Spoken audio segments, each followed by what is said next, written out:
Hello, everyone. Welcome back to Questioner. Today, our biggest subject is God of War Ragnarok. Oh my gosh. And we're excited. Holy shit. uh, yeah, we finished the game. We're going to talk about the whole thing. It's going to be long. Hopefully, not as long as the last one, but we'll see. I don't know. Yeah, we ramp along. hmm but before that, though, we have two pieces of news to talk about, or three. Um, the first one we'll go through is Pokemon. Ash's story is officially ending this month. I think. I think they said like on the 13th or 14th. I think that might have been. I could be wrong, but it's this month that it is officially ending, which is insane. um, How do you for feel about me, that? for me, I mean, it's kind of sad because I watched the entire thing, from beginning to end, and all that. I mean, well, I missed some parts in the beginning, but like I remember a lot of it. Um, the biggest thing though is just that towards the end there were some decisions about the show that I didn't like. It's like every time I'm thinking, oh man, they're finally gonna do this, they don't do it, and then they decide to do it in the next one, and I'm kind of like, you had the chance before. Why are you doing it now? Are you doing this because of fan reactions or something, or what? And like, for example, Pokemon X and Y Z, people really thought he was going to win the Pokemon Oh League. yes. I remember that. Yeah, and he didn't. And everyone's like, "What the fuck?" This was like the chance. Like it just felt right, And then Sun and Moon came out. There was no Pokemon League, but then in the middle of the show, they decided to put one on, and I knew at least, that he was going to win it this time, and sure enough, he did. And it's like you kind of missed your shot. Yeah. Sorry. I was talking to Susan about that. I remember like when like, oh shit, he finally fucking did it. Like he won the Pokemon League. And she's like, oh yeah, a lot of people thought that he was gonna win it too. And then so then what happened? A couple weeks later, I was like, dude, it's ending. Like, what the hell? She goes, I fucking called it. I fucking knew that once he wins the league, they're just gonna end him. Like, they're gonna not end him, but like they're gonna be like, okay, well, Ash is done. Like, his story's done and stuff like that. And then she was saying like that a lot of fans were speculating that that's what was gonna happen. Mm-hmm. And I was like, oh, okay, well, it's a big shock to me, not so much you guys. Yeah, no, it's just I don't know. I think you kind of get that feeling like it's time. You got to do it, And usually it's for bad reasons.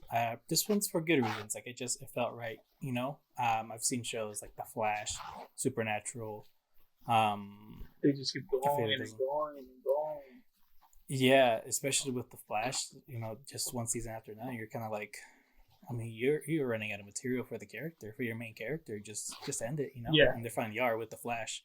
With Green Arrow, so it's set to come back, right? Yeah. Oh yeah. I saw that on cool Twitter today. I saw it on Twitter today. I was like, The Flash is still going on. What the fuck? Yeah. I was like, oh, well, fuck it. One of my best friends, he's like super into The Flash, and I haven't talked to him about like how they're gonna end it. So I'm pretty excited to see how he can start the new season. I have no idea how they're gonna end it. But I'm pretty sure it's gonna be big and all.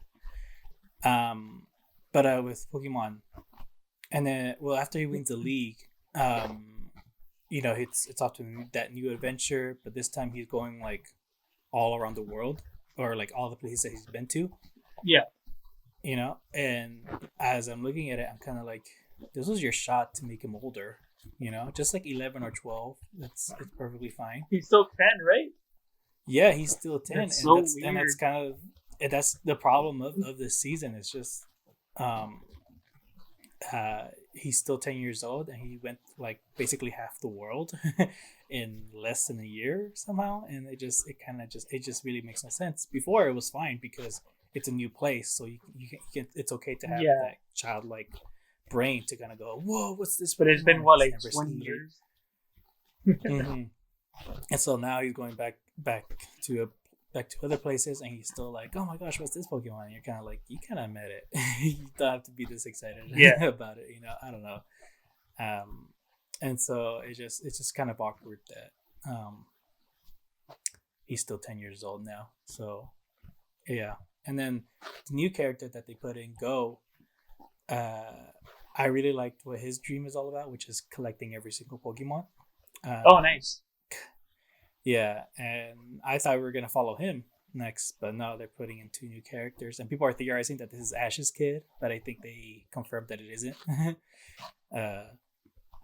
Which makes sense because they're gonna be in the new Scarlet region, and Violet. Yeah, the new region, which I don't think it would make sense that he would move there or something like that. But I'm curious though how long they're gonna go without putting in Ash, and if they're gonna put him in, or is he gonna be an adult? Dude, they're gonna put him in like midway, right? It's gonna be like, oh, like our views are down. They're gonna put him in and then just stick to him for like a good 3-4 episodes until they figure out what they can do with the new characters that would make. I don't know. I'm just assuming. It's like, yeah, that's. I feel like he's gonna be back soon though, because it's like, I mean, come on, like you can do my boy dirty like that? Just get rid of him? Like, well, not dirty. But it was time. I mean, I think they're gonna send him off well.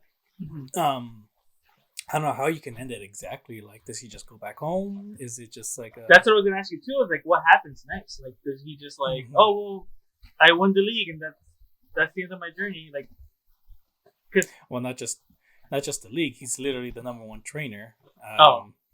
Like, what does he do afterwards? Does he just keep catching Pokemon? Does he just go with his Pokemon?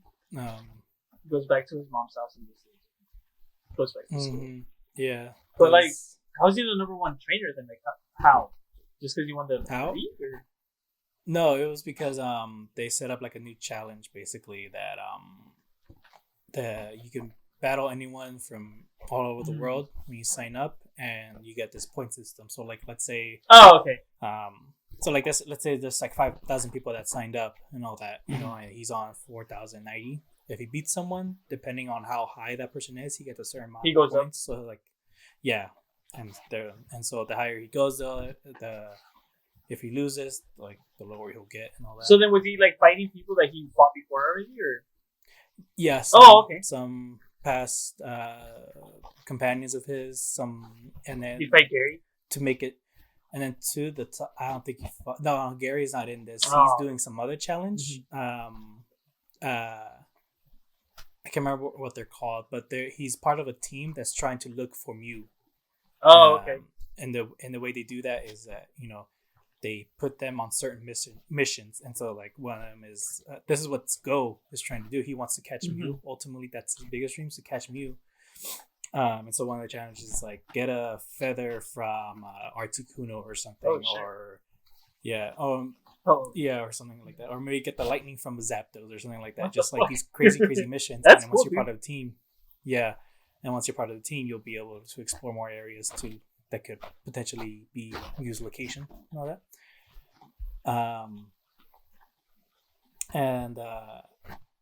What was it? And then towards the end, once he's reaching the top, Ash is reaching the top. He's fighting some other champions. Like I think he fought Cynthia. He fought one of the Elite Four, this dragon type dude that was like in the original first game or first gen.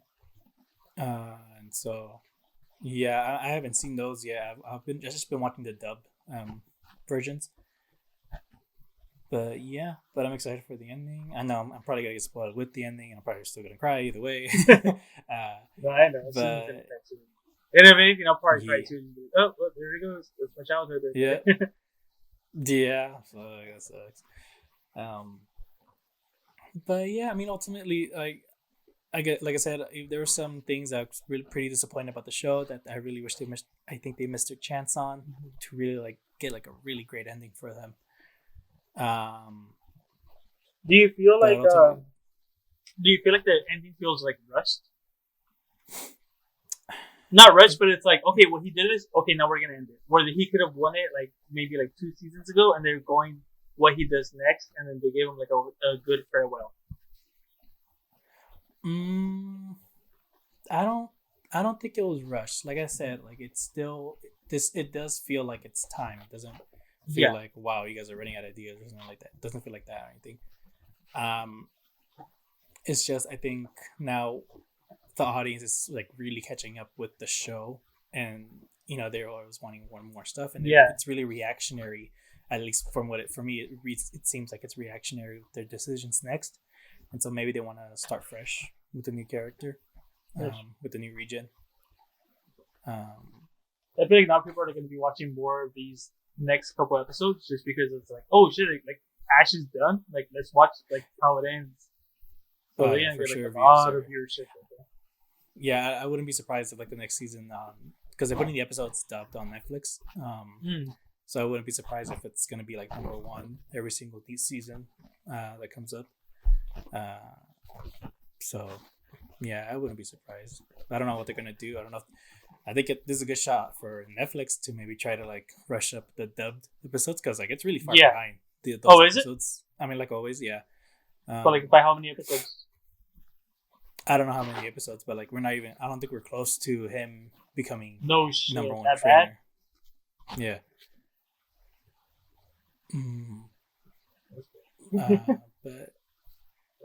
But yeah, I mean, either way, I'm excited to see what's next. I wonder how different these new characters are going to be from Ash. I mean, I don't think they're going to be that different. They're kids. There was going to be like this whole, who's that Pokemon? Blah blah blah. The same thing over. The same thing over. And I mean, it always surprised me as to like how each season just always had something new to the battles and all that. Yeah, that's cool though. I mean, I'm glad that it's finally gonna end. But I'm kind of hoping that they actually show what he does after. Like I don't want him just to be like, oh, thanks for the journey, bye. I want it to be like, okay, well, this is what Ash did after he became like what's it called, the number one trainer. I'm assuming he's gonna become like a professor or something. I don't know what he would ultimately do. I honestly thought he would be some kind of detective, Pokemon Ranger, or something like that. Oh, that'd be cool. Yeah, I always thought he could do something like that. I know people want some ending with him and Cynthia. Is that her name? The companion from X and Y. Oh no, who shipped? Yeah, the one where the kiss and all that. Them. Yeah. I know people are gonna want something with that. So who knows? I don't know if they'll do do a time skip. They better do a damn time skip. Yeah. Usually I don't like those, but with this one though, it's like, nah, we gotta see it. Not like a big time skip, at least like 10, 15 years. It doesn't have to be like, oh, I'm old. It just give us like something that's not 10 years old. Yeah. Like he goes home and he's with his mom, or like whatever. But I want to see at least like he's 10 now, so if anything, 10 years. Come on, 20. What's he doing at 20? Yeah. Actually, the voice actress who does Ash's voice, I'm guessing the dub version. Yeah. She actually put out something about her thoughts on the show ending, and I mean, she basically just says like it was a fun journey and all that, and she's grateful for. Has she been the same voice since like day one? No, they switched, so. Right? Yeah, they must have switched for sure. Because I mean, there's a huge difference between this current one versus the first one. The first one has kind of like a raspier voice, kind of almost deeper. This one, it's a bit lower, and I mean, it's a bit higher. So yeah, there's a difference. I'm not sure again. Because I looked up Pokemon Ash voice actor English, and like a bunch of people like pop out. Oh really? Yeah. So it's like I don't know if it's did I see Rika Matsu something. Voice actor Japanese too. So everything pops up. Yeah, I'll look it up later. Okay. Fun fact though, Pikachu, the Japanese voice actress for Pikachu is actually the voice for Chopper in One Piece. Oh, I haven't seen One Piece, so, but that's cool. There you go.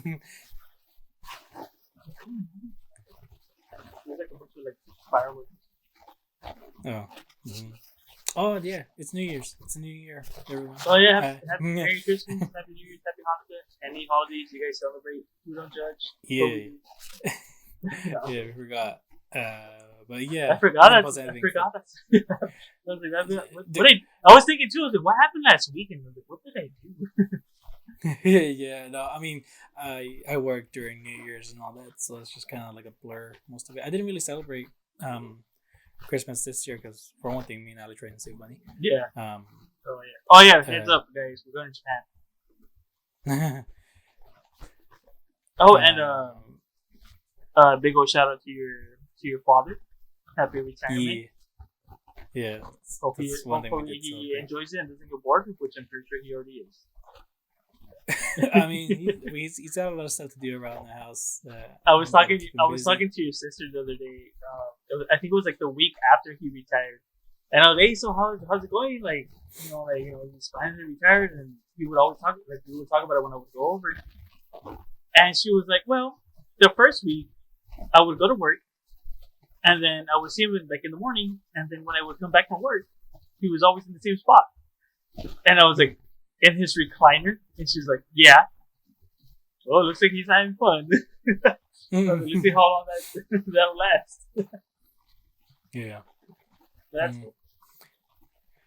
But no, yeah. It's good for him. We had a nice party. A bunch of his coworkers were there. I had to give like a little speech in front of others about his work. Oh, no way! Really? Yeah, I did. I also made like a video for him. That was one thing that kept me busy throughout Christmas. Making videos. Making a video for him. That's cool. Yeah. But yeah, Happy New Year, everyone. Yeah, and then that's for Pokemon. Just we'll see what's next. I'm sure there'll be tears for a whole week of everyone's thoughts going crazy online. Dude, I know, right? So, like the last episode is supposed to air next week, right? Or is it a series of episodes that are going to be starting next week? Oh, Because I heard it was like a series of episodes, but I wasn't sure if it was like the last episode. Because I read online that it was like the last episode airs sometime in January, but that there was going to be like a lead up of a series of episodes of Ash that leads to that, or it was supposed to be starting. I'm not too sure what the whole timeline is, but I assumed you would know. No, actually, I didn't even think of that about like whether that date was the final episode or like the start of it. Yeah, because it was like 5 or 6 episodes. Oh, okay. Yeah, I heard that too, and apparently, I don't want to spoil it, but but yeah, I don't know. I think it's probably the series of episodes beginning because I think they put out like the new opening of those episodes and they're showing a bunch of clips of it and basically telling you like what's gonna happen in these episodes. So yeah, I mean, we'll see. Maybe we'll figure it out. We'll find out next week. Yeah. But yeah, that was Pokemon. The next bit of news, Amazon is trying to work on a God of War TV show. I forgot about that. Totally forgot about that. Yeah. I think the creative director of the game is like an executive producer of the show. So they have people that worked on the games to work on this. Yeah, Corey. Yeah. And I mean, good luck with it. I'm very curious what they're gonna go with. I don't know if they're gonna go straight to the 2018 one, or they're maybe gonna work. Yeah. So what I read online, they're gonna do the whole Norse mythology. The whole Norse mythology. Yeah. Okay. So what I'm wondering is if it's gonna be a standalone other side project because I mean, the games. I mean, they have the Greece mythology. And now they have the Norse mythology. So what I'm thinking is, are they going to start fresh and be like, okay, the games are separate, and then this is its own thing? But I don't know. I'll just have to wait and see. Honestly, I'm not really too sure about that. Yeah. Yeah, we just know people who worked on the game is gonna be in the show. I don't know if they're gonna get what's his name, Christopher Judge, to still play Kratos or anything like that. I mean, If it wasn't he's him, built, dude. Like that guy's dude, buff, yeah, bro. I don't know if you noticed it, but I was watching the documentary of the 2018 game, the one that you said. Dude, do you finish it? Yeah, I literally just barely finished. Dude, it. it's so good, dude. Like It's so it's good. like I was telling my friend too. I was like, dude, I think it's so crazy how like the game was trash for the whole time until like their E3 demo, and they're like, okay, well, it took us this many years to make this little demo. We have like 13 months to make the whole game. Like, let's fucking do it. And it came out so fucking good. Like, this game was so. Oh my god, it was so close to being bad. It's so crazy. No, yeah, I mean, just there was so many problems with the game itself. Oh, and I love seeing their people's reactions though when they announced the game at the E3. Oh, you know, it was so dude, cool the way they I like was showed so it too. Like, because I was watching that shit live, right? Oh god, I was like, because you just hear boy, and I was like, what the fuck? And then like you just see him come out. I was like, shut the fuck up! Like, what's going on? Like, because the ending of God of War 3, you're just like, okay, what the fuck happens next? So like what's going on? Like, either he's dead or he's not. And then he comes out, and we're like, oh shit, he lived. I was like, what the fuck? Yeah, that must have been great. I wouldn't have reacted that way, but I mean, that it was really cool seeing people's reactions, people's excitement. Dude, everyone's like going crazy. I still remember that's like one of the best highlights of like one of my favorite E3 highlights. Just like watching everyone go crazy, and I'm just like be there too. I was like shocked as fuck. I was like, what the fuck? Like, we're going back, baby. Let's go. Yeah.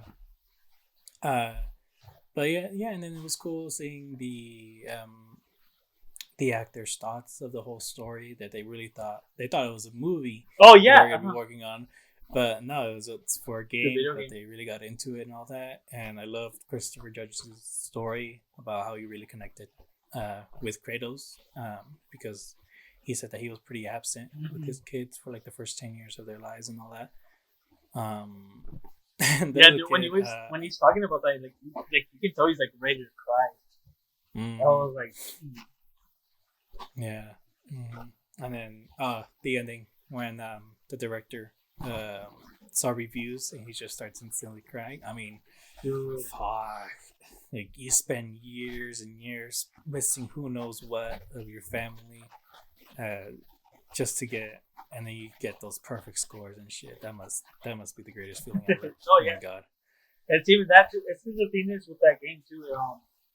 They were like working on a sci-fi shooter, and then they got scrapped, and they're like, no, we're gonna bring back God of War. And they're like, how the fuck do we do that? And like he just became a dad, so I think he had left and came back, and he's like, well, how do I do that? And like, well, he has kids, so what do we do with it? And it's Kratos. It's not just like a regular dude. Like, this guy has been filled with anger and rage. And now he has a fucking kid. It's great. It's so good. Like anyone's doing this, to watch that documentary. I think it's called Bring Kratos to Life or something like that. But just look up Santa Monica Studios on YouTube and look up Kratos documentary. That's it.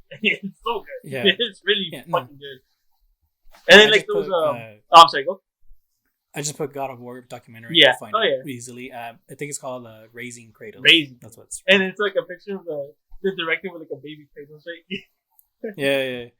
It's so funny. That's good. But no, yeah, that's honestly a fantastic documentary.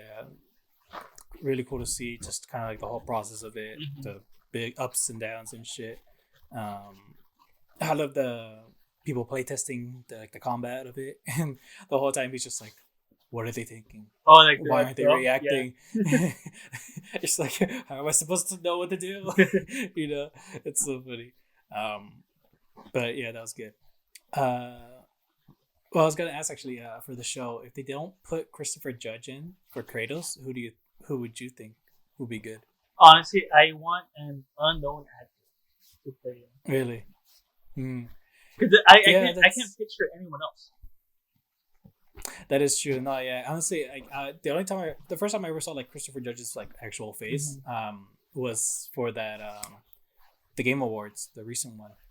Oh, really? Yeah, and so like he had the long hair, and I was kind of like, oh, okay, that's how he looks like. That's Mhm. cool. And then when the show was announced, I was kind of like, can he play him in live action? But then I saw this documentary, and I was like, oh, he's Yeah. built. He's No, yeah, he's huge buff, and dude. shit. Yeah, and like back then he didn't have that long hair. He had like short hair. So I'm just Yeah, shave he it has off, shorter bro. hair. Yeah, I mean that's all he really has to do. Yeah. And but like yeah, he could definitely still do it. I don't know. I don't know if he can do the action. I don't know how old he is, but I mean, if he can do the action, that'd be cool.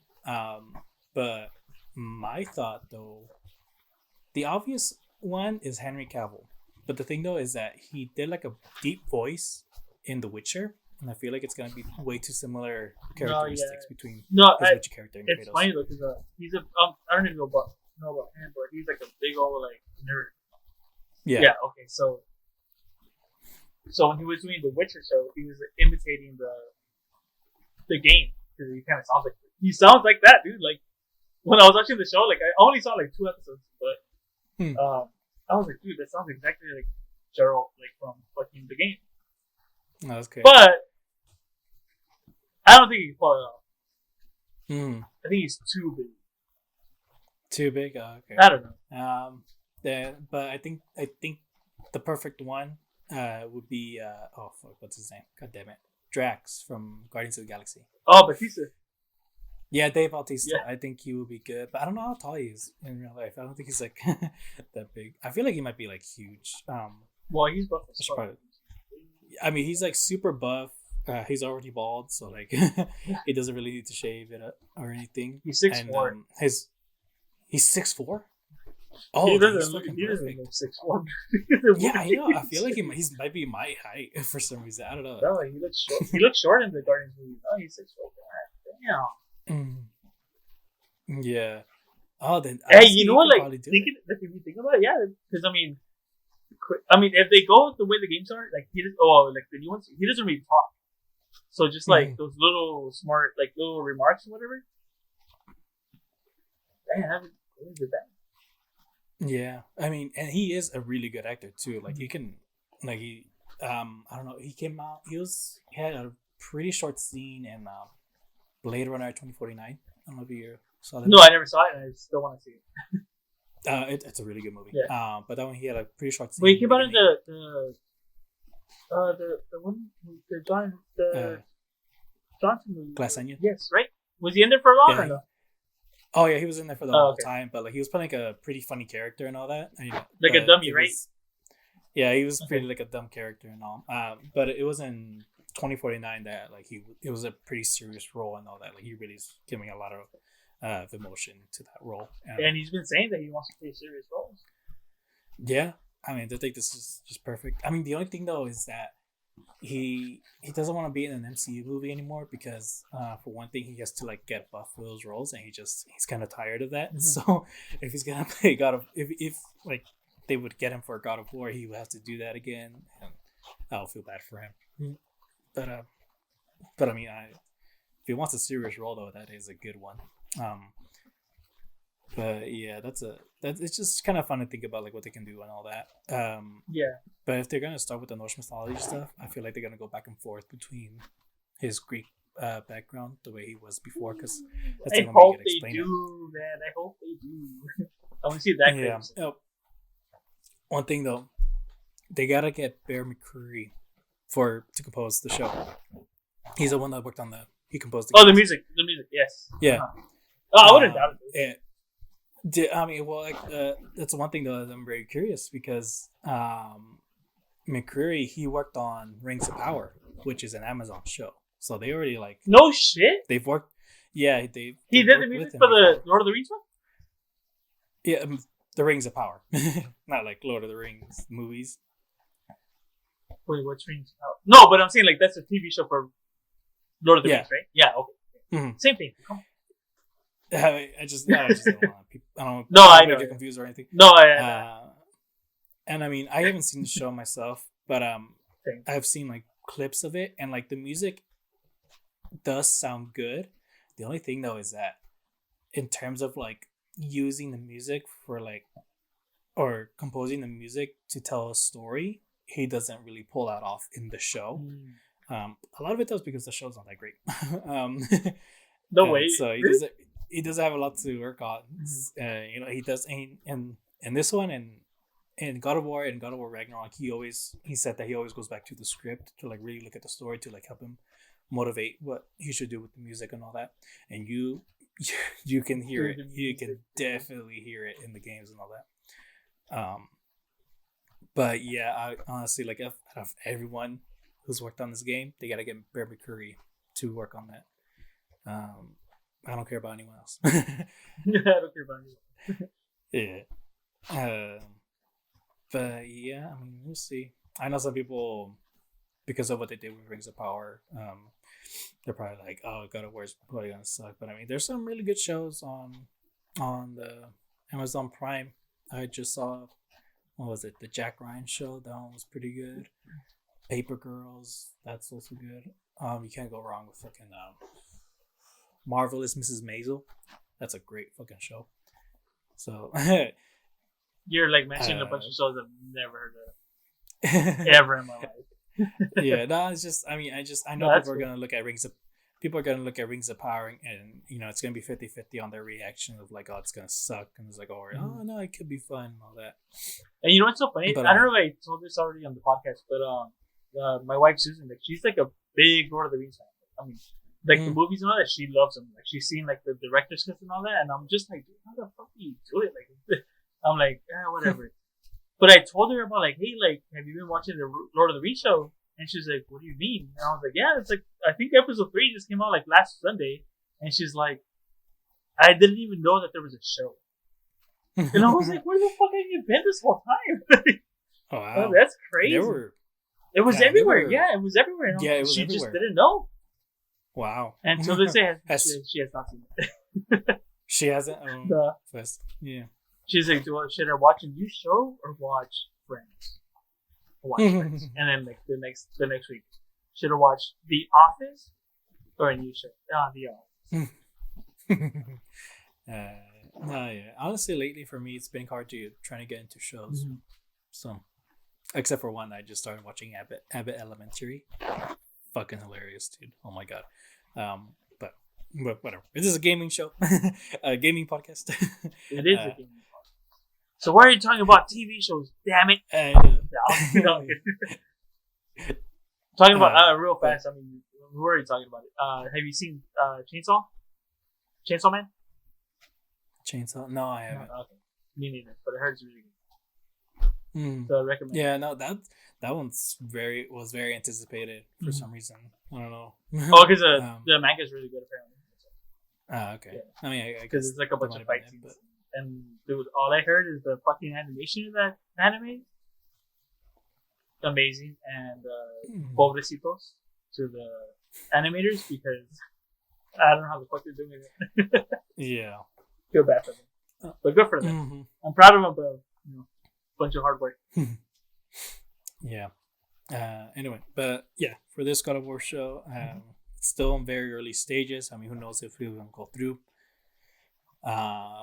Hey, I'll give you this, dude. I mean, I'm just gonna bring it up already. That's how I felt with the Last of Us show, and just like that, dude, it's gonna come out next week. Okay. And I was like, weren't you guys just talking about like, oh, this guy just came out like last summer, and like it's already filmed and everything. It's gonna come out, and I'm like, what the fuck is going? What's going on with that show, dude? But yeah, so Last of Us next Sunday on 1/15/23 is gonna be airing with I think a 90-minute episode. Yeah, I heard that. It's crazy. But I mean, hopefully, maybe if that show comes out and if it does well, maybe that'll get Amazon to kind of go, okay, let's get our gaming show.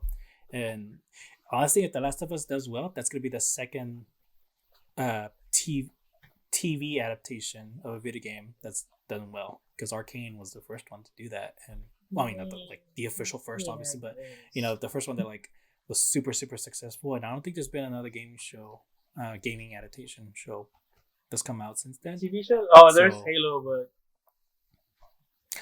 Halo, fuck. Honestly, the thing is, it's like Halo was. I mean, I didn't get to finish it. I just stopped watching it, but people were like, "This would never happen in Halo," and it's like, well, they're trying to tell like their own story, and which they shouldn't have done. because it's like Mm-hmm. first episode, right? Master Chief, he takes off his helmet and he's like a white man, and I was like, a white man. I was like, I can't relate to him anymore. I was just like being dumb, you know. But I mean, there are some cool like fight scenes and stuff like that. But people are like comparing it too much to the games and also to the books, because the books are like a bunch of like lore backgrounds and stuff like that, and they're like being so judgmental with it. And I'm like, dude, it's like just leave it alone. Make it its own thing. It's a TV show, for God's sakes. Yeah. But it's like, I don't know. I'm not too sure how it finished. I can't really give you my opinion. I'm just hoping to actually do a season 2 and see how that goes. But like you said, God of War, which the director is a part of it. Last of Us, the director of The Last of Us is a part of it too. Oh, really? Yeah. So his name's Neil Druckmann, and he's like, they told him like, hey, let's make a show. And he's like, yeah, let's do it. And it's following the game, but they added some like different things to it to like kind of give it a show. So it's like they're like, oh, let's just add some. Supposedly they're adding something that they couldn't put into the game. So then they're doing that, but then they're also doing different things to it. I don't know. I'm not excited for it, but I am at the same time because I want to see what this. I mean, Pedro Pascal did. That's my homie right there. Yeah. And that's it. I mean, with the God of War 1, they have a lot to work with, not just from the game itself and all, but you know, with the first 3 games to really like kind of integrate it into the Norse mythology line and all that, doing flashbacks and everything. I mean, I don't know what, how it'll go exactly. Well, they don't really have to do flashbacks, honestly, if they do that, because I mean, the God of War that you played, like the first one, they did what, like 2-3 flashbacks? Technically, not really though. It was just Athena popping up in the boat, and then like Zeus and the Helheim, right? That's what's called, Helheim. Yeah, in Helheim. And then this one was just like little mentions here and there, but nothing really connecting to it. Yeah, I mean, we've mentioned this so many times in our 2018 discussion, but like, you know, they did a lot in that game to make you feel the weight of his past, like how it affects him now, how it affects him as the father. Yes. And if they can do that with the show, like really have whoever they get, you know, show a lot of emotion during that, they can get a lot of great shots of it, you know. Just really, I think there's 3 things that they just gotta get right. I mean, obviously the story is first one, but like the 3 to me the most important is the music. Get Bear McCreary. Get good actors. They really show, because again, what's up? Oh, you froze it there. Oh, okay. Yeah, sorry. Really good actors, because you can get a lot of good shots of them, especially with Kratos, you know, really thinking about his past, trying to not show any emotions, but also trying to like bring out emotions for his son and all that. Like, you really need someone that can do that. Good character actor. And the third thing, the fights. You'll get a lot of advantages with them. With this, you know, with this one, you know, Kratos, he's spinning the blades of chaos, and there's his son or Freya is like right in front of him, and they're just going past him. He's not hurting them, you know. Like that's your advantage there. Get creative with how he uses the blades and all that. Is if he wants to go crazy, he has to like watch out for his son. If his son knows that he has to go crazy, maybe he'll like climb somewhere and go, hey, go nuts, you know. You can do a lot, especially like with the fighting. That is how you build up their relationship. You know, the teamwork is what's making the dream work. But yeah, I mean, who knows? Fuck. We just have to wait and see. Yeah. Yeah, it was just those 2 bits of news. But yeah, I could have sworn there was a 3rd thing I want to talk about, but oh well, we'll see. I'm sure I'll remember it next time. It's not that important. Yeah. But yeah, so let's talk about Ragnarok.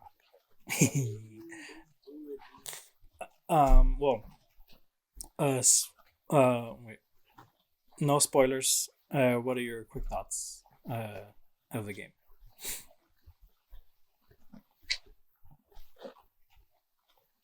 I enjoyed it. It wasn't until midway when I was like, okay, I'm really liking it. I was playing it and I was like, oh well, whatever, you know, like I like new areas to explore, that's fine. And there was an area when I was like, holy shit. Okay, let's keep fucking playing. Because I was doing a bunch of the side stories, you know?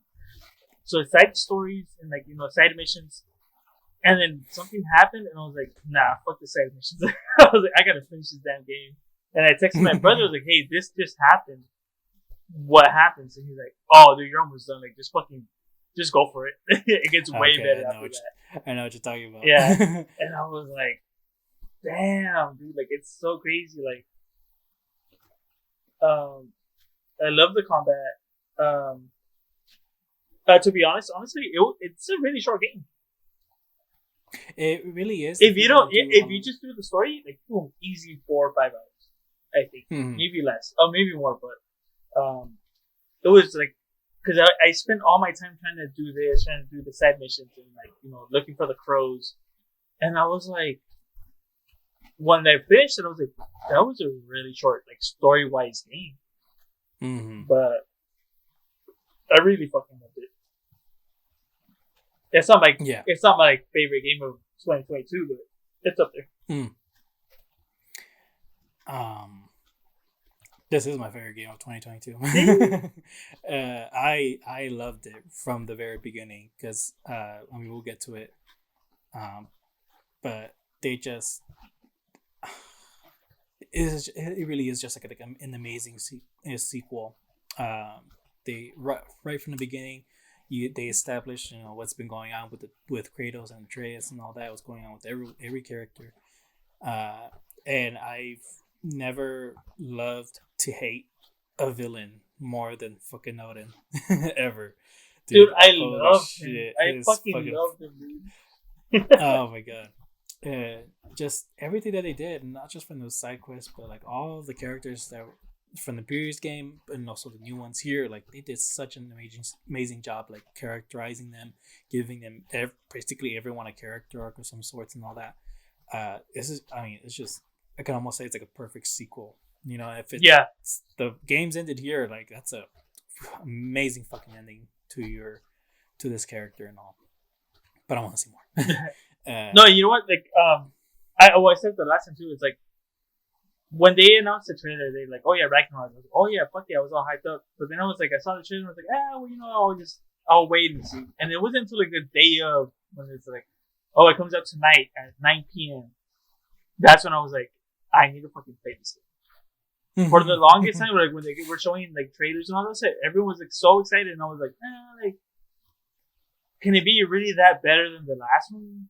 And I was like, whatever. And it wasn't until the day of, and I was like, I go up to Susan, right, my wife, and I was like, hey, like, so can I get a birthday present real fast? Like, it's this, but it comes out today. My birthday's not until like so and so. Yeah, sure, all right. And then, yeah, fucking. Yeah, that was awesome, dude. It's so good. It's so good. Yeah. I mean, I don't know what else I could say without spoiling anything, but like, it really is an incredible sequel to this. And if honestly, like, if anyone's like doesn't know whether they want to get a PS5 yet or anything like that, I think it's worth it for this. You know, it's a lot of money, but it's an incredible game. Okay, yeah, let's just get into the spoilers. Like I said. So we should just include this right now. Right. So before spoilers, I'm checking my phone, right, and my friend, he sent me a snap, and he's under the map of God of War. I hope you can see it. Oh my gosh, are you serious? Yeah, he's like somehow under the map. He's like hanging from like the Blades of Chaos, like trying to jump off to like like another cliff or something, and he's just like under the map. That is so fucking funny, man. Yeah, actually, I just remember too. There are some criticisms about the game. For one thing, as you're walking into like some other room, every single time, like as soon as you walk in, the characters that you're with go, you should do this. Like they don't give you time to like Oh really yes, with think the about. puzzles. Yeah, that Mhm. was They annoying. don't give you Yeah. time to really work it out for yourself and all. That's one. That might be just my biggest complaint. Um, but I mean, other than that, you still got an incredible story Yeah. either way. You have a great Supposedly, I dialogue. think they did like an update where you can have the hint system like pretty much like hey I think I saw something over here like lower it. Mm-hmm. But that was I think that was like 2 weeks Okay, after it came out, and I was just like, that's probably almost done yeah, with it by then. I know. Well, Um, yeah, not me. yeah. But I mean, either way though, like you never really know. Even when they do give you hints, there were moments though where I was like, wait, what are you talking about? I Oh, don't see dude, right? Yeah, what because you're you're like, looking at. oh, I see something over here, and I'm like, where are you? And I look, I'm like, Yeah, I don't see anything. And I go somewhere else, I'm like, what are you doing over there? yeah, yeah. I did have another small complaint. I forgot what it was. Um, Oh, oh, Atreus. Yes, Atreus. Yeah. the what? Oh, Atreus? Oh, I thought you were talking about him. Atreus. Oh, I really like them in this game. Okay, well, we'll get to it. The side quest in the first one, they did have lines of dialogue that were like, "Oh, we could do this, or we could do this," and all that. Like they did have dialogue like that, but but it never felt like I was actually like moving away from the main story. Like the side quest really felt a part of the main story and all that. With this one though, it did feel like you're you're really going off the story and all. You get all the side quests, like they're still great for like character development or just more characterizations for everyone. Uh, but it really felt like I was doing a task that it just kind of felt like almost wasting my time in a way. Mhm. Um, but yeah, that's really just my complaints about the game. But like I said You before, know, I noticed that too because incredible I story. was doing like side missions like, oh, like help me find my Jetsa, or like help me Mm-hmm. or stuff like that. And I was like, oh, that has nothing to do with it. But it's also like I felt it, but at the same time I didn't because once you finish it, like Kratos and Atreus will have their own conversation. Like, oh, why did he help him? Oh, I helped him. I thought it was you. But Mm-hmm. Yeah, no, like at the end of each side quest, though, like there was always something super interesting mhm. that they were talking about. Especially, I don't know if you ever actually did it. Did you do the jellyfish side quest Oh yes, with yeah, I Atreus? did both. Oh, okay, dude. Especially with that one, the lines of dialogue in that one after you finish those. Mhm. Oh, I almost cried. It was great. Um, but That's okay, the one where yeah. Kratos is like, oh, like it has to do with something. What was it like? I forget exactly what words he says, but I look over like sorry, but it's something about like being tamed or something like that, right? Like to like a contract or something like that. Was it that one or no? Being tamed to a contract. Yeah, I feel like when he was saying the story to Atreus, it was like him himself telling his story. That he's, I don't know. I'm probably thinking about the wrong part of the game, but I Yeah, did like the conversation that they had with the generals. yeah. Uh, so with the story though, we start off with Kratos. He's by a fire, and I mean, like I said, right away they did an amazing job establishing like where these characters are at. Um, Kratos, yeah, like I said, he's by the fire, and he has the bag where he had his wife's Mm-hmm. ashes on, and he's like almost he wants to touch it, and you can tell that he's kind of close to even crying. Clearly just showing us that like he's not over her death. Whereas in 2018 when like he was very reserved, they didn't really show much emotion. It was clear that he was missing her and all that, but he didn't really show any emotion about her death. This one though, it's like it's on the brink of coming out, and it's just it's not just because of her death that's kind of like pressuring him to get these emotions out. It's Fimbulwinter. It's his son really growing up, getting older. Because as we see him by the fire from behind, Atreus comes out and he's carrying a deer, meaning that he went hunting on his own. He's able to do it on his own now. Dude, Clearly told her. when he came out, I was like, what the fuck happened to this little boy? He's all puppy shit now. Yeah, no, he's a lot older now. Yeah. And they're just, there's a better teamwork in place between the two and all. Yeah, and so they get the deer and they just start heading home. And on their way home, they run into Freya. In the last game, we killed her son, and she wanted to take revenge, and she is still after them. Fucking, and I love the way they show her though too, because like they're in this, they're being carried by wolves and all that. They're bobsledding. I don't know what the fuck they're called. Wolf sledding, whatever. Yeah, and so like you just see her in the distance and between the fog and all that, and you can tell right away like, oh fuck, it's Freya. They're clearly after her, and she just fucking comes in, smashing, trying to kill Kratos and everything. Yeah. Atreus, he has a clear shot of her, but he gives her a chance, doesn't take a shot and all that. And they manage to get away from her, and they just leave her behind, and she just yells Kratos and all that. It's all intense. So like again, they establish very quickly as to where they're at with them and Freya. It's just great. No friends at all. No friends at all. You just gotta get away from her, and that's what they established too. Is that Atreus couldn't take the shot. He just couldn't. But Atreus is like, that's fine. I don't want you to. They don't want to kill her. They still, even after that, they still see her as a friend. Yeah. That's what he says, right? That's what Kratos is like. Oh, she was a friend of ours, something like that. Mm-hmm. Mm-hmm. Especially later on. Yeah. Oh, yeah. Mm-hmm. But yeah, they make it home, and as they were heading home, though, Atreus did mention another one of their wolves, Fenrir, which, when they said that name, I know the Norse mythology, and Fenrir is the wolf that like causes Ragnarok in a way. And so when he says that name, I'm like, what the fuck? Did they have a giant wolf or something? Like, I don't understand. But no, it's just a regular wolf, and it's dying. And when they get home, it does die in the end. I was so mad about that. I know, it was really sad. I mean, I was see a dog die. I was like, what the fuck is this, guys?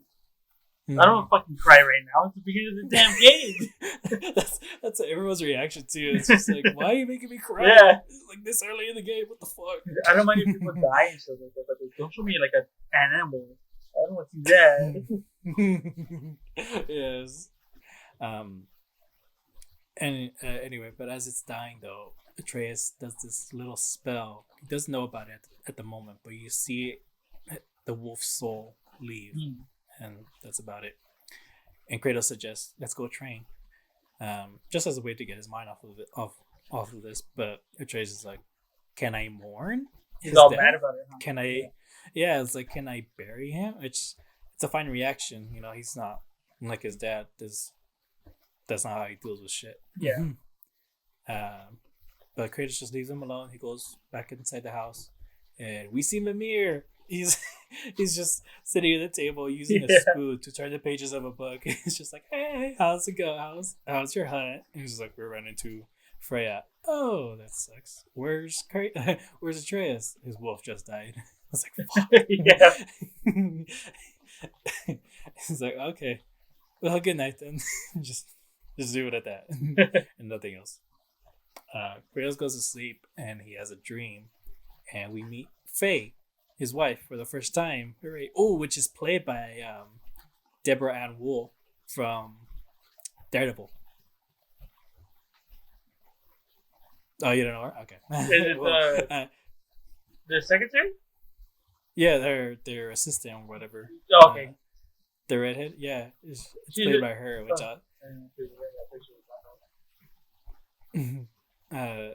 I mean, but it's just when I saw her, I was like, "Holy shit! No way!" That's awesome, dude. You're like, Kratos, welcome to the MCU. Right, imagine.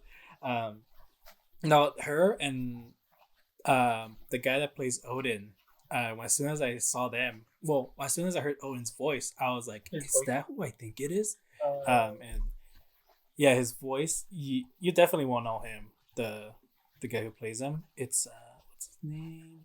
Richard Schiff. Him, he's always had like small roles in some movies and TV shows.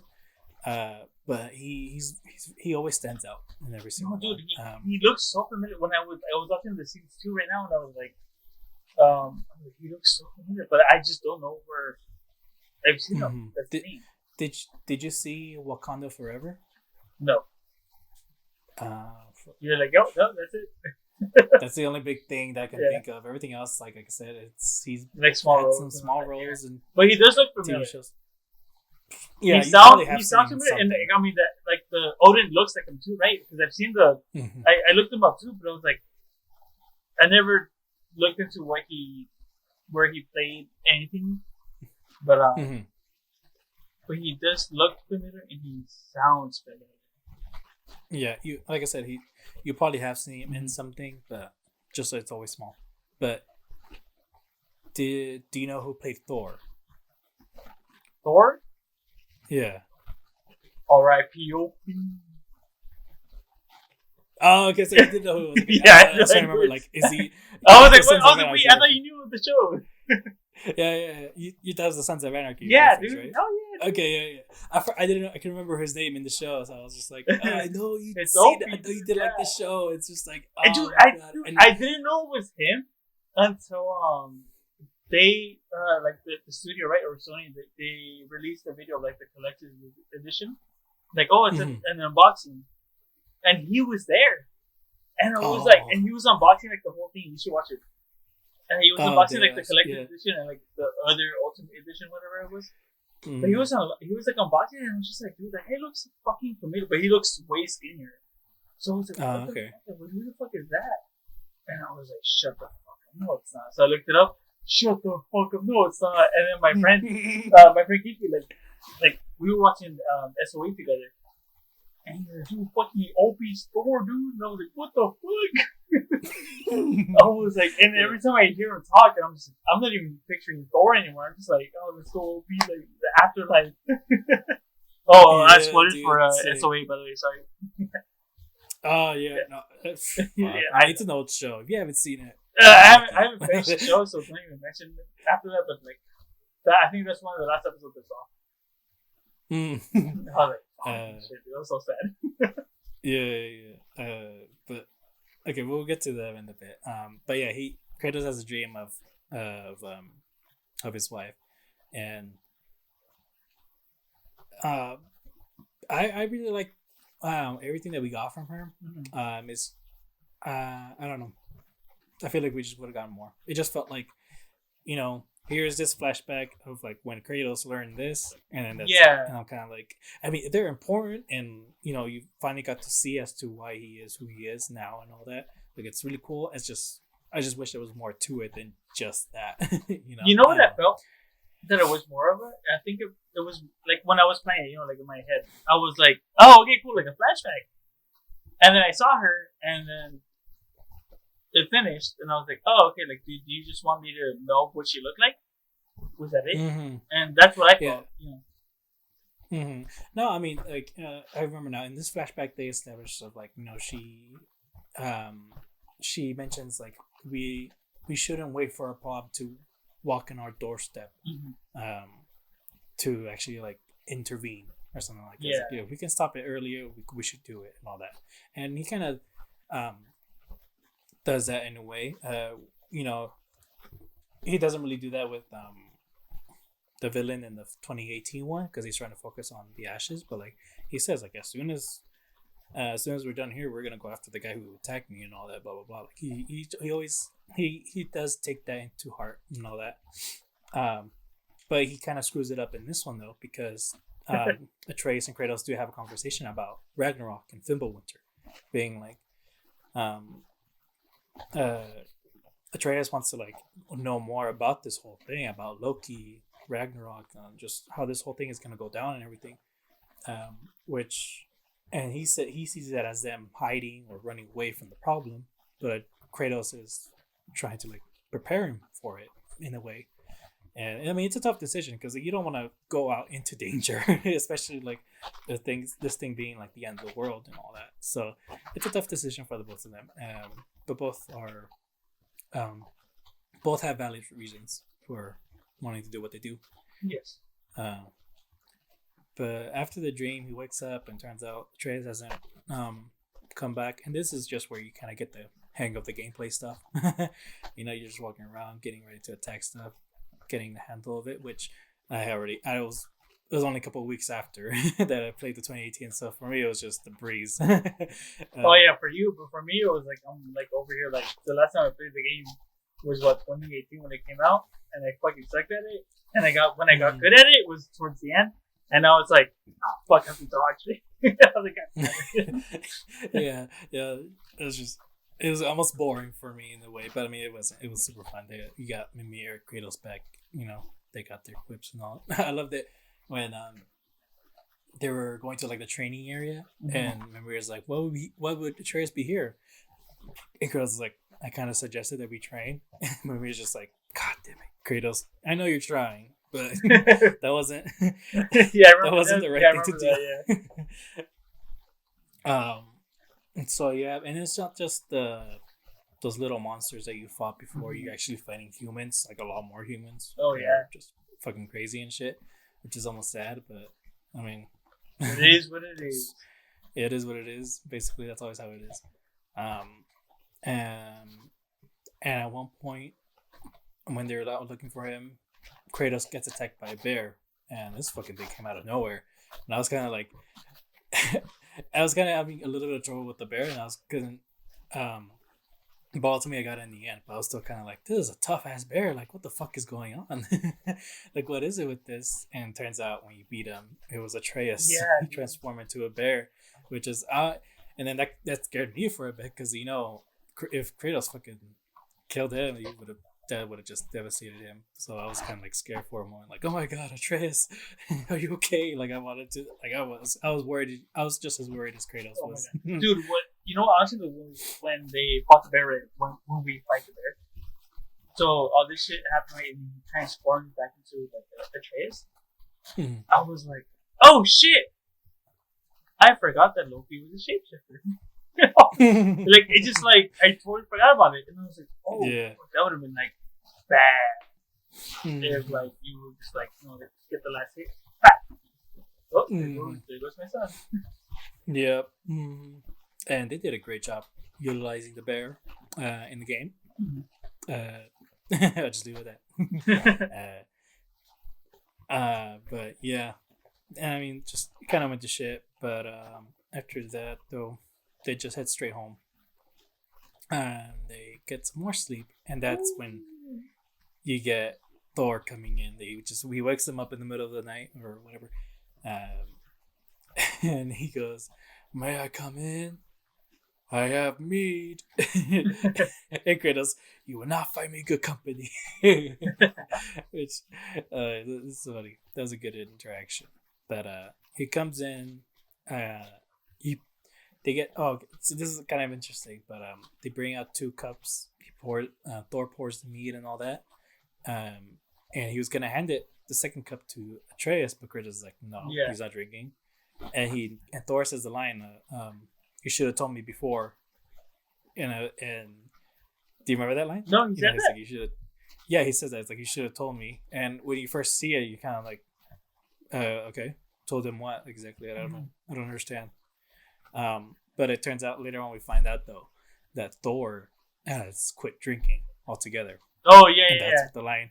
That's what the line is mentioning, is that the cups were for both Kratos and Atreus. And if you notice it, if you rewatch the scene, you'll notice that he never takes a drink from the cup. He just holds it and like starts sniffing it a bit, always has it close to him, but he never takes a drink. Yeah, that is true because I remember the whole bar fight scene and all that stuff.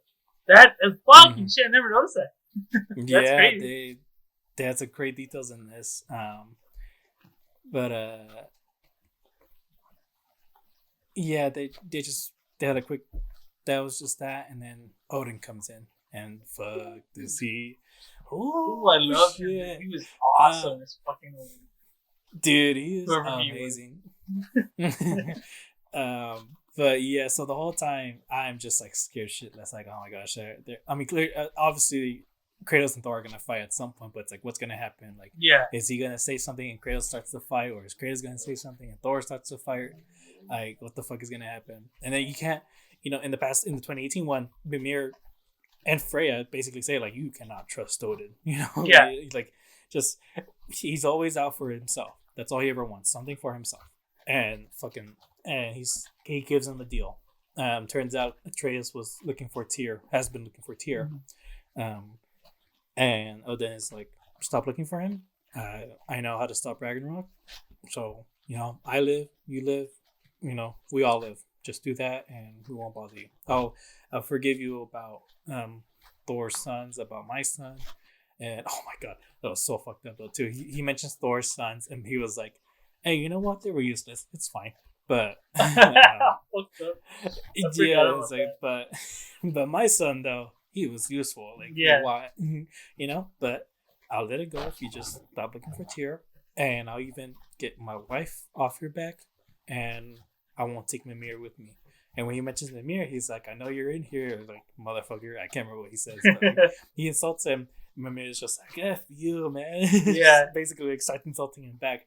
And I fucking love this line where Atreus gets him from his hiding spot because they were trying to hide him from Odin. But Atreus gets him, and he goes, if he says snow is white, he's lying. And I was like, oh, that's a good fucking line to just really establish like what kind of character Odin is. That it was an awesome line, honestly. I don't know why I was so obsessed with it, but like it was good, especially the way Mimir says it though too, because he's not just like angry, but he's probably like scared too, but he's also just frustrated that he's even around and he's like messing with these two and all. No, he fucking hates him. Yeah. Oh my god, that was so good. You know what? I think it's so funny because like the last game, right? It's like, oh, like you can't trust Odin and shit like that. And then knocks on the door. He pops out. He's not that bad of a guy, Like he's pretty generous. Like he wants to stop the war or whatever. He wants to prevent Ragnarok. But like I mean, obviously I knew that. He's in it for himself only. But I was like, hey, he plays his part pretty good. Yeah.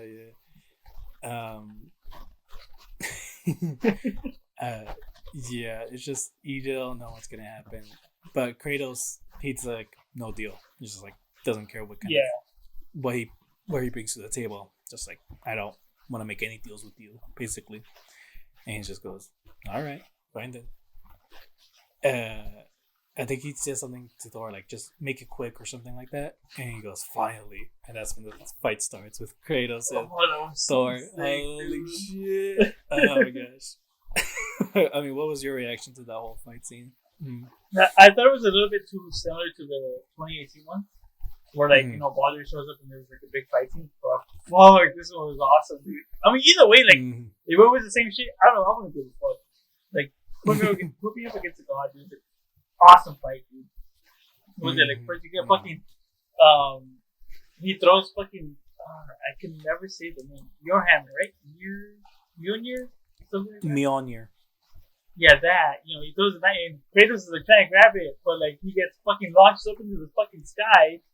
And it's like, what the fuck? And then it's like you come down and you're fucking fighting. Dude, I got my ass kicked. Like twice. Sure. Me too. I got my ass kicked like twice. Because I was like, fuck, I need to rerun the fucking controls.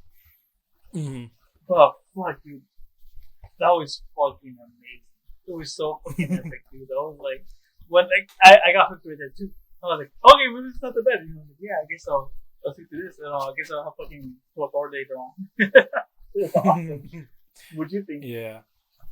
No, honestly, yeah, I loved it. Just going the axe versus the fucking hammer going at each other, and I think no, actually it was in this game that they mentioned. Never mind. But like just having those two like main weapons going at each other and actually like standing a chance. Yeah. And when you fucking like clash into each other and make that like ice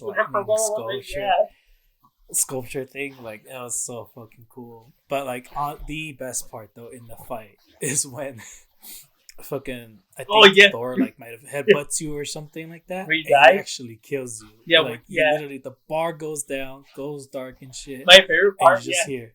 my favorite part right there is like you die, like you literally die, and it's like the loading screen, and then it's like okay, we'll reload it, and then like fucking Thor just like I say when you die, and he like brings you back to life, and I was like, because I was like fucking fucked up, and I was like, what the fuck? Are you fucking kidding me? I was like, fuck Thor. I was like, shit. Yeah, and you awesome. get that reaction too, like oh. At least I got that reaction of going, wait, what did I do wrong? Like, dude, that's what I was thought I supposed too. Yes. He was like, did I press the wrong button? Yeah. Like, what the fuck? But then he brings you back, and I'm like, damn, Dude, that's badass. Oh, it was so awesome, dude. I was like, right there. Oh my god. No, right. I fell in love with that game. That's the first time I fell in love with it. But like, yeah, no, they really hyped up, because you're not gonna beat him in the beginning. Oh yeah. Part. Yeah. But like they hyped it up of like, really getting for a rematch, like what's gonna happen and all.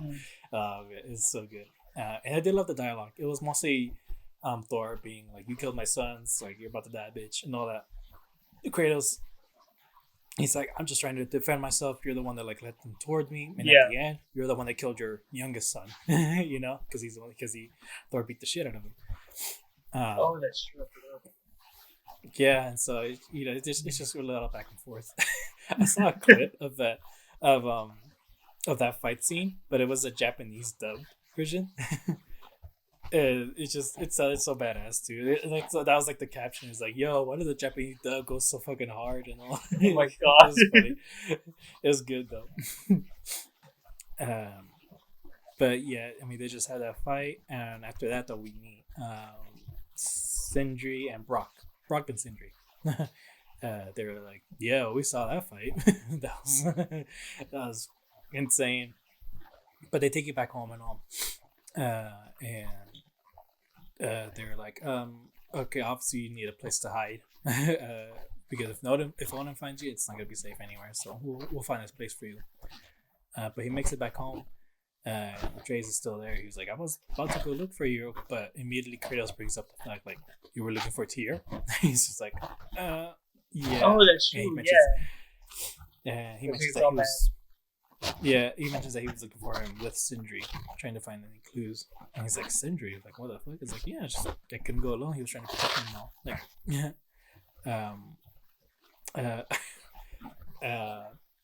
and he just convinced him, like, okay, let me just show you what I found, and then we can decide what to do next. If you want to look for him, fine.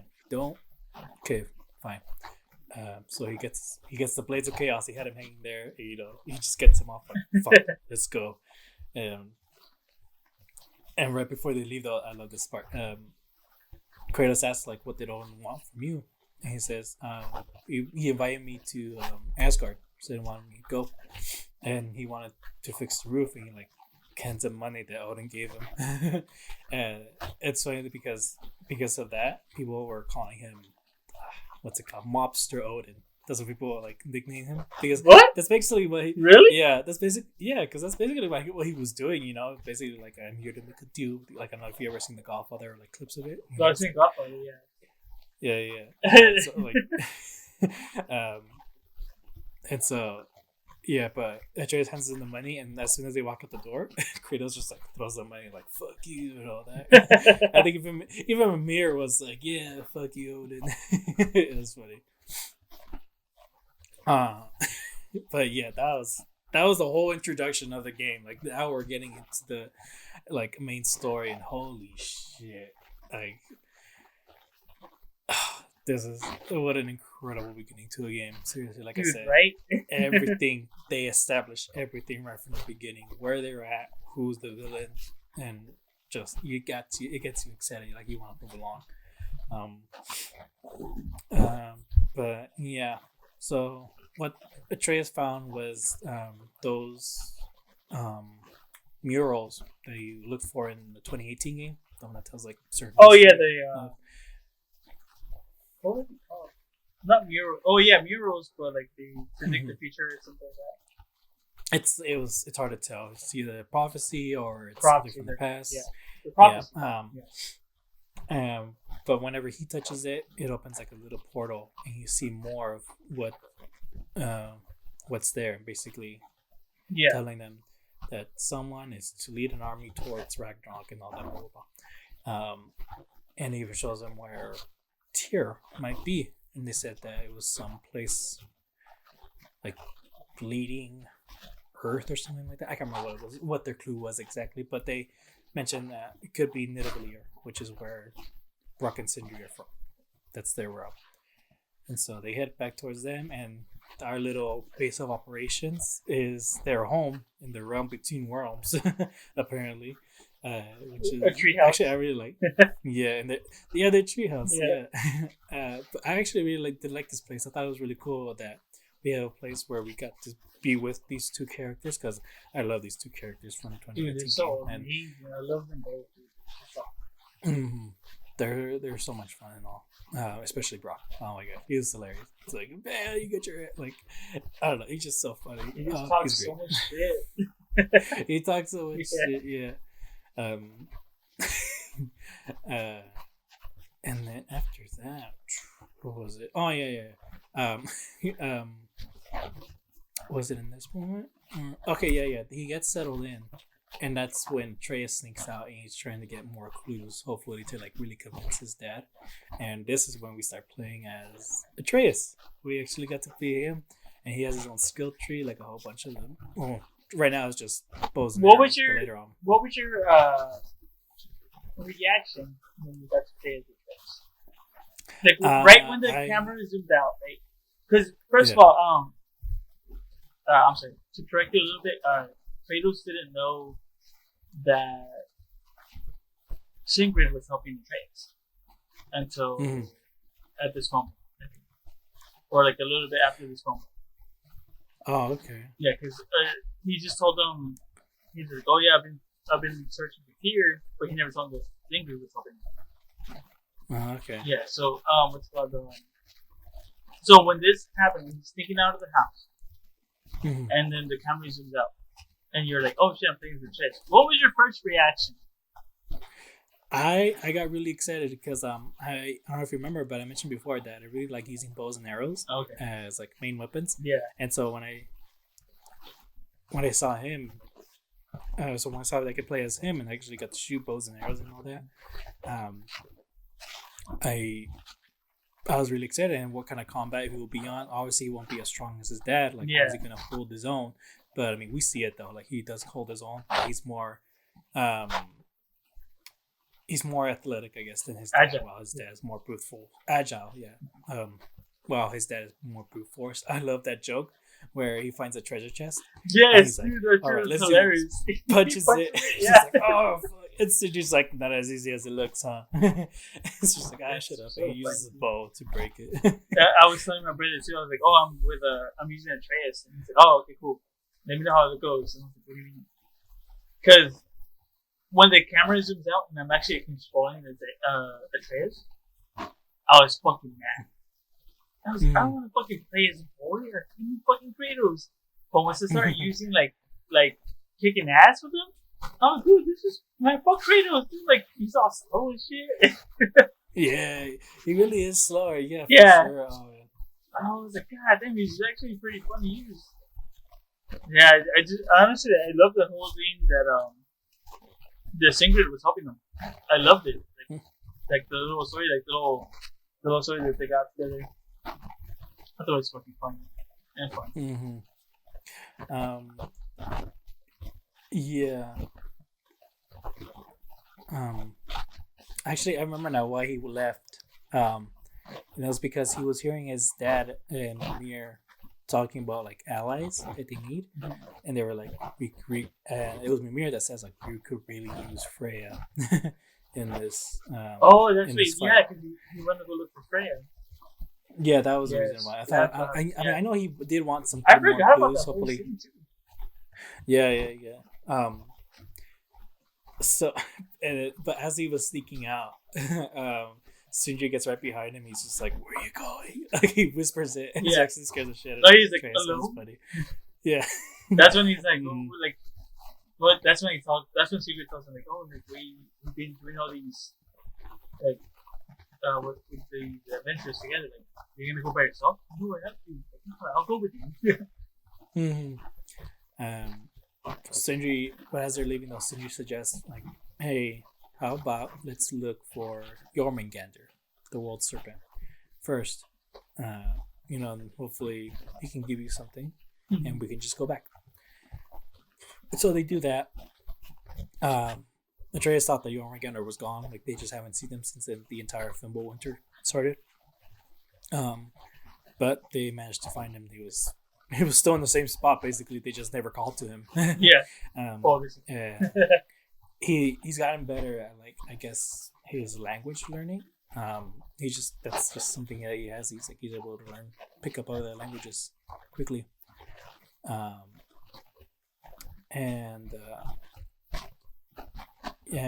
The snake doesn't really give him much. He just mentions ironwood, and then that's it. Just kind of that was nothing. So with that though, he still decides to go after Freya,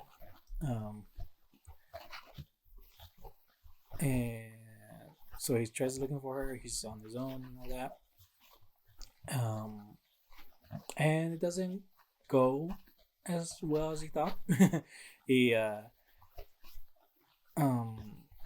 actually, I'm looking at the cutscenes and I feel like I might have gotten the timeline wrong. That's fine. I think they might have gone to Nidavellir right away. Right. That can't be right though. Okay, whatever. No, we'll go with this. Time, yeah, do it. Come on, listeners. Yeah, he tries to convince her to join, but she's just like, nah, I don't want to work with you guys at all. Screw you guys. And she was off. So I mean, rightfully so. But he tries to convince her like, you don't want to kill me. I know that. Like we want the same thing to stop Odin. Oh, that's that kind of almost convinces her is that Odin saw them. He mentions that Ragnarok.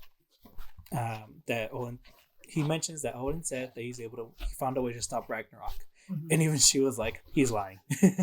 That was her first thing. That was the first thing she said. It's like, nah, he's lying. He doesn't know. And there's a chance this happened. But she's too pissed off at both of them to join still. So that failed. And so he just goes back. And as him and Sid... Oh, I also love the fact that Sindri's your sidekick in this mission. And all he does is just throw things at monsters. I actually didn't. Oh yeah, bombs, right? Yeah. Yeah, just random stuff. I think they do explode, but they're just random bombs. No shit, I didn't know that. I thought they were just bombs. Yeah, because he's carrying big stuff. It's always with both hands. Oh, and, dude, for the longest time, I didn't know what to do with him. I thought he was just I was looking at Sindri are you ever gonna throw it? And I forgot that you have to press square all the other with the trays to do it. And I'm like, oh, it's so stupid. That's what they're bombs. They kept pressing square.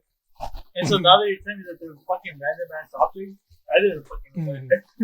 Yeah. Later on, I'll go ahead a bit, but later on, you get Brock as your psychic, and he throws bombs for sure, they're actual bombs. But yeah, with Sindri though, it's just random objects that explode. And as they're going back though, Sindri mentioned something that he wanted to get off his chest, and it was that when they were at Nidavellir, Brock died in the mines. And Sindri couldn't live with that, so he went to the Lake of Souls or something in Niflheim, I think that's what it is.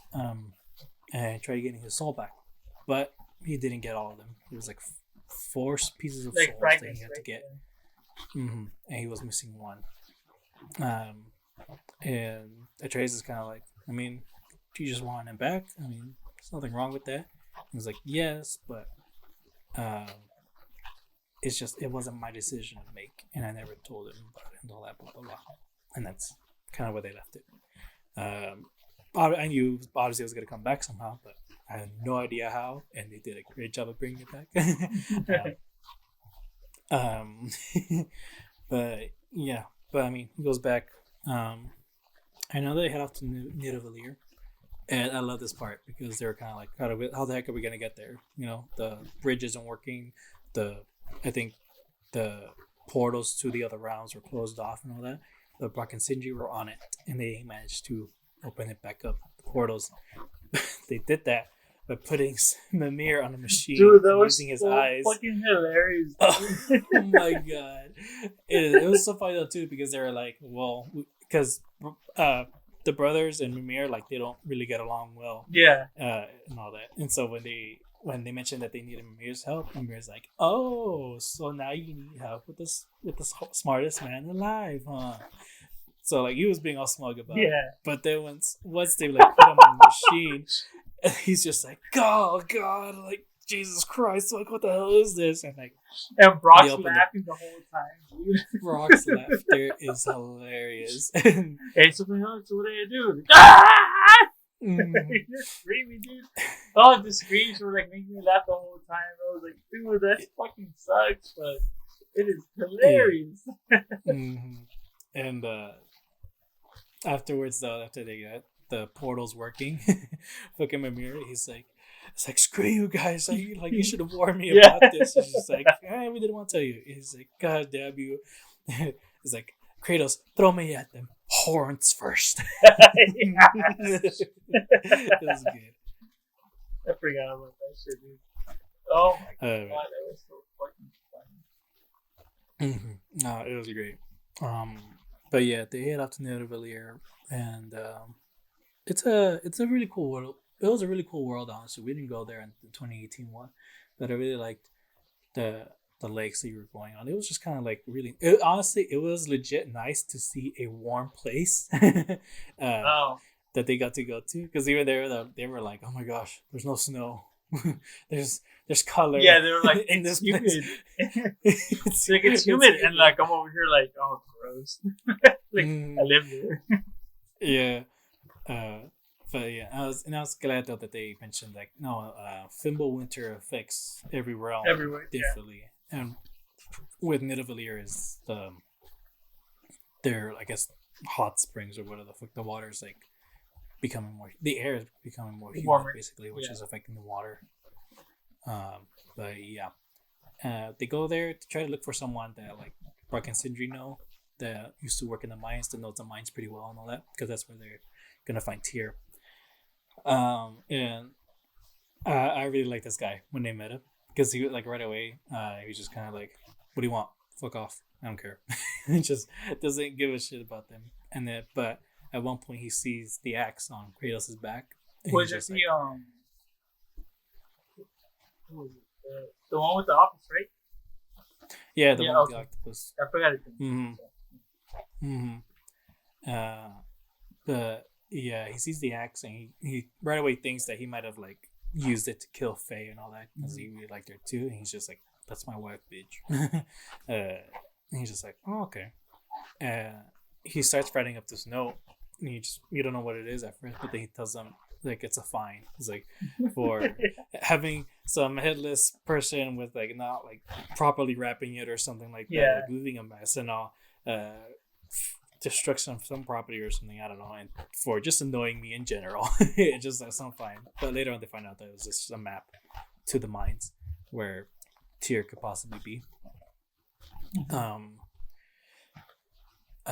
Yeah, but I mean, like I said though, like I really like this guy. It was, I don't know, just the voice acting was really cool too. Just he got a pretty cool performance between them.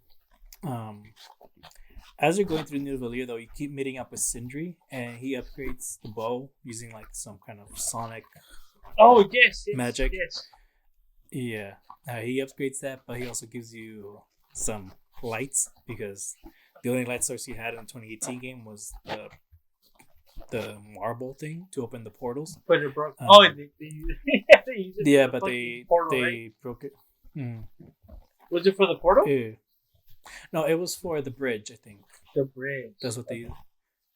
Yeah, it was the key to the bridge. He used it as a light. And so he gives him a bunch of stuff. And I'm bringing this up because there's a line that was pretty important, because like he interrupts you, upgrades the bow, Then later on, he interrupts you again, gives you the lights, and he's just like, "Oh, sorry for bothering you, but I mean, seeing as I'm just like freely giving you these gifts, just you can't really complain much, and just gives him the lights." But like the whole time too, Kratos is kind of like giving him shit because at this point he does know Sindri was with Atreus on these trips that he went alone, and so he was kind of like giving him shit for it still, for like almost putting his son in danger. Yeah. Even though he was trying to have his back, all this is very important. But yeah, they're going through they're heading towards the mines and all that, and I mean there was a lot of puzzles in this. Oh no, hold on, I'm wrong. There's a side quest in this one. I don't know if you did it. Where you destroy like these towers that Mimir was the one that suggested they make, that the dwarves make. Yeah. Mm-hmm. And as you're going through those, you also see this like little island in the middle of the lake, and he's just like, "Oh my gosh, it's still here. Can we do a little detour?" And it turns out, did you do the side quest? Yeah, it was like the turtle, right? Whale thing. Yeah, it was a whale. A giant whale fish. Mm-hmm. No, yeah, I did it. Yeah. I wanted to sock him so bad. Yeah, and turns out there was this whale that Mimir captured for Odin, and turns out they were using like the oil inside this thing to make lanterns for Odin. That's all it was used for. Just suck it up, and they entrapped it, and it's been there for who knows how long, thousands of years probably. And the whole time Kratos, he's like pissed off at Mimir. He's just like, "You did this to it, just fucking oil," And Mimir's just like, "I mean, you say whatever you want. Like I've said it to myself a million times over. Okay, and it's so sad." Well, I think this is when he said something about like being enslaved because of the chains. Because the chains. He had said something about like himself towards him being entrapped because of the chains of Olympus and all that. That's what it was. Yeah, I think it's from this one. Mm-hmm. Yeah, I mean, he does take it to heart because he was also enslaved and all, and it was such a sad ending. But like, it's so good for their like relationship because when you finish the tower ones, at the end of that, Kratos calls Mimir brother. It's just like you're trying to right some wrongs, brother. Yeah, But as you're going through this one though, I went through the whale part second, and he's just getting more and more pissed. It's like, oh shit, this is really getting uncomfortable for the both of them and all that. And it's just a sad ending though too, because you free the whale and it doesn't move, and it's just kind of like, it stays there. And Mimir's like, "No, like leave, like you're free, go." But even Kratos understands, like he's too comfortable here, It's been trapped here for so long that doesn't know what to do next. That was so sad. And then Atreus, he's like, I think he's just happy he can feel the wind on his body again. I was like, oh fuck.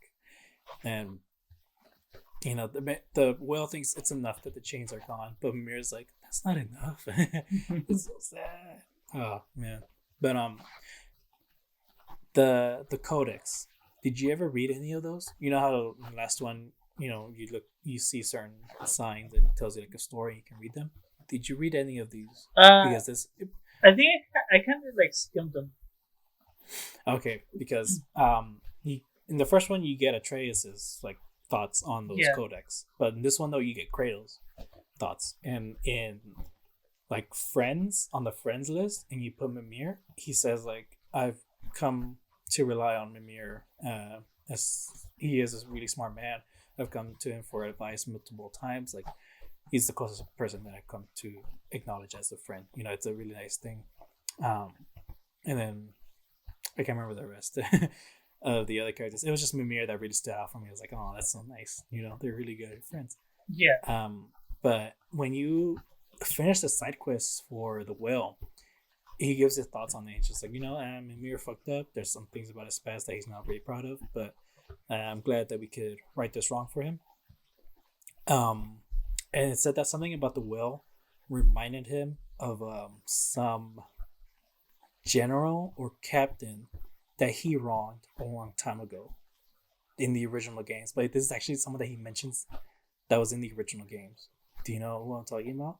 Some captain or sailor that like he just fucked up their lives, and for me, I was just kind of like, okay, whatever. But I saw some gameplay where someone was just like, holy shit, they acknowledged this and all that. I don't know if you know who I'm talking about at all. I think you do, but I do think remember you're reading that context, like the Codex. The codex, but I can't remember right now exactly who it is. Okay. I was hoping to get your reaction from it because I don't know. Because from the other reactions I saw, people were kind of like, "Holy shit, they mentioned this thing." I thought it was cool. But yeah, this one and the one with the jellyfish are the only side quests that like felt really important to the main story and all. But yeah, all the other ones, it was just kind of like, did I have to go here? Mainly the ones in oh man, I can't remember. In Freya's home, in Freya's realm, all those side quests, it just felt like I was really detracting from the story, which kind of sucks. I mean, they were fun side quests, but meh. But yeah, that one took me forever, quite a while in the beginning.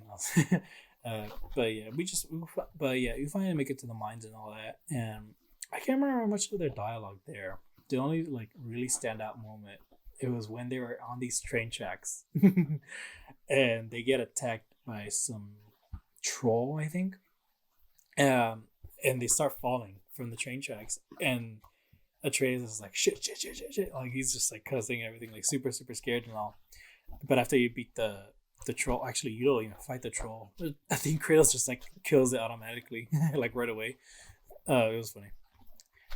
But after that, they're just walking along, and Mimir brings it up. And he's just like, "So, what was with that language, Atreus?" It's just like you were really freaking out, and Atreus is like, "I thought we were dying," and he freaked out and all. And I love what Kratos says. He's just like, "What were you? It's just you freaked out. You panicked in a moment, like in a bad moment. Like why, and all." And he's just, he's trying to explain himself. Atreus is just like, I thought we were dying, my bad. And Kratos was just like, and you want those to be your last words? Oh, yeah, I remember that. Yeah, it was insane. It's like, holy shit, yeah, okay, fine, my bad. But yeah, I don't remember much of the other dialogue, honestly. I feel like they might have mentioned one point if Atreus asked him, like, what the heck did Kratos and Faye ever talk about? Because he's just like, he has no idea how the hell they interacted. It was funny. Oh, that's true. He mentions like, did you just go, woman, I'm gonna go out fishing? Like he tries to mimic him and everything. It was funny. But yeah, we find Tyr. He was locked up in the mines as they thought, but he's not what they expected at all. He's freaking out. He's scared. I fucking love this part.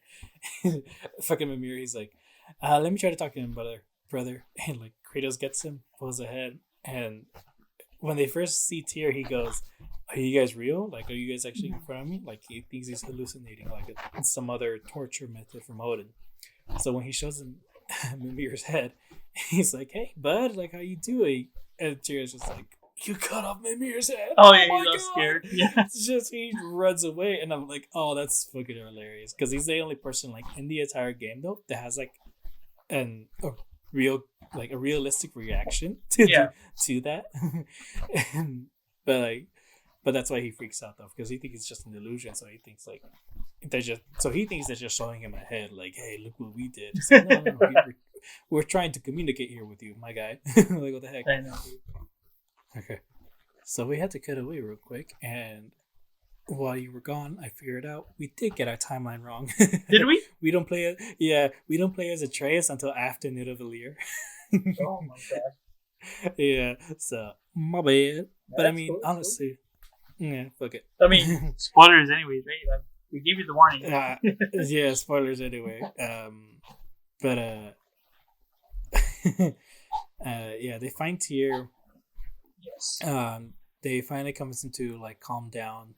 I love what he says though, because Tyr, he's the god of war of these lands and all, and so Kratos kind of has like a standard for him, but he was not impressed when he first sees him, and then finally he grabs Tyr and like just pins him to the wall, and he's just like, "Oh, you're not a soldier? Master yourself." I really liked what he says, and he's just kind of like, okay. And I love this scene though because after he like finally calms him down, Tyr stands up and he's like twice as Kratos' size. And dude, right? And I was like, oh my god, I really hope we don't fight. Because I mean, how could they not fight? No, yeah, of course. With gods of war. Mm-hmm. That's what I wanted. Never got it. Yeah. Never got it though. Mm-hmm. And so when they head out of the mines, go back home. But while they get attacked though, while they were heading home, they get attacked because Onan found out that Tyr's escaped, and he sends soldiers after them. And everyone kept saying that they fought like 5 or just a handful of soldiers. I only dealt with 1 and just made it out. Yeah. Like I know there was probably more because like I know it was like like 3. Yeah, I thought it was weird. Like I literally only dealt with 1 and then just made it out, which is weird. But I mean, either way, it's for a story reason. You're like, I'm not gonna fucking question it. But yeah, they head out. They head back home, and they're just kind of like, all right, let's just rest for today, and see what we come up with later. And that's when you cut to. Yeah. Oh yeah, that's when he sneaks out.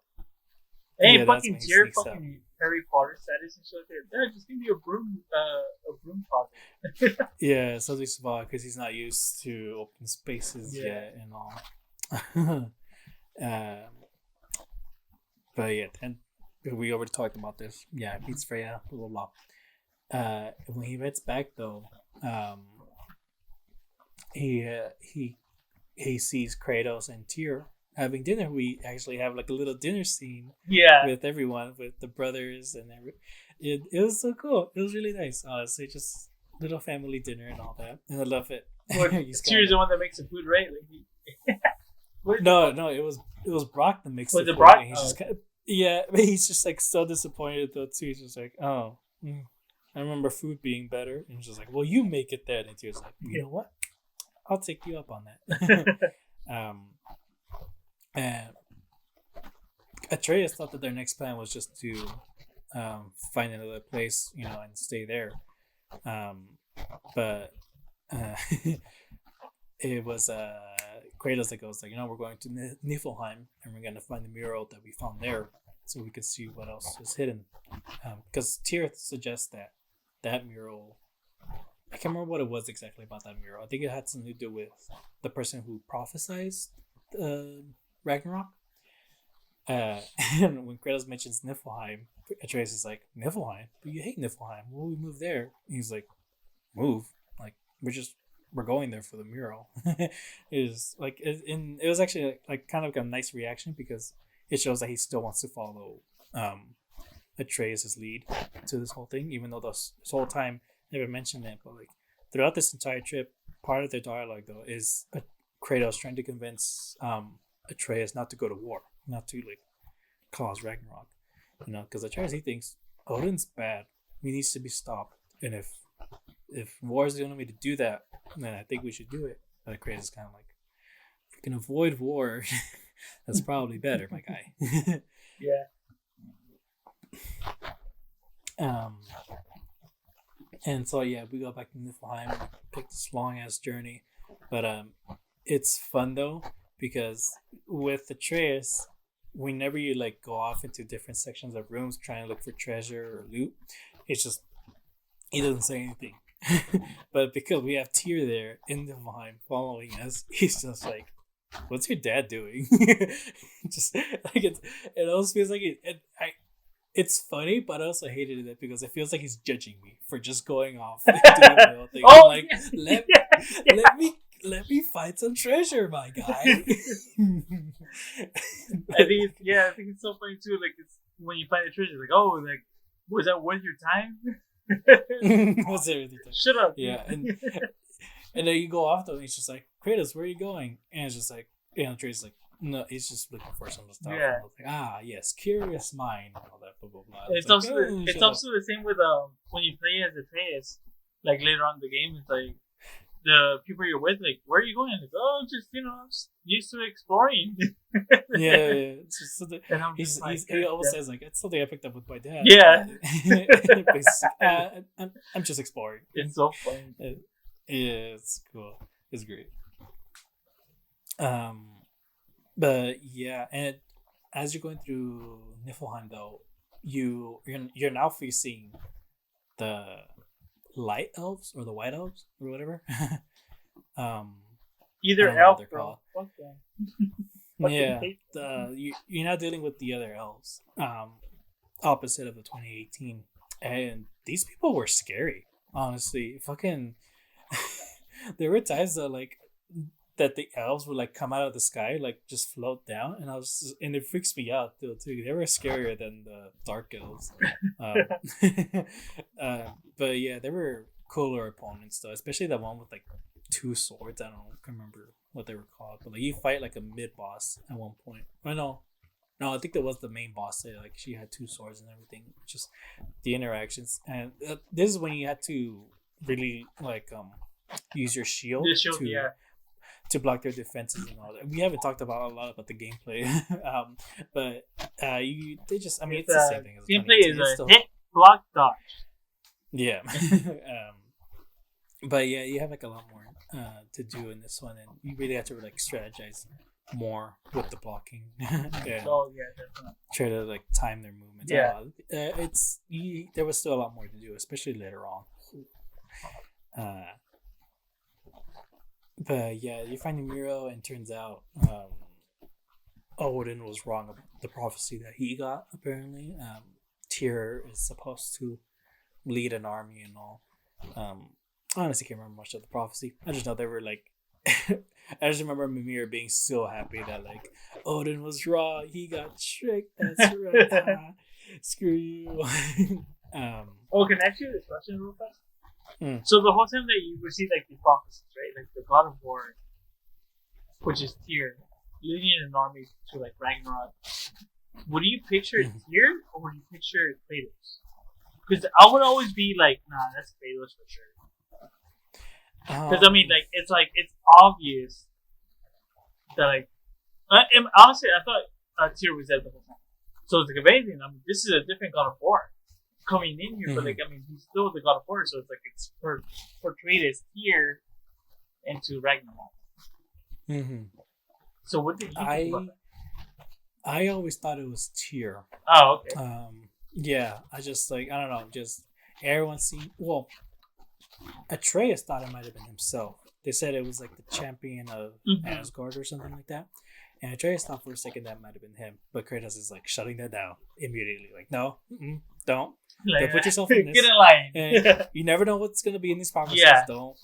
Don't try to figure this out for yourself. Just okay. And but yeah, I thought it was Tyr that's gonna lead it at some point, because it's just a weird thing going on with the story where Kratos doesn't want war, but as they keep moving forward, it's gonna lead. It seems it's gonna lead to war, and everyone is gonna have to come together at some point. And that was the big thing in this game. It's just is everyone gonna come together, or is it just gonna be a little army against? And that's Odin, that's what I thought. Odin's army. It's well, I mean, you beat Tyr, right? And it's he's I don't want war. I don't want anything to do with any of this. And that's when I was okay, well, it's not Tyr, but it's Kratos. I mean, he's still a God of War, so it still could be him. The prophecies, it's not it's the wrong God of War, but still the same God of War. So that's what I was oh shit, let's go Kratos, and then so who dies? Yeah, well, I mean, we'll get into the prophet, thing towards the end. I just want to get your input on this one, because the whole time when they showed the first one, I was nah, that's not Tyr, that's Kratos for sure. Because I'm playing as Kratos, not Tyr. Yeah, that's true. Yeah, it's kind of cool that kind of they called it. uh, but yeah, and actually, part of the reason why I still thought it might have been Tyr is because throughout Niflheim, Tyr is kind of like you shouldn't go with what the prophecy is saying. If we can avoid war, let's do it. It's not a fight. And there was one point where the whole time, every time you meet an enemy, Tyr is like, "Let me talk to them." It's like, "Hey, please, peace, peace, please." Yeah. And but they just keep attacking. Yeah, no. It's just kind of like, and as you keep going, at one point he just goes, "Yeah, just do what you have to do." And at one point, it does lead to him fighting one of the elves and killing it, or so he thought. He had to drag the body because they have something inside them that creates these bridges, and as he's dragging it, it wakes up and everything. But this is a conversation that he and Atreus have, where Atreus is like, "We don't have a choice in this. Odin's building an army. He's clearly gonna do something." But that was a big thing. It's like we don't have a choice, and Tyr like yells at him. It's like there is always a choice in this, And so that's what I thought they were leading into. It's like Tyr's gonna realize like, okay, I don't have a choice in this. I'm gonna lead an army towards Odin. Yeah. Actually, I was looking at the cutscenes and I forgot one part. Before they head towards Niflheim, they meet Ratatoskr. You remember, because he has to like put like a certain seed into the door that they use to go through the realms. Mm-hmm. Oh, the squirrel. The squirrel. Yeah. Oh my gosh, he is the best. He's just like, hello. Do you know who that is? Ratatoskr? Yeah, like the voice actor. No. No, dude, he's a YouTuber. He's fucking hilarious, dude. No way. Keep talking about it. It was pretty funny. Alright. Yeah. I probably can't figure it out with this cast, but yeah, Ratatoskr shows up and he is just hilarious. He goes like, "Hello, can I have a moment with you?" And he's climbing on top of Kratos, like all around him. And Kratos all the time, he's just like, "What the fuck is going on here?" Like you could tell from his face, he is contemplating whether to kill this thing or just leave it alone or something. It was so funny. I loved it. His name is Pros D. He's so fucking funny, dude. Like he's like a bunch of like card games YouTuber and like board games, like just like stuff like that, like on YouTube. It's so hilarious, dude. So did you ever get to the point where like he's like, "Oh, just ring this bell"? Did you see that? Yes, I did. Yeah. So later on, Ratatoskr goes, "If you ever need me, just ring this bell, and I'll come to you with any help that you need." Yeah. If you hit the bell enough times, he just goes, "I'm already here. You just have to ring the bell once, and I'm here. I don't know what you're doing." And finally, like if you ring it enough times, he goes, "Stop with the freaking chimes!" It's just like, "Oh, I'm sorry." No, dude, he makes some funny fucking YouTube videos. And like, I didn't know it was him until like I think the game came out and I was playing it and I saw on his Twitter that he posted he wore a whole bodysuit.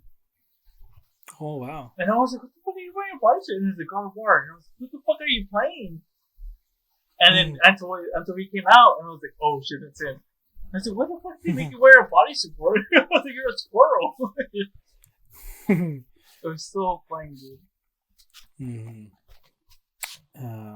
But every time I would go back, I would just like hit the fucking bell. Like, I'm gonna fucking hit the fuck out of him.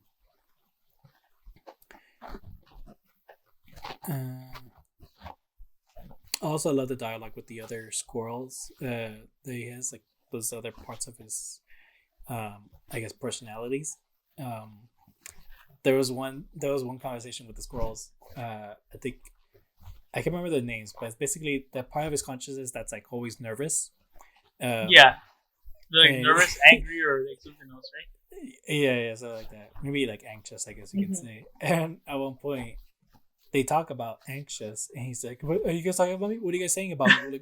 Like, what's going on?" And then the fucking angry one, he's just like, "Oh my gosh, they're talking so much crap about you. You wouldn't believe it," and all that. Just like his consciousness is always messing with himself. Basically, it's so funny. Um, um, but yeah. So yeah, they realize what the real prophecy is, and they just all go straight back home. I just saw it. There's a one part where they're close to that little light beam that's in the middle of Niflheim. Yes. And as they're passing through it, because they fall into like the river, they manage to get out of it with Tyr's help and all. And it's in that moment though, like Kratos kind of gets a little bit more respect for Tyr because he really helped them out. Mm-hmm. But they're walking away, and Kratos is like looking at the beam of light, and he's hearing something. We don't hear what he's hearing, but they put Faye's theme in it, which is, I think, that's awesome. It's just when they use the music to like can tell the audience what's going on. Yeah. And he just kind of goes.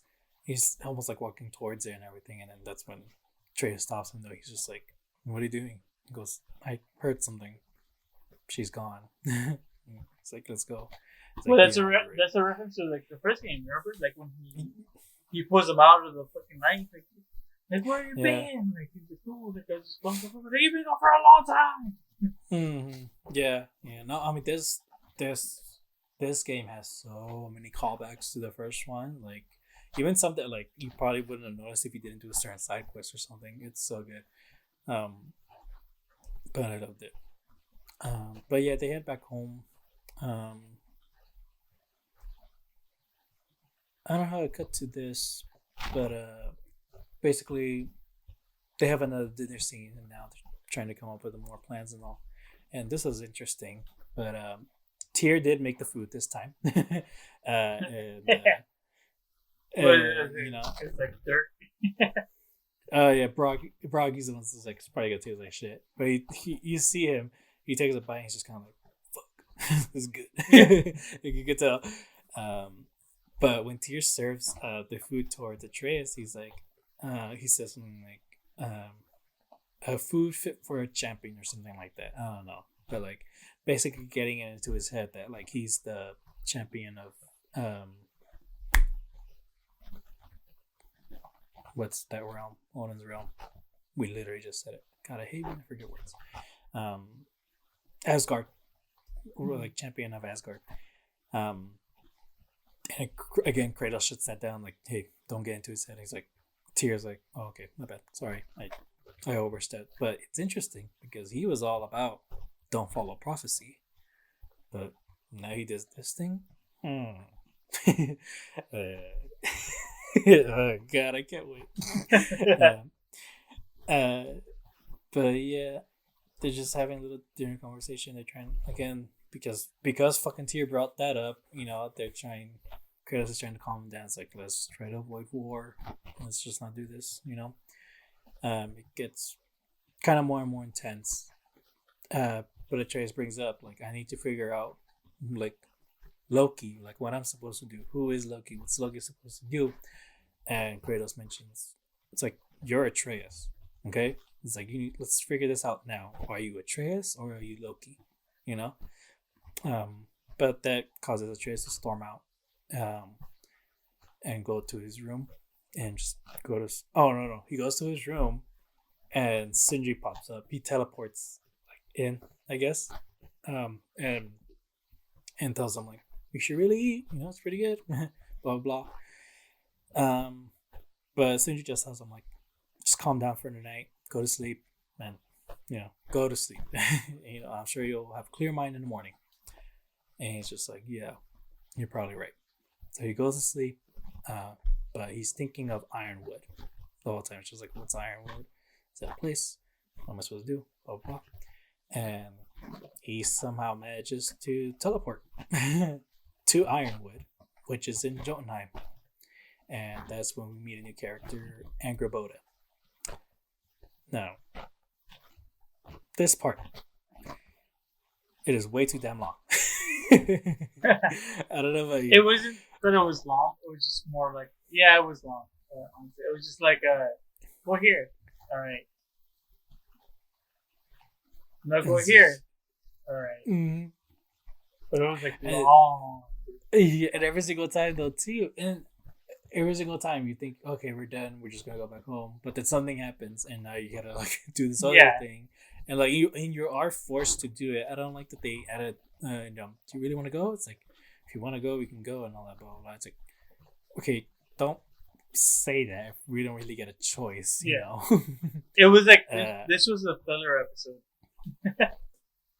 It really Yeah. was. Because towards the end, it's like, oh, okay, cool. You should have told me that a long time ago. Yeah, I mean, you get a lot of cool stuff. Yeah. So basically, like he gets control of his transformation powers. He doesn't transform into a bear, but he might just transform into a wolf, and that's his rage mode, basically. Which is I thought that was really cool. We get his own You know rage what? That's mode. crazy because I just realized that too. Because he never does bear after that, Mhm. right?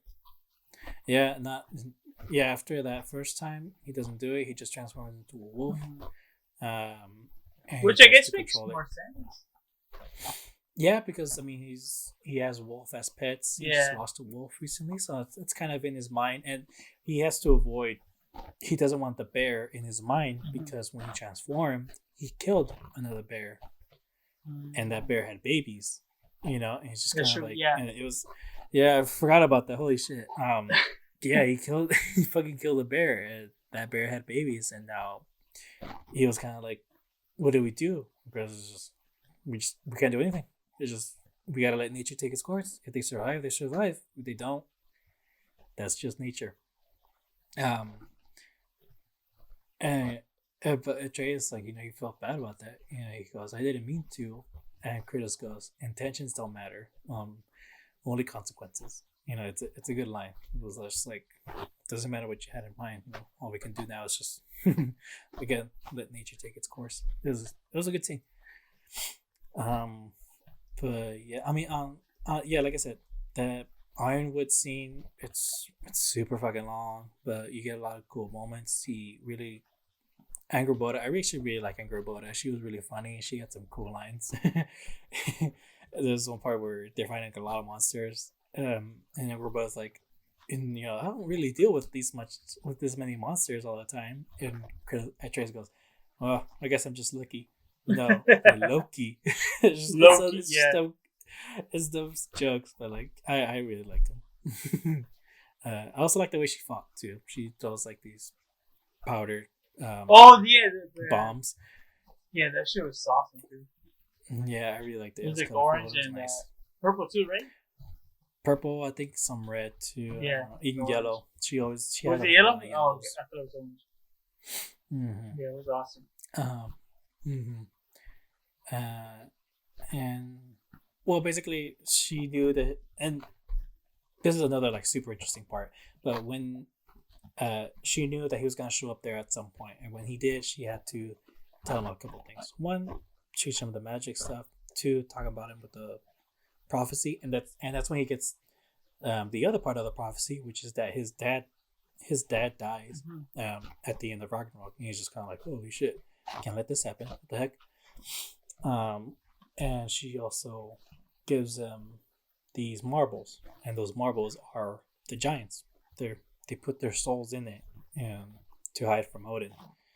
But some of them though are empty. So like there's still some giants out there. There's still some giants marbles out there that are hidden.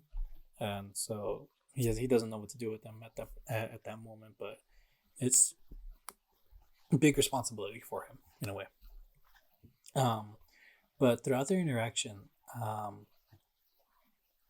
for Angrboda, prophecies are like a big deal for her and for the rest of the giants.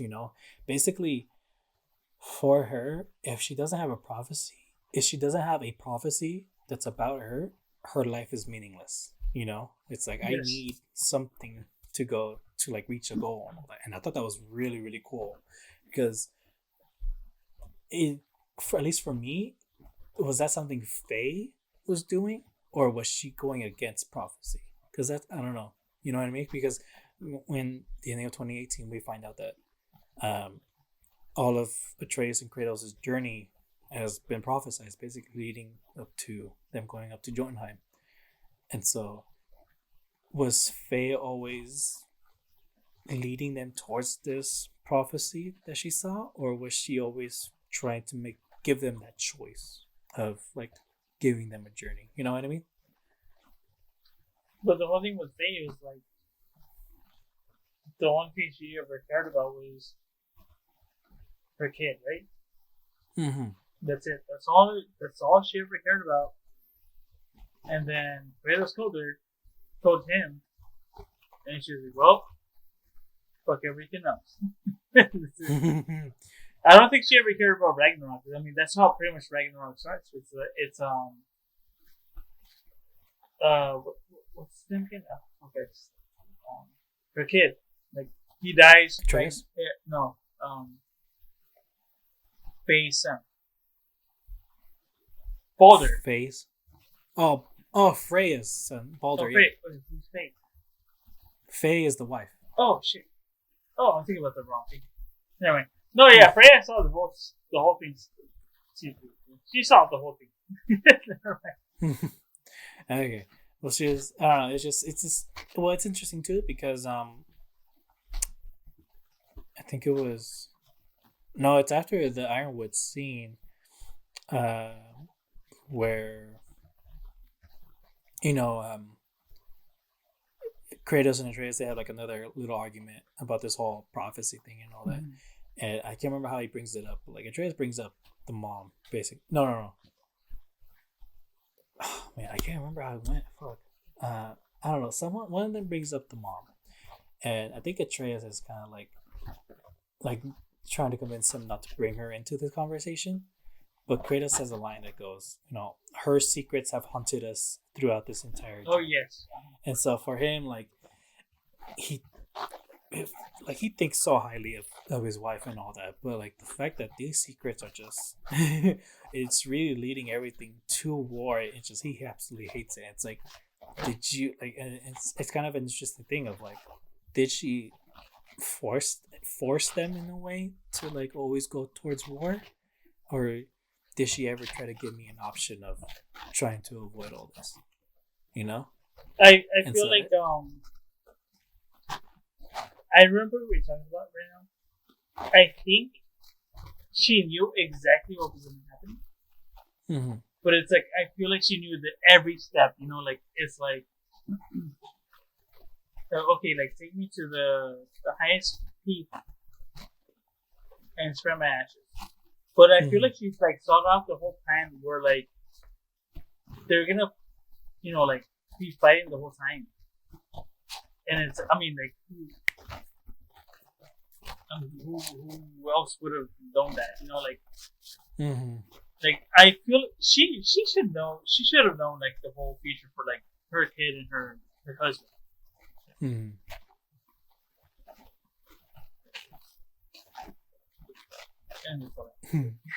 Yeah, because I don't know. I don't know. Yeah, it's interesting. We're waiting to think for part about. 3.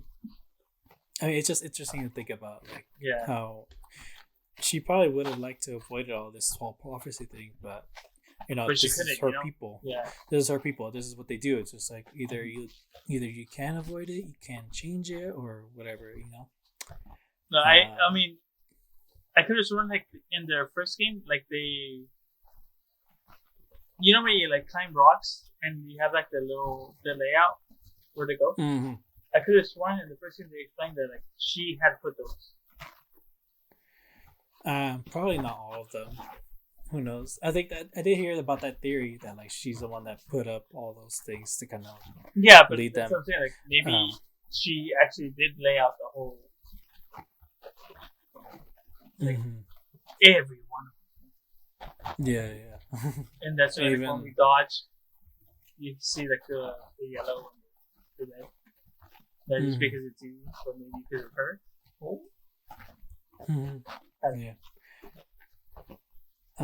Yeah. I mean, it's just interesting to think about. I mean, that was like, again, there were some really cool things in this Ironwood scene. It's just it was just way too freaking slow and too long. Dude, right? And no, but then when it took me like 3 days to get through that. Oh my god! Just because it's like I'm gonna take an hour. Another hour. I was like, God damn it. Dude, for real though, twice I was like, okay, I'm just gonna play a little bit. Yeah, dude. I'm just gonna see. I'm clearly at the end of this. I'll just get to the end and then I'll go to sleep.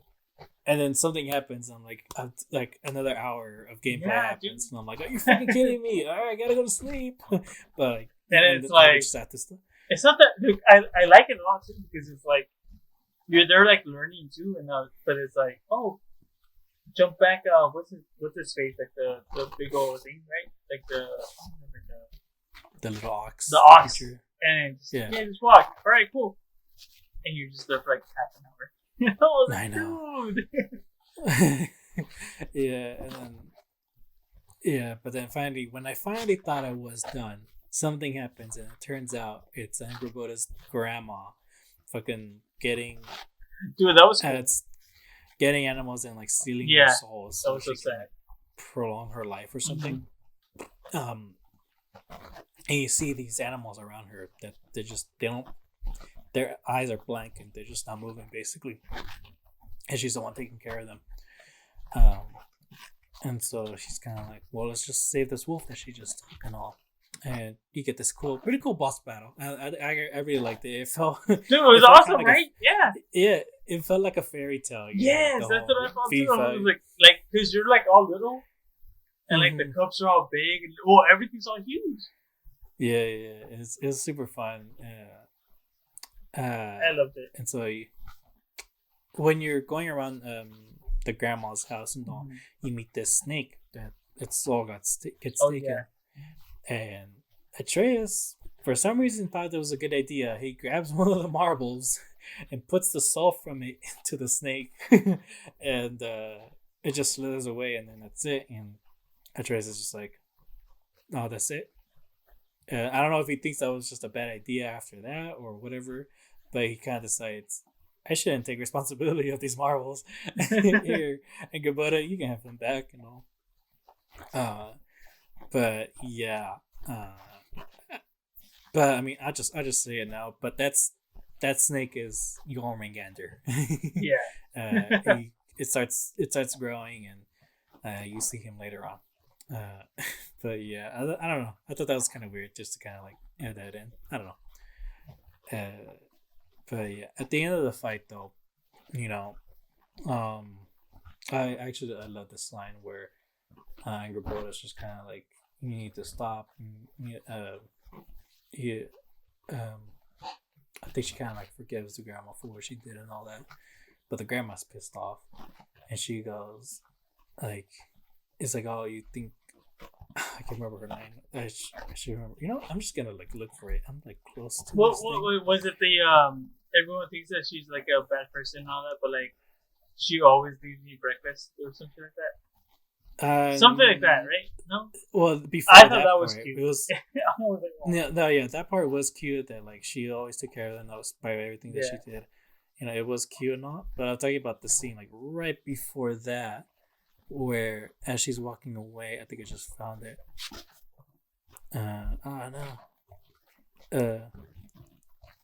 Okay, I found it. It's right here. Come on, load. God damn it. So like they basically destroy the thing that she was using to steal the souls and all. And she says, "You think you've done something here, granddaughter? You are nothing, and no one will ever remember you. Not even Loki. You'll just be a forgotten chapter in his story." Which, again, the whole time, prophecies are like the biggest deal for her and her family. And so the fact that this is literally the end of her story, because her prophecy's done, the grandma's trying to like hit hard on that. It's just like, hey, your life is done after this. No one's going to remember you, blah, blah, blah. Oh, and the grandma says he'll be too busy mourning his father, basically. That's part of the prophecy. And I mean, honestly, I love that scene. I mean, it's sad, obviously, but like, I don't know, it was just kind of cool. Angry Buddha is trying to like stay tough, trying to walk away from her and all that. And Atreus is just waiting outside. He's trying to like make her comfortable and all. And then that's when she mentions the little bread story, which is nice. When you first meet Angrboda though, and you're walking around, at one point you have this little race with her. Do you ever? Oh yeah, he did. Yes. Yeah. Yeah, and dude, I was really competitive with that. I was like, okay, I can make this, I can do this, and you make it to this medallion. Like you actually make it. I made it there first, at least, and she goes first one to the top, and it's like, whoa, whoa, whoa. You said just the Yeah. medallion. Hello, and she beats you to the top, and it's like, yeah, I win. It's like bullshit. That was cheating. um, but at the end of this, after the grandma thing, he mentions, hey, let's just race back, and he transforms into a wolf. She Agrabah summons some little creature, and then they start racing towards it. And this was a really cute moment too. It was just super fun. I think you are moving forward, trying to race against her, and the music was really cool too. It was just adventurous. It was fun. But I think she beats you again in this one. But it was a fair race this time. Yeah, I guess. Yeah, whatever. Mm-hmm. And when he goes back, though, turns out we were gone for 2 days. Oh yeah, that's true. I Oh, forgot about that. dude. Yeah, so it turns out we were gone for 2 days, and he's trying to come up with an excuse. It's like, I was just visiting the dogs, whatever. He opens the portal, and as soon as it opens, Kratos walks out, and he's just like, oh fuck. It was so funny because when he walked out of the portal, I was scared for Atreus. Because like, oh my gosh, Kratos is gonna kill him, isn't he? And him walking out of the portal, it reminded me of Avengers: Infinity War, when Thanos shows up to Earth and he's walking out of the portal. In the forest. Yeah. It just reminded me of that. Like, that was like the best part of the movie, right there. Yeah, him. Yeah, it just Daddy Thomas right there. Mm-hmm. But yeah, as soon as he comes out, though, he's like, "Where have you been?" I was just visiting the dogs. And it's like, for 2 days. I was, and he can't come up with anything because just like, stop lying to me. Like, tell me everything. Yeah. What is going on? What are you doing? And he can't tell him.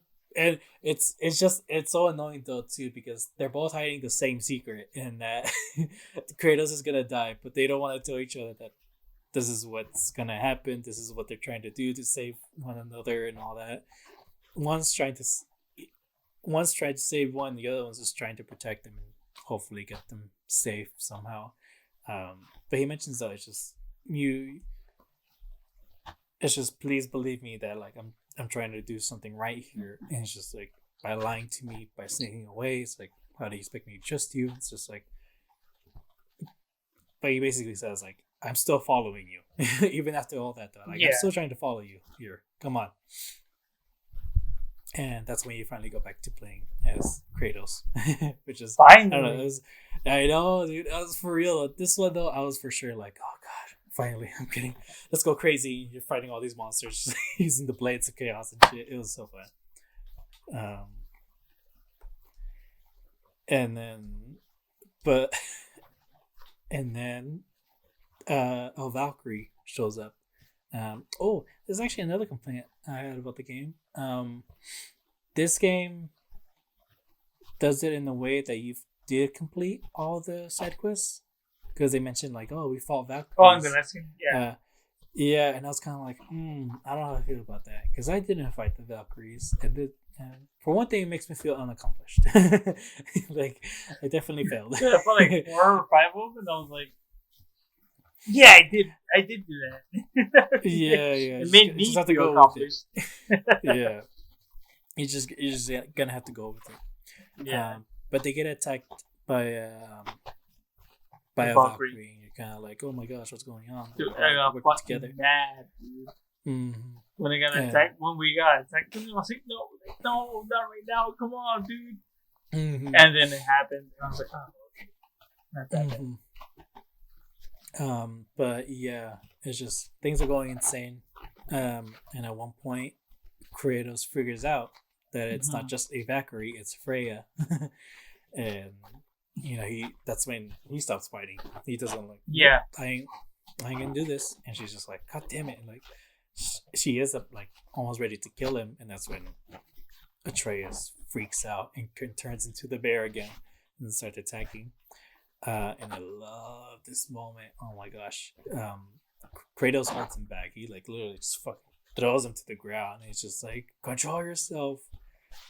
She was our friend, but like the way he says it though too, it's like it's hurting him that they're in this situation and all that. Oh my gosh, it's so good. But him saying that though, that finally gets Freya to join them. Like she hates it, but she realizes like you're not gonna attack me. If I'm gonna kill you, it's gonna be like in a fair fight, Yeah. But for right now, we have the same enemy, and that's Odin. And so she's just like, do me this favor, and I'll help you out with Odin. And the favor is that she can't travel to the other realms. We figured that out in 2018. She can't go. If she goes to another realm, she just gets sucked right back into Midgard. And so that's what they try to figure out. They have to go back to her home realm, which I can't remember the name of it. Oh, well, I think it starts with an N, but I could be wrong. I don't know. Niflheim? No, that's the elves. I don't know, but yeah. Kratos tells Atreus to go back home because he's basically grounded, and who decides to go with them? It's Brock. He's just like, and I'm going to, because part of the reason is because in Freya's homeworld, he has a friend that's living there. He just wants to check up on her. But oh my gosh, Brock, always the best. He's literally just like pops out of the door going like, and I'm going to, let's go, guys. It's so funny.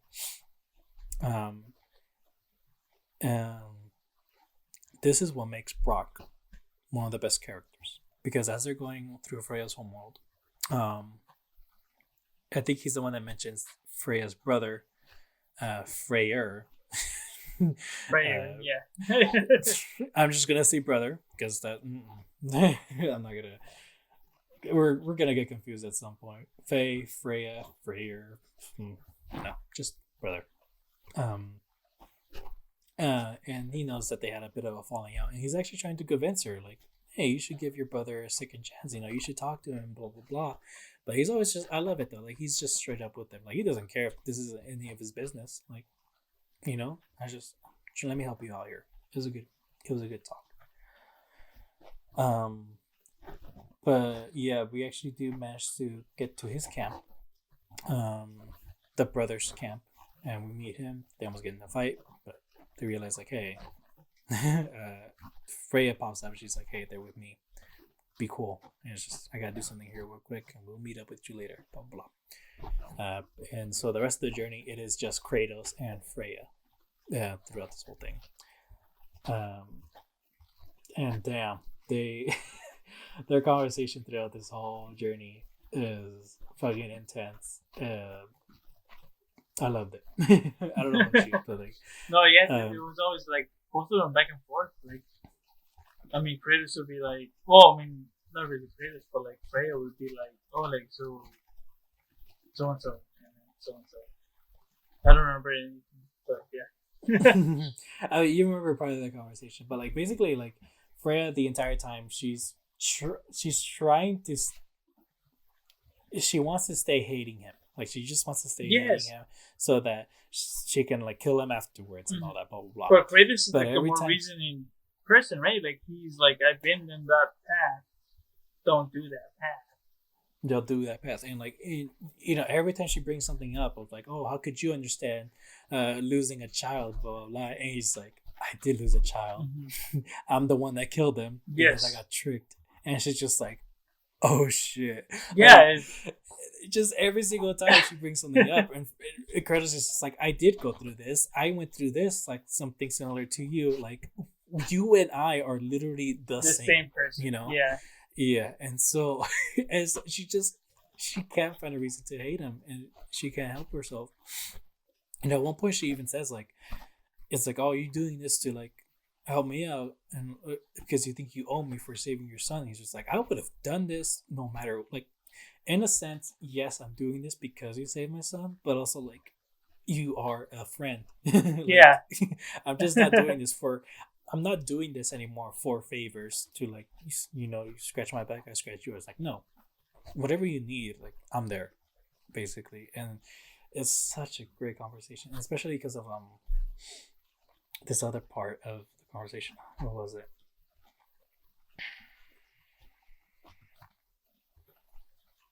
Oh, well, this is one part where they were kind of arguing a bit, and she says, "Just shut up and kill." And he gets attacked by monsters and all that, blah blah blah. And afterwards, though, he goes, "Don't ever tell me to kill again." She's just like, "What?" And she's like, "I will not be someone's monster. Don't ever freaking tell me to kill."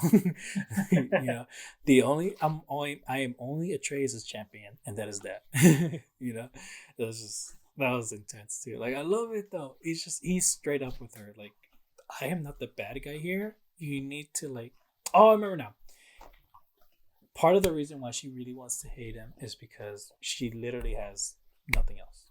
You know, she spent those years trying to kill him because she can't go. She didn't have her like Valkyrie magic. She couldn't. She literally couldn't defend herself. All she ever had, she couldn't go back home, go to any other realms. All she ever had was just hating Kratos and wanting to kill him. Yeah. But because of that motivation, though, she was able to get back her Valkyrie powers. She was able to defend herself, and it's just this different that motivation just like got her become powerful. And so, towards the end of this, it's becoming harder and harder to decide like, should I keep going against Kratos or should I actually just go for Odin? But we find the source of the magic that's keeping her in Midgard, and it's Odin. He used the roots of the World Tree to like, I guess, protect the magic that's keeping her there, and because of that, you fight this monster that lives in the World Tree, like in the roots of it, and it's trying to defend itself. I love this battle. This is a really cool battle. It was it was scary. It was scary. Like you really just have to like slice up. You don't know what to do. And at one point, you actually like pull the lizard out of the portal and all that, and you just gotta fight it head on.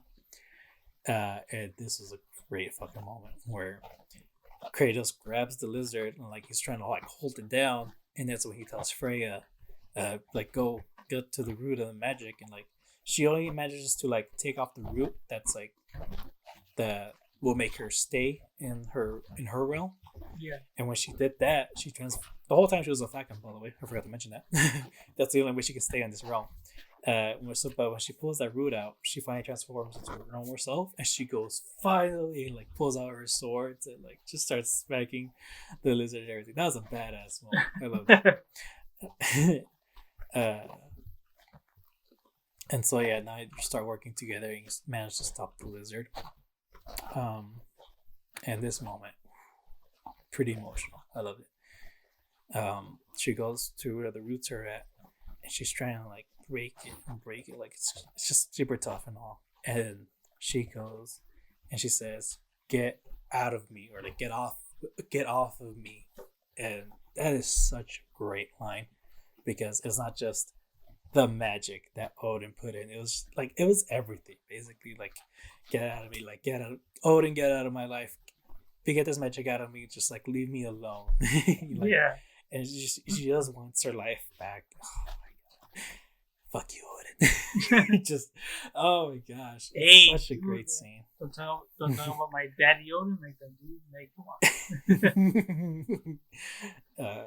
But yeah, and then but after that though, fucking Kratos is like, "So you're free?" And she's like, "Yeah." And he like pulls out the axe. So what's next? It's like she's got to decide right there and then. Like, yeah. Are we fighting or what? Let's go. But she decides no. Like we'll work together. We'll fight Odin. But yeah, I mean, what'd you think of that? Dude. Honestly, like, fuck that. The boss fight, like the one where like The lizard. yeah, fuck the lizard, dude. It comes like fucking 6 times. Yeah, I had trouble with But it it's too, especially because I'm sorry, go. I had trouble with it too because especially it would climb on these pillars and Freya would use these runes. Mm-hmm. And, but like I didn't know what to do. I was like, wait, should I throw my axe on this? And because one of them you have to throw the axe, and the other one you have to use the blades. And so you just kind of have to go like, wait, what do I do? What do I do? And so I think that's what I was struggling with the most with because you would have to like use the fucking arrows and then use the blades to like use the fire thing. But no, dude, honestly, like after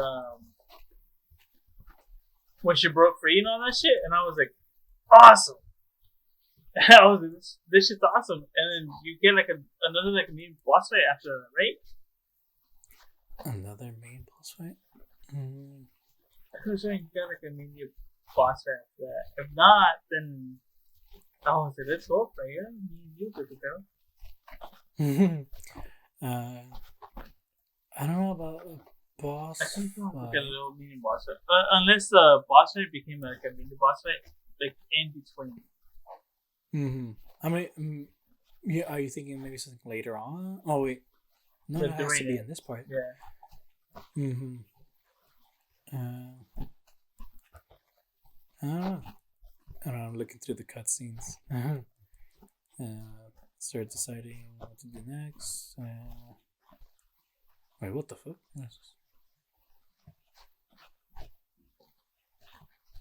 Huh. Oh, well, later on, well, as they're heading back, you see those wolves, the one that like chase the sun, the other one chases the moon. I forgot their names. I think it's like Hati and something. I don't know. Skull and Hati. There it is. Oh, it's Vanaheim. That's a realm. Vanaheim. Wow, I thought. Yeah, they see Skull and Hati. Basically it goes from night to day in that moment, and I guess the plants in Vanaheim start to change depending on the time of day.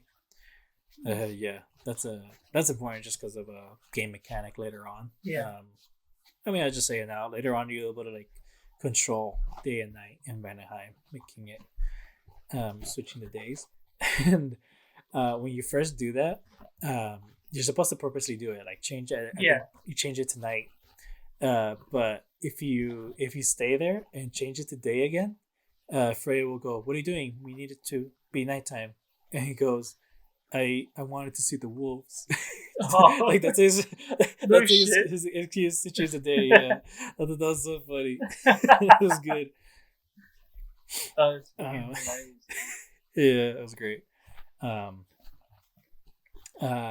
But yeah. I mean, so I don't think I'm seeing anything of another boss fight.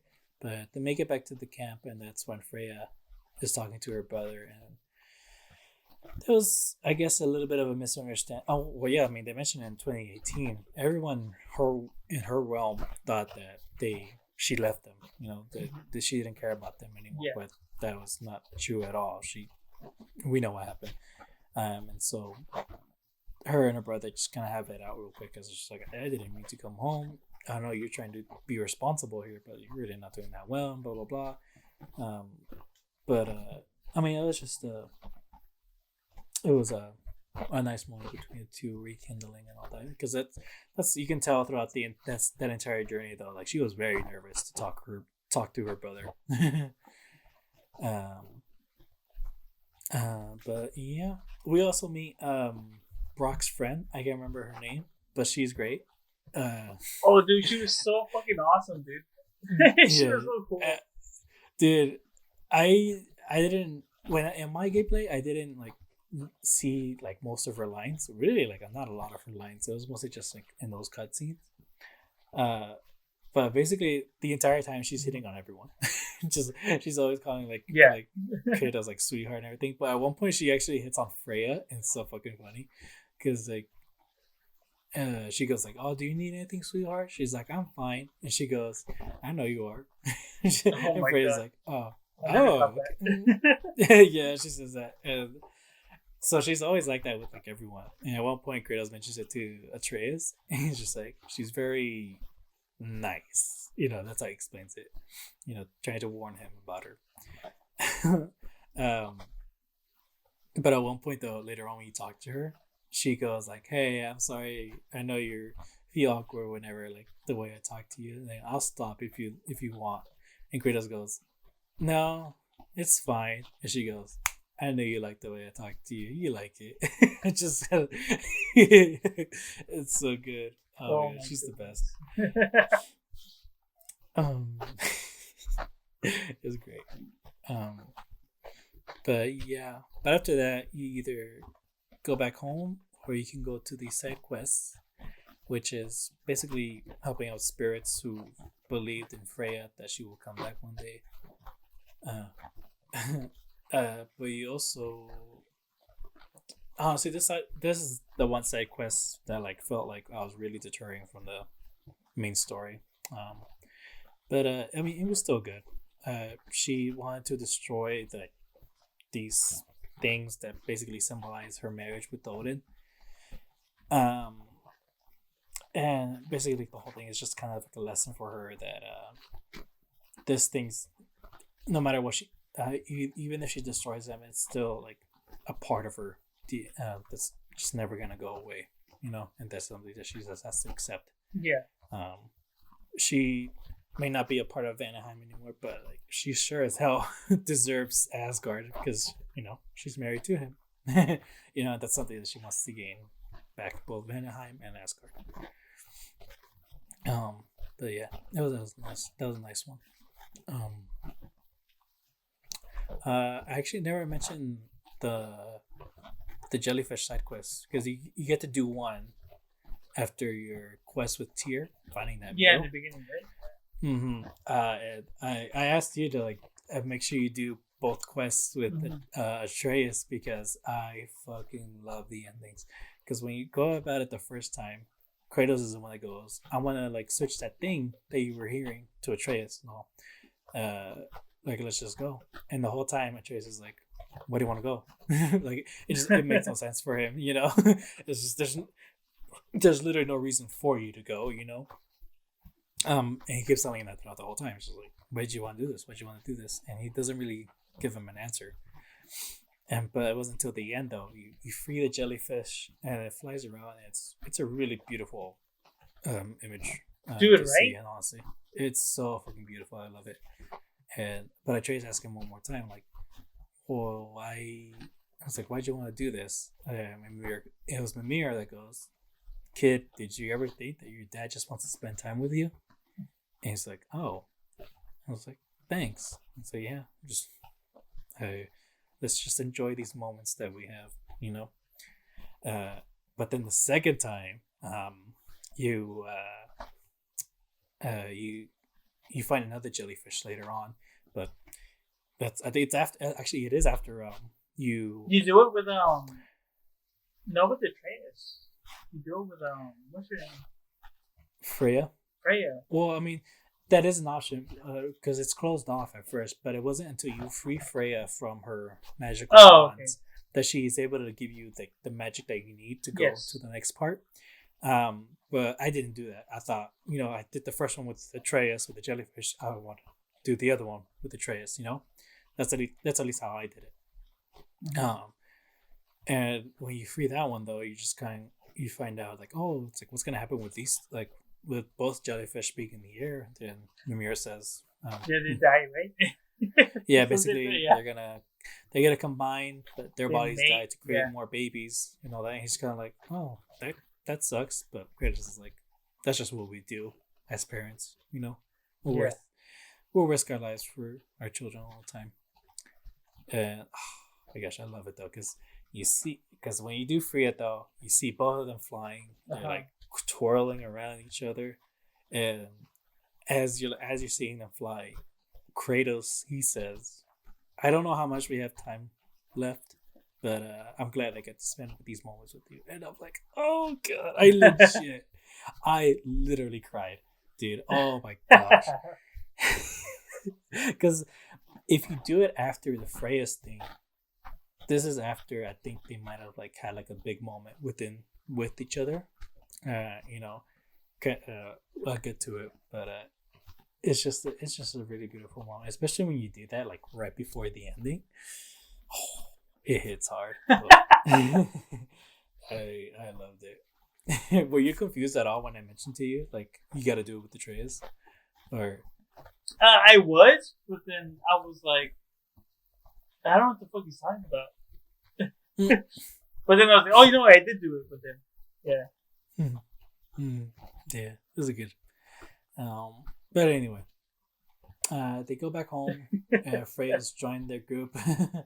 But when Kratos gets home, though, you can hear Sindri and Atreus arguing because Atreus is suggesting to go to Asgard, and Sindri's just like, "Why? Do you want to go there? Are you fucking insane?" Blah blah blah. But Kratos opens the door, and Sindri walks out, and he's just like, get your kid straight." Get him in line, like, yeah. Yeah, I remember that too, yeah. He's fucking mad. For sure. Like, I think I have it right here. And so, like, he's telling him again, like, where did you go? So, like, what are you trying to do? Is like, where did you go? And he tells him, like, did you go to Odin? Like, he thought he might have gone to Asgard already. And he's just kind of like, no, I did not go there. Like, why the fuck would you suggest that? Like, at all. And he's trying, but he's trying to tell him, like, so what if I did? You know, I'm trying to, like, help people out here, you know? I'm trying to get answers. I'm trying to stop Odin if I did this, you know? And and at one point he calls Kratos an asshole. Mimir is just like, hey, let's calm down here, you know? At first he's trying to be reasonable, right? Like, he's trying to, like, make peace between the both of them. But Atreus keeps suggesting more and more that he should go to Asgard, go to Odin, blah blah blah. And that's when Mimir's trying to, like, he's really getting pissed off. It's like, don't, like, let's stop this right now, okay? You're acting crazy here. You're not going to Asgard, and that just gets Atreus pissed off. Like, okay, now you're taking my dad's side. Like, why? Blah blah blah. And that he says that one more time. Like, I'm trying to stop something bad from happening. And I love this. Mimir is like, something bad already did happen. Look at me. Look at Tyr. Look at Freya. This is what Odin did to us. And oh my god. it was just such a good moment, though, because you'd never see Mimir like this before, especially towards Atreus. Like, he's putting his foot down. Yeah, on he's this very moment. understanding with him. Mm-hmm. And just it was really good. But yeah, it was so good. And he kind of tells him, Kratos tells him again, like, are you Kratos or are you Loki? Like, you gotta decide this now, and all that. And that's when Atreus storms off, but he turns into the bear when he does that. Like, he gets super pissed off. Yeah. And he fucking hits Sindri. He freaking, like, smacks Sindri to the side. He goes out the front door, runs away towards the portal. And as he's trying to open it, Kratos comes out of the house and he goes, boy! Like, he really screams it out, like, boy! And that's actually the first time we hear him call him boy throughout the entire game. No shit? This one. Yeah, that's the first time he does it. So that's how you know he's pissed off. But what's interesting, though, is that he doesn't chase after him when he's at the front door. He just calls out to him and he waits there. Like, he gives Atreus the choice of, like, what are you gonna do next? You know? But that's when. But he heads back to Midgard and tries to figure out how to get to Asgard, and he does manage to get there. Well, that's his first time in Midgard, though. I mean, Asgard, huh? Yeah, he goes. I can't remember how he summons him. I think one of the ravens just finds him, and he's like, "Okay." take me to Asgard, blah blah blah. And that's when we get there. And for some reason, Odin takes him like outside the wall that he of the city and all that. He has to go through all these monsters and shit, which is, I mean, yeah, I think you can guess that he did it to test him, so he can make it. Oh yeah, of course. Mm-hmm. Yeah. So he makes it to Asgard, and he's going around. He meets this kid. I can't remember his name. Some blonde kid. This is from Midgard. He explains that Odin took them in, put them in a safe place, and all that. Blah blah blah. And he's trying to. He asks him like, "So how do I get to the wall? Is there an entrance?" He's just like, "If there was, if we would have gone through." Nope. And Atreus is just like, "All right, guess I'm climbing." And yeah, we just climb up all the way to the top. And by the way, like that kid, he never comes back home. That kid, yeah, he does come back. Does he come back? Was it the same kid? Like the one scene and that's it. Like later on. No, he comes back twice actually. Twice. It's actually really cool. I actually really like it when he does come back. Cause I'll explain it later on. Oh, okay. Dude, but like that wall, dude, it's so fucking big. It was like, that's nothing, right? And like when you're climbing it, holy shit, it's tall, man. It's fucking tall, and I love it when you get towards the top though. Atreus is just like he's like getting a bit of his strength though too. It's like, I'm gonna make it. I know I can. And he just needs one more to like pull himself up, and he fucking meets Heimdall. Dude, okay. So first, when I saw this Heimdall, I couldn't get my mind off of Idris Elba from the Thor movie. Yeah, the whole time I was like, he would never do that, and I was like, this is not him. I gotta learn to appreciate this guy. Yeah, fuck this guy. Oh my god. Second best villain in the game. Odin was first, but Heimdall, he is so fucking great. Good, dude. Like their conversation throughout all this, he's just like, the first thing he says is like, what part of a giant wall does that scream for you to climb it and just cross over? Like I where's your head at in this situation, my guy? He's a fucking asshole, man. And I loved him. I loved him the whole time because he's just a fucking dick. Like the whole time. And he can talk like there's spoilers later on, but like he gets like in a fight scene with him, and he's just like talking shit the whole time because he knows their moves. It was awesome. But we find out like just a little bit after. Yeah, of course. That, he can read people, not so much read people's thoughts, but like their intentions. I guess you can say. They never fully explain it as to how it works, but like basically he can read your thoughts, which is cool when you look back at the conversation though, because he's just kind of like, "What are you doing here?" And he mentions, "Odin invited me." He's kind of like, "Odin invited you. What does he want you here?" He says like, "Oh, I came here to train for him," but he knows he's lying. He knows he's like, bullshit. I love the actor though too, because there's a lot of like hand movements with his acting, and when Atreus mentions I came to be like an apprentice for him and all that, Heimdall does like this head tilt, like that's not really the truth, is it? Like he just, I don't know, just the way he moved in that scene, like you never know what he's thinking. You actually don't know what his next move is going to be. It just is, it was kind of intense in that moment, but yeah, but he takes you down. So good. Yeah, he's great. But yeah, he takes you down, takes you to Odin's place and all that. But right before though, he starts attacking him because it's like, I was never gonna take you to Odin. I just wanted to see what you're all about and all that. And you're fighting him, and you can't hit him. You literally just like, oh, he's all dodging it. All dodges. He hits you back and everything. Like you can't get a single hit off of it. It's so annoying, but in the good way, because like they establish this, like he knows your every thought. You know what you're gonna do, and it just makes it that much better though when you actually do get to fight him. I was literally, as I'm like fighting him in that moment, I was like, I can't wait to kill you later.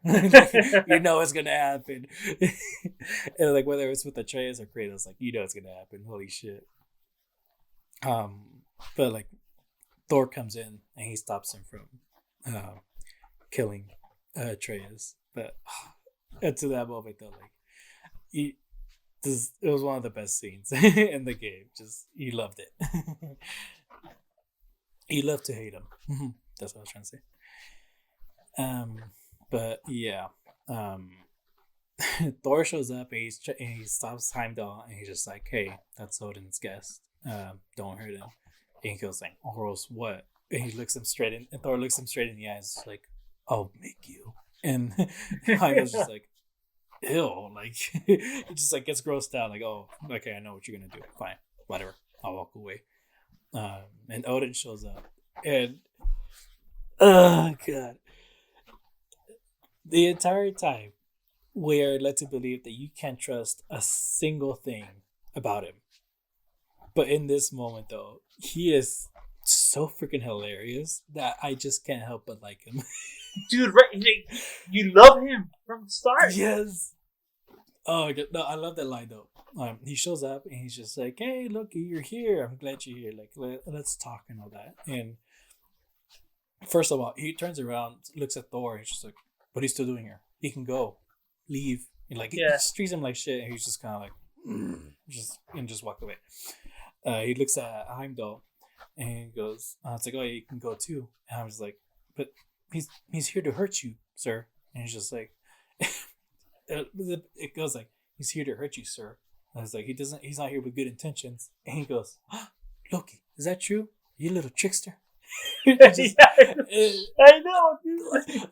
That what was moment, it? You think I would have known that? Like, yeah, it's so funny, and they do it's on purpose though too. Like, I mean, not just from the creators. Yeah, like, it's obviously on purpose from him. But like, he goes, "You little trickster." Yeah, I know this. And, like, he turns around, tries to look at Heimdall, but like Heimdall moved like next to him, and he goes, "Yeah, I already know. I know that already." Just like towards him. Like, I know that already. Like, I've given him no reason to believe me. I'm not here to hurt him, you know. Oh, dude, that's why I love, like, from the beginning, dude. Like, I loved him as Odin. Like, just Odin, I loved him. I knew he was never like intentionally trying to be my friend, but I was like, I mean, this is awesome. I love him. It's yeah, he's just so funny the entire time. He takes you all around Asgard. Yeah, and then he takes you all. Yeah, exactly. He takes you all around Asgard. He's teaching you with like the new Valkyries, and then there's like what is it? He's telling you like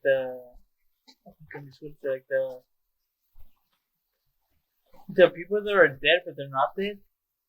Oh, yeah, I can't remember the name, but the ice people, pretty much. Yeah, I can't remember the names, but you see them. He like apparently puts their head right because not all of their memories are restored when they they die, but then he brings them back and kind of puts their memories back in, but not really though. And it's like, hey, this guy is not that bad. Yeah, and at one point you meet that dwarf again, the one that was in Nidavellir, the one that showed you where Tyr was. You remember? No, like, you see him again. No shit. That was him. He's the one like making these certain weapons for Odin, and oh my gosh, but Odin the entire time he's trying to sound like nice, but he's literally threatening them. Because he's just like, "Hey, I asked for these, days ago. You're in my payroll. Like, why isn't this getting done?" And yes, yeah. Like, he was like a fucking asshole in the beginning, right? Yeah. When you meet him with Kratos and Atreus, him? Yeah. With the monocle. Yeah, with the monocle. Okay, yeah. You see him in. He's okay. Yeah, I remember that. Yeah. He's making these weapons, and they mentioned like that they've been slow on the production of them and all that. And like again, he's trying to sound nice, but he's literally threatening them like, "Get this done or else." Yeah. I remember that. And that's when you put in. Yeah. Um. Uh, but after all that though, they go back to his place and he shows them to Atreus' room. It's just like, yeah, this is yours. Once you're done here, meet me in my office. Blah blah blah. So he's just looking around, and who shows up? It's Thor's daughter, and she mentions like, "Hey, this is what the room he's staying in is one of her brothers." Oh yeah. It's just it's just all kind of awkward. Like, oh god, like, what's she gonna do? Is she gonna kill me? But she mentions like she clearly misses her brothers, but she's also kind of like it's kind of good that they're gone. Yeah. They weren't the best. It's a tough thing to think about. Um, but yeah, I mean, it's just kind of like they just kind of left it at that. Not pals, but they could probably get along. Um, but yeah, he goes. Um, he meets Odin at his office, and he sees a sword that's like strapped to a pole, and he's just kind of like, "Whoa, is this thing alive?" Blah blah. And its name is Ingrid. And this I hate this line. But it's so good. But he sees Ingrid, and Odin goes, "I was like, yeah, you want it?" He's like, "Really? Yeah, here." And like throws him like the thing to put the sword away and all that. He's like, "Oh, thanks." And he says, and they say I'm the bad guy. I'm like, motherfucker, you think just giving him one gift and like we're supposed to let go of everything that you done? Like what? It's just, Hey, bro. it's a First good of all, line. what has he done to it? He hasn't done anything.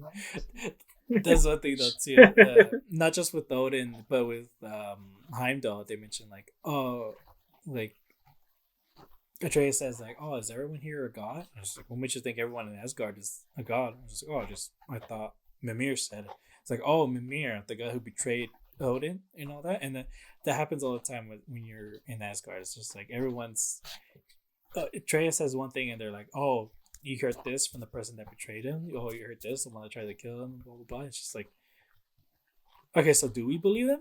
I mean, I never doubted them. I was like, bullshit, you guys.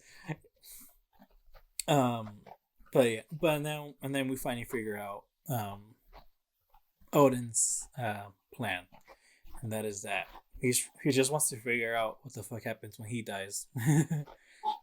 Everyone gets Valhalla, but what did the gods get? Like what happens after? And he thinks he can get his answers by this crack in reality, I guess. Um, and he has this piece of a mask, and he thinks Atreus can help him find it. And he goes and he reads it, and he thinks it says, what does it say? I can't remember what the clue was, but it lets him to somewhere, some cold place, basically. And he goes there with Thor. You remember? Oh yeah, the first one. Yeah. Mm-hmm. Oh wait, no, it wasn't the cold place. That was later on. That was no, the first place. It was in fire. Muspelheim, I think. That's the fireplace. Yeah, Yeah. that's where you go. And yeah, you go there with Thor, and Thor. He's pretty OP in this. Like he just if he's Dude, if he's so going to attack awesome, it, dude. if he's going to attack an enemy, you just do it. Snap out his fingers, and they're fucking dead easily. It's so great. But throughout this journey, though, he's trying to kind of like get on his good side and going like, no, it wasn't this one. It was actually later on. But in this one, though, for sure, he's trying to hopefully stay on his good side because I think Thor mentions like, I got my blood pact or whatever from Kratos, but I haven't gotten one from you yet. Basically like being very threatening. And he sees him in the mural, Atreus, and he's trying to figure out a way to like get him away from him.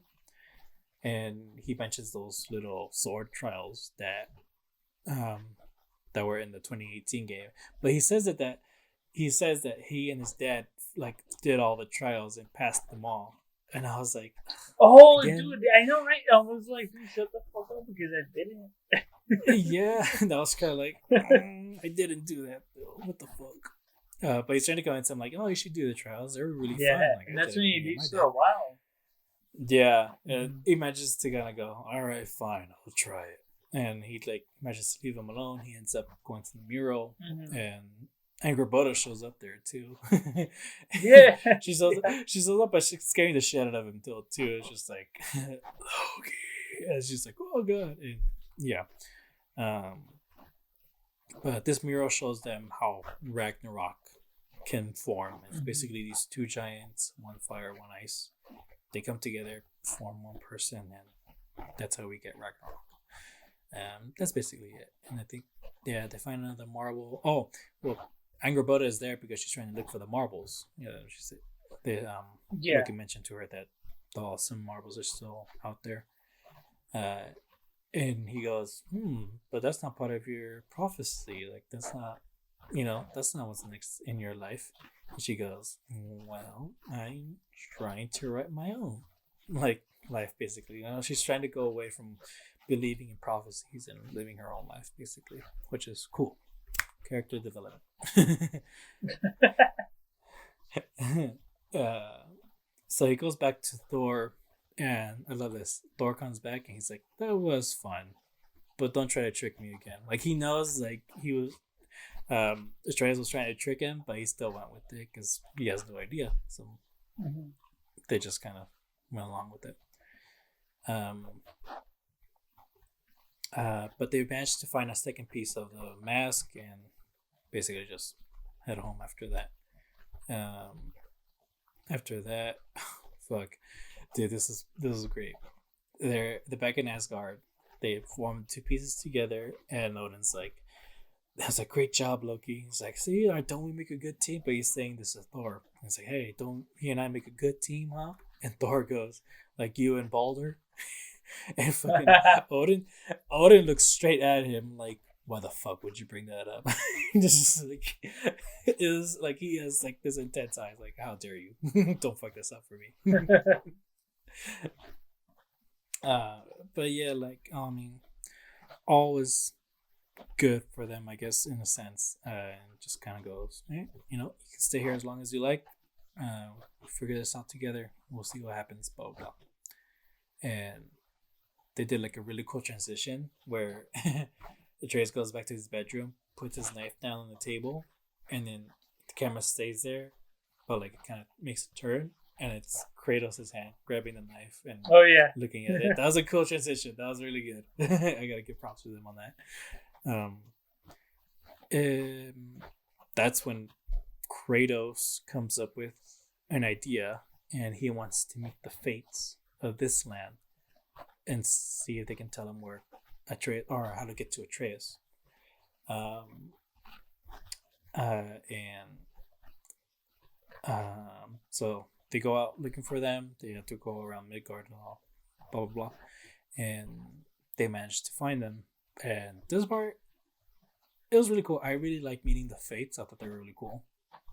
Um, there was one funny moment though where basically they're describing each character. They're like, Kratos, the God of War. Always it's always looking to kill someone, blah blah blah, and then Freya, always too protective, led her son to die, blah blah blah. Then they go to Mimir, and I can't remember what they were saying, but Mimir just interrupts him in the middle of it, and he's like, "Oh, let me guess, I'm arrogant and never gonna change, blah blah blah," and all that, and he's like, "Hey, you forgot you're dealing with the smartest man alive here." I don't know. It's so funny though too because he interrupts them, finishes their thing, and then they just stay quiet. Like Yeah. it's as if like, okay, yeah, you got it, fine. um, but they meet the fates, and basically what they say though is that there's really no such thing as fate. There's no such thing as prophecy. It's just we know exactly who you guys are. It's like you kill gods. You're overprotective. Like it's gonna clash. It's gonna lead to this. Basically, it's always good. It was always meant to be. Basically, people are predictable. You can guess what they're gonna do next, and that's how prophecies are made. uh, uh, but yeah, and I love that though because it just leaves them with dread, and they have like no idea what to do next and all that. Except for And the whole time, Kratos. mm, But I love what they said though too. It's just they mention you kill gods. That's always going to lead to that, and I can't remember what they said, but he basically kind of like asked, like, okay, so how do I kill Heimdall? Basically, he's like, okay, there you go again. You're only caring about the second act, but not the consequences of it. Like, come on, dude, think this through. And then after that, though, Mimir, he's trying to convince him, like, okay, let's not kill Heimdall. Basically, like they find out that he's gonna have to kill Heimdall to protect Kratos and all that. Mimir's trying to convince him out of it, but he's just kind of like, if it's to protect Atreus, I'm gonna do it. Like, there's just no other way around it. And they're kind of like, this is how you're predictable, my guy. But that led them to getting to coming up with the plan of creating the Dropnir spear. That was a weird name. But yeah, the spear is being made. This one's cool. So they had to go back to Nidavellir to make it because there's only one person that can. And Sindri decides to go, but Brok is like, no, I never get to meet the lady. I want to go. And Kratos is like, Brok's going. That's that. Because again, Kratos is still pretty pissed off at Sindri for going off with Atreus and all that. It's always treating him. I can't remember the conversation throughout all that. Oh, I forgot. The both times that they visit that they're with Brok, he gives them riddles. I can remember the first riddle, but in this one though, we get another riddle, and he says, "What gets bigger the more you take away?" And Mimir can't figure it out. One of the suggestions though, he was like, "The answer is love," and they're like, "What?" It's like, yeah, the more you take it away, the more the more you want it, basically. And both Brok and Kratos were like, what kind of fucked up relationships did you have? Like, this is how you see love. Yeah. But yeah, it was good. But they managed to meet the lady, and she makes a spear, and it was really. I really like the way that the lady looked too, because it was just like she looked out of place in all of Nidavellir, and then you get the spear. Brock tells the mermaid if she can bless it, but she just swims away after that. He's kind of like, what the heck? He's just like, what the heck? She just ignored me. What's going on? And Mimir explains to us like, they don't communicate regularly. They communicate through our souls, and you seem to be missing the part that communicates. I mean, that's when he puts together like, shit, I did die in that moment, and Sindri brought me back. It's like, I'm like, motherfucker, like, you shouldn't have done that, And oh my gosh, this moment. Before that, Brock explains how dwarf magic works, and he says it's not about the thing itself, but the nature of it. And Kratos asks him like, this thing still needs to be blessed, and he's just like, well, the person that can do it already left. And he goes, no, it needs to be blessed by a great blacksmith. Yeah. And he goes, it's not gonna work on me. I don't have all the right parts to do this. And he goes, it's not about the thing itself, but the nature of it. But like, he does this by literally getting down on one knee and like showing him up and like, could you bless it? Like, fuck, that is like the biggest sign of respect for Kratos, dude. Holy shit. And I love it though, because like Kratos is getting friends, even though he treats Sindri like crap, he still probably does consider him as a friend in some way. But not really though. Not really though. Yeah, it's a great moment.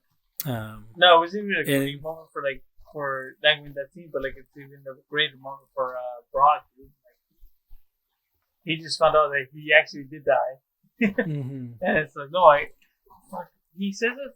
I forgot the specific line he said, but like, I was like, just fucking bless it, bro. Just bless it, dude. Yeah. No, I think he just says like, let this thing strike true and like let it go back when its job is done. He fucking spits on it too. So. Oh yeah. But I love him, dude. I love him. What did you think of this weapon? Eh, like whatever. No, you really? You don't like it? I mean, I liked it. I like all the weapons, but it's not my favorite. My favorite right now is still the axe. So Mm-hmm. Yeah, I get it. No, I mean, it's for sure not my favorite though. But like once I got the hang of it though, it's really fucking cool. Especially when you get some runes on it. yeah. You know, you can do some big fucking So things. I remember, don't know. I mean, like, the last time we talked, I was like saying like, oh, I need to get used to like attaching like not attaching runes, but like putting stuff on the weapons, like especially my armor. I was watching the video like before we like started talking. Dude, this dude was like the last boss fight and like against Thor. He was using the spear, and there's a fucking move, dude. Like it summons like tornadoes, mm. and I was like, what the fuck? Man, this is why I hate these fucking games because I can never do all that shit. Yeah. But it looks fucking sick though. Mm-hmm. I liked in the game though that they kind of changed the armor stuff and just take like a lot of things mechanically. Like you don't have to use certain runes to do certain moves.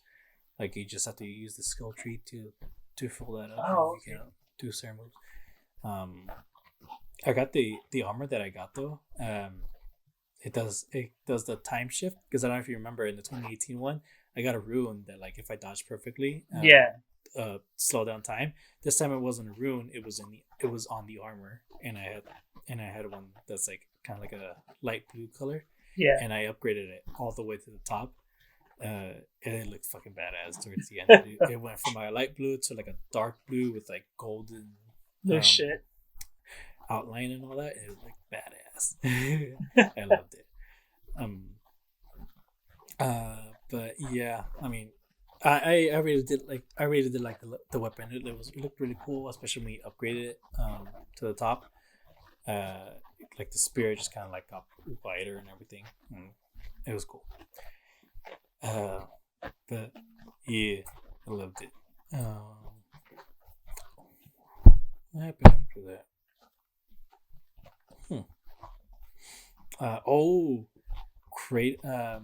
After the weapon, Kratos meets Odin. You remember? When? Yeah, it was. At one point, Brock stays behind because he's just like, I'll meet you at the gate. You know, whenever you're ready, I'll just be here. Blah blah blah. So he's off on his own, and he meets Odin. Odin's just like, hey, I want to look at our deal again. You know. Oh yes, in the city, right? Like the village. Mm-hmm. Mm-hmm. Yeah, I remember that.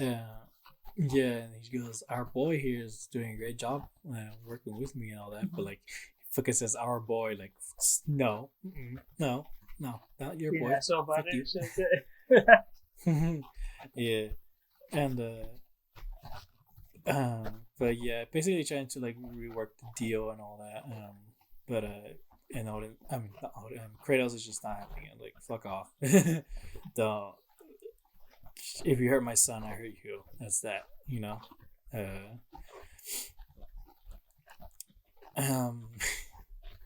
But yeah, I think that's about it. I think it was just that little interaction, and they just go straight home.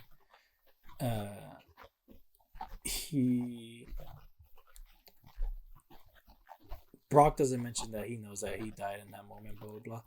But yeah, you just get like a funny interaction, and after that though, he has no idea what to do. Kratos, like he has the weapon, and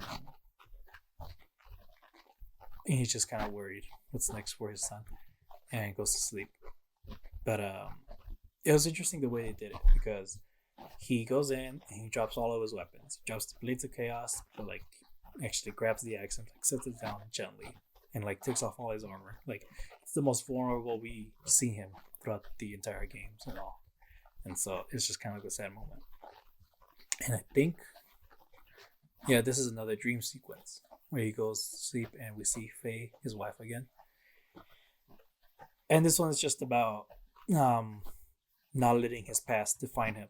You know, he has to move past that, and his past mistakes doesn't have to affect our son. And that's basically the gist of their conversation. And then we go back to Atreus back in Asgard. And I love this part in the beginning because we show that Thor's daughter, him, and that kid that we see, the blonde kid, the Midgardian. Yes. They're all friends basically. Yeah, that's when I mentioned it, like, oh, he never comes up again, and you're like, oh yeah, yes he does, and I was like, he does in that one scene. Well, they're like in the shed, right? Some sort of shed. I don't know. He's outside the wall. Like I think he's just wanting to hang out with them. He wants to. He mentions this later on. It's like I got to hang out with kids my age. You know, it didn't feel so lonely. And I thought that was really cool. It's like, oh hey, they're getting along fine. Man, we're 3 hours in. This story is so long. I know. I'm trying to go as fast as I can. No, it's fine. It's fine. Mm-hmm. We're almost done. I'll see you like in 2 hours. Yeah. I'll try. That's good. It's good. Let's see if I can go as fast as I can. You're fine. But basically, he translates it again, and he thinks that the other part of the mask is in Helheim. And Odin's like, okay, perfect, you'll go. But he's going with Thor's daughter in this mission. And, you know, they just, I mean, it's just a little fun back and forth. What? Thurn? Oh. There's something. I want to say Thurgood, but I could be wrong. I don't know. It was so something weird. Something third. Something thumb. Yeah. I don't know. It was weird. Basically, like, you know, this mission is important for her because she's trying to prove herself to her grandpa. She wants to become a Valkyrie, blah blah blah. And they just kind of have a lot of back and forth of them kind of like, oh, I think you'd be great Valkyrie, blah blah blah, and all. And the mask leads them towards a wolf, a giant wolf. And they're like, oh, the mask is he's probably guarding the mask or something, who knows. Let's free it. And they do, and it just right away opens a portal and causes some chaos and all. But yeah, they go past where the dog was, and it leads to nowhere. They're like, what the fuck? The mask led us here, but there's no other piece of the mask. What's going on? Thor's daughter freaks out. She's just like, let's just get back. You know, this is a dead end. Hopefully my grandpa doesn't get too mad. They go back to where they started, and Heimdall shows up. Heimdall was supposed to go with them, but he just went to Helheim, left them there, and he left. But when he shows up, he's just like, why the heck did you release the wolf? I forgot the name. It starts with a B. I think it's like Bar, or I can't remember. The wolf. You know, it's just like, why did you release the wolf? It's gonna cause chaos throughout all the 9 realms, and you really fucked up royally, basically. So they head back, and because of that, Atreus just like feels like shit because like, this is a really fucked up situation. This thing is literally gonna like tear apart all the realms. Yeah. And it's all his fault. Because of that, he decides to go back home. You know, he wants to see his dad. And Odin's just like, yeah, all right. If you want to go back, go back. But you gotta leave the mask and the sword. Ingrid is a really cool selection in your armory. Just it literally does what it wants. It was awesome. Mm-hmm. Yeah. It was cool. And he goes back home, goes to the portal, and he sees that the brothers' home is being attacked by monsters, and it was because of the tear that the wolf made that it's going through. And he's just like, oh crap. So you're fighting them off. Freya's trying to close the portal, but at one point she goes, help me out. And so you're closing the portal with Freya, and you get attacked. And as soon as the monster start to attack you, that's when fucking Kratos comes in and saves him. It's such a badass entry though too, because he kills him. He's just like, off your back, and pulls him up, and just like close the portal, and that's when you start playing as Kratos again. Yeah. It's always so cool because you literally do miss playing as him. Like Atreus, he isn't like a bad player to play as.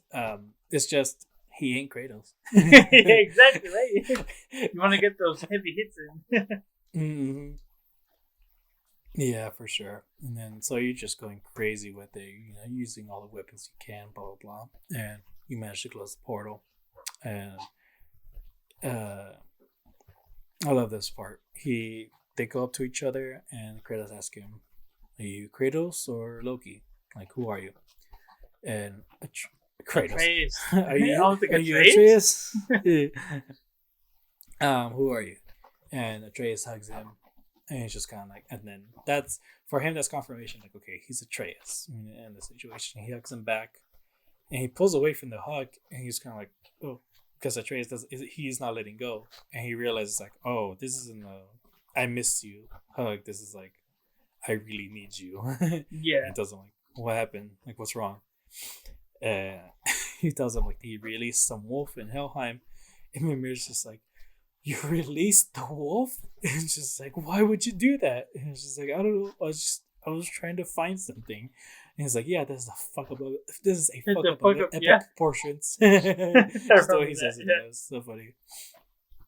And then everyone else finds out, like, you released the wolf. Like, why would you do this? And Kratos is like, hey, whatever this thing is, you're not gonna fix it. Just leave it alone. And Mimir is like, well, you're doing it without me, because if you're going back to Helheim, I'm not. And yeah, so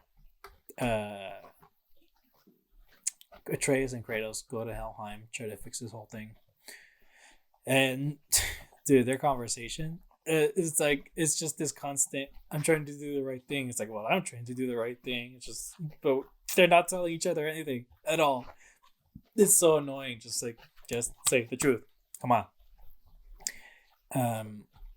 But eventually they find the wolf, and there's another. Actually, I think this might be my favorite boss fight. Besides, the ending. But I really do love this boss fight because I don't know. I feel like it was a lot more creative. You really had to like be more careful with the dog and everything. And I love the way it ended because you're finding the dog, and at first Atreus has this one plan, doesn't go well, so then you get to go to Kratos' plan, which is just to kill it. You kill it, but it comes back to life. It just doesn't seem to manage to die. And then finally they're like, okay, we're both gonna just do this alone. Okay, we're both gonna try this now together. We'll fight it. And Atreus says, like, just trust me, go with my plan, just one time. And he manages. Oh man! Oh wow! I really forgot to mention this. But when you go to Ironwood, at one point, Gerboda mentions that there's a soul in his knife, and it's just like, what? There's a soul in my knife? What the fuck? Oh yeah, that was like a long time ago. Yeah. Yeah. Totally forgot to mention it. And his plan was to stab the wolf with the knife, and put whatever soul is in there,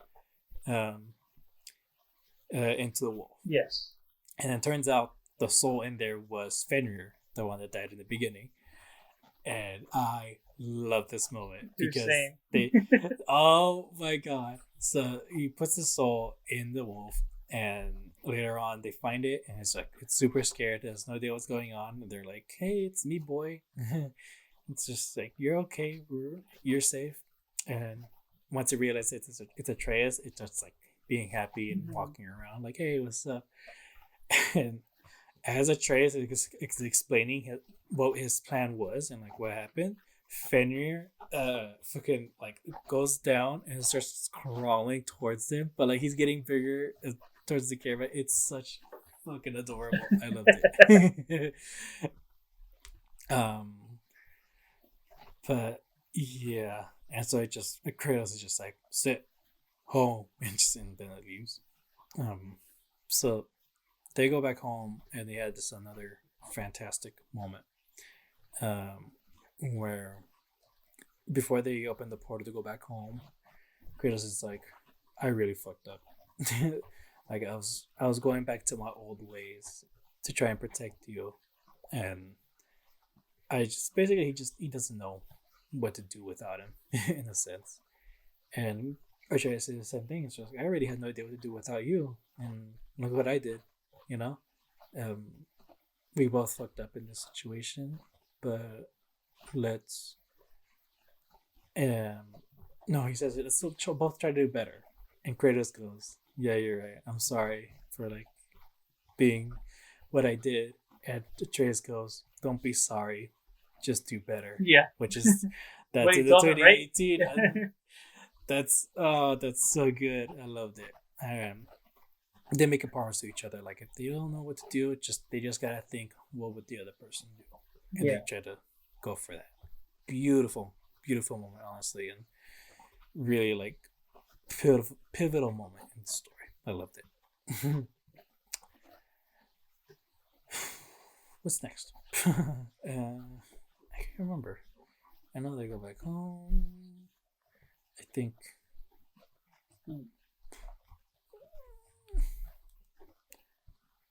No, that's not it. Sorry, I'm trying to look at the Yeah, that's cool. cutscenes. Um, yeah, I think.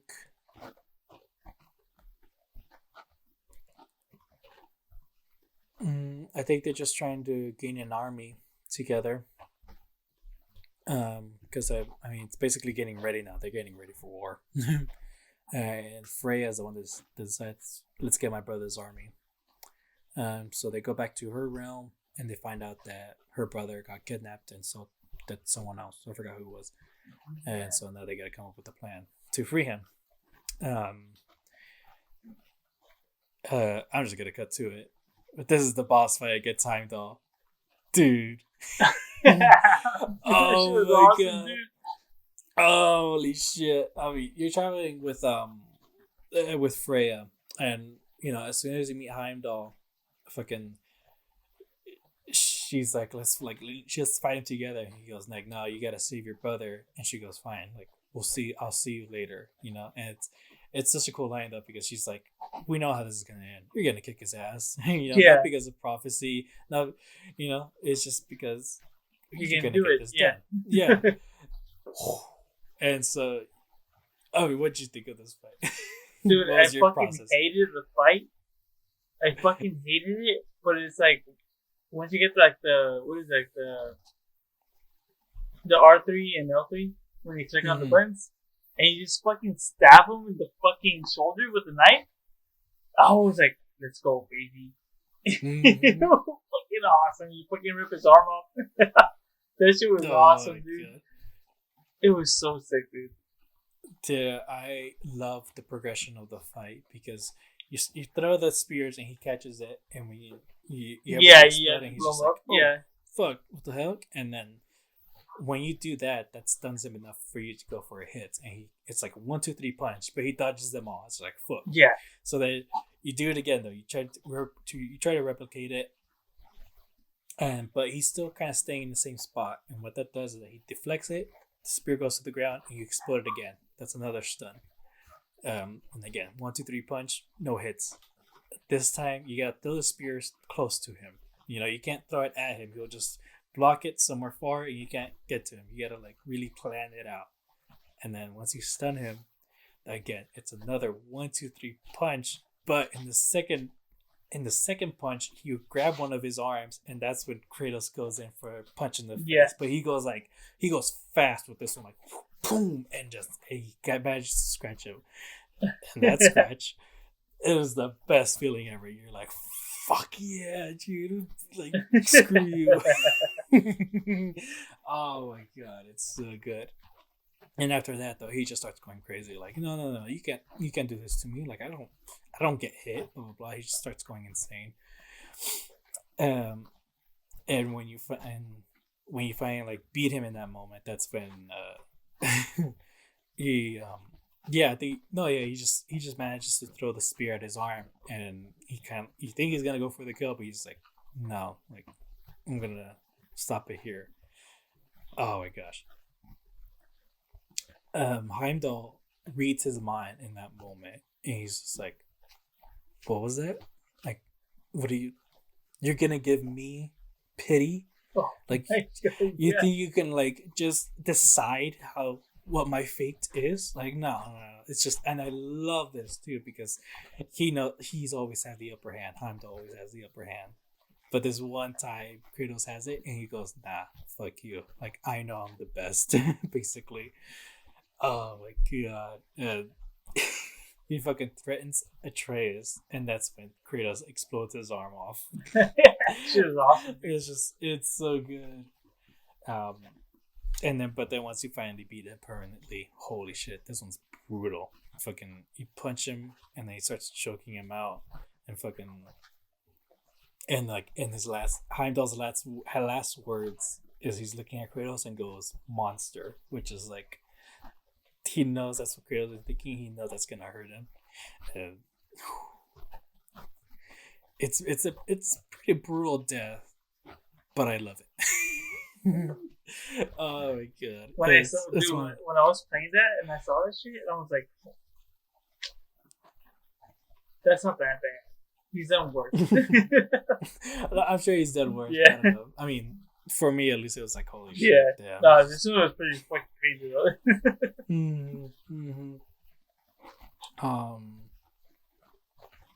But yeah, and so after that though, he's kind of like mad at himself because it's like, fuck, I let the prophecy happen. I killed Heimdall, so who knows what's gonna be next.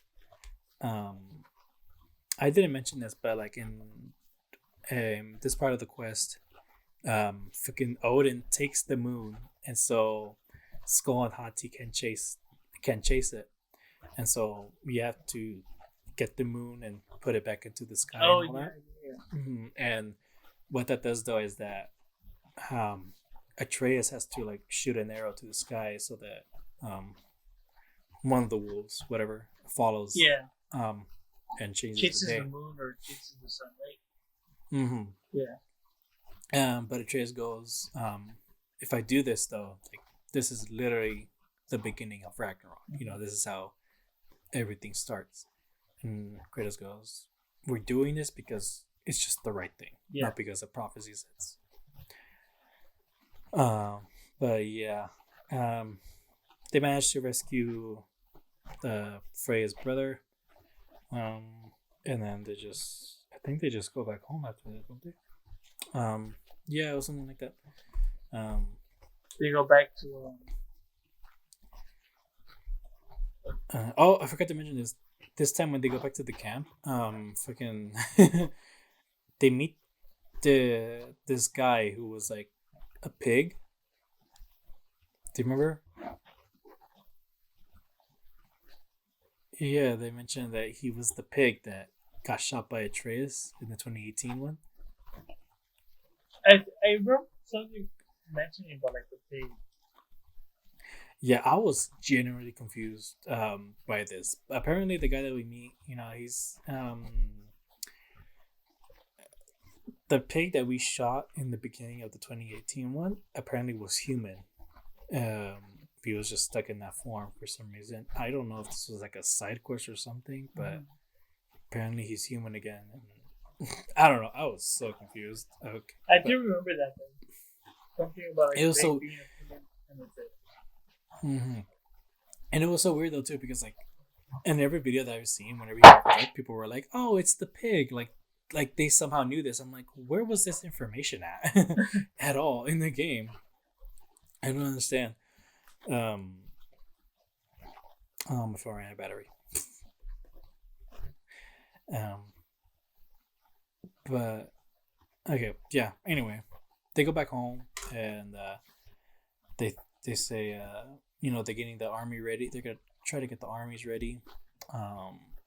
But because Heimdall is dead though, that causes they're like worried about Odin now because this was interesting.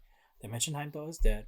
Tyr hears this and he goes, this peace offering that Odin made was only supposed to last unless you I'm gonna explain this wrong.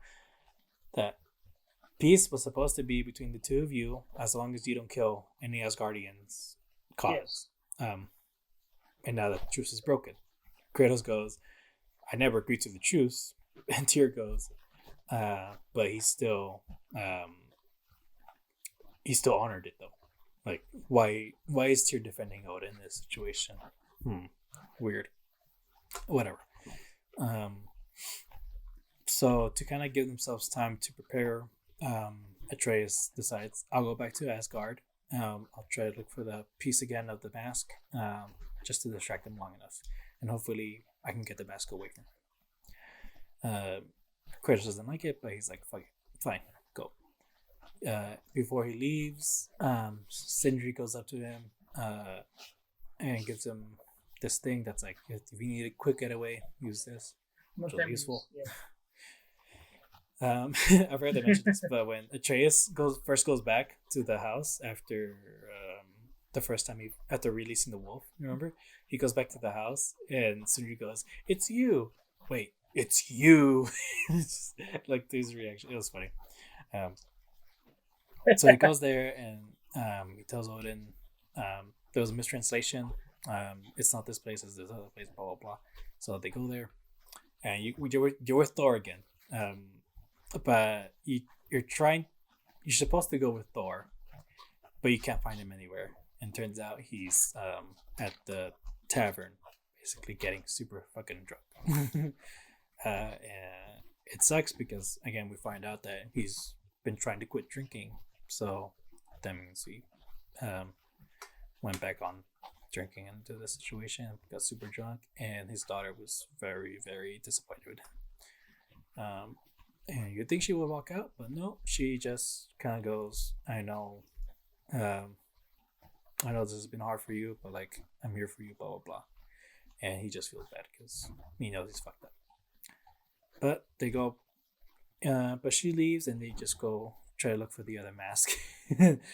And you're going through, I think you have like this one little fight, and then afterwards you pull out the mask, you know where to go, and he goes, hold on, I have to do something before we go.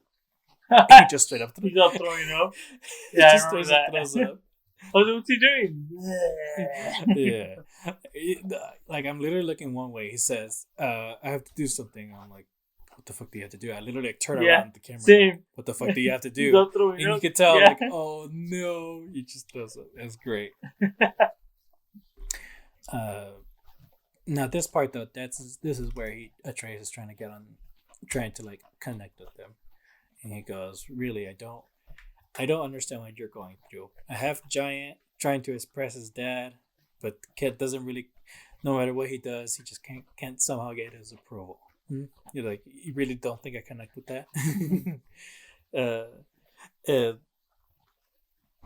And it's working. He kind of gets to him like, okay, fine, maybe he has some understanding, blah blah blah. It works right up until they find the third piece of the mask. They find it. Odin shows up and he's just like, you did it, let's go. Like, he wants to get it right away, but who shows up after? It's Sif with Valkyries, and she goes, he killed Heimdall. I got evidence, we're taking him and we're gonna kill him. And Odin's like, no, I didn't order this, leave him alone, and blah blah blah. So because there's like a little bit of conflict, Sif goes to Thor and it's just like, are you gonna do anything about this? Like, but here's the thing though, she's pointing the blame at Odin. She's the one going like, he's never cared about our sons, he never cared about his son, and he's not caring about Heimdall right now in this situation. It's like, when are we gonna like do something about this? You know, you and me. Yeah. And Thor, throughout this whole game, he can't stand up to his dad. He can't stand up to Odin. There's this one moment, I didn't mention it, but he wants to understand like what Odin's plan is and blah blah blah.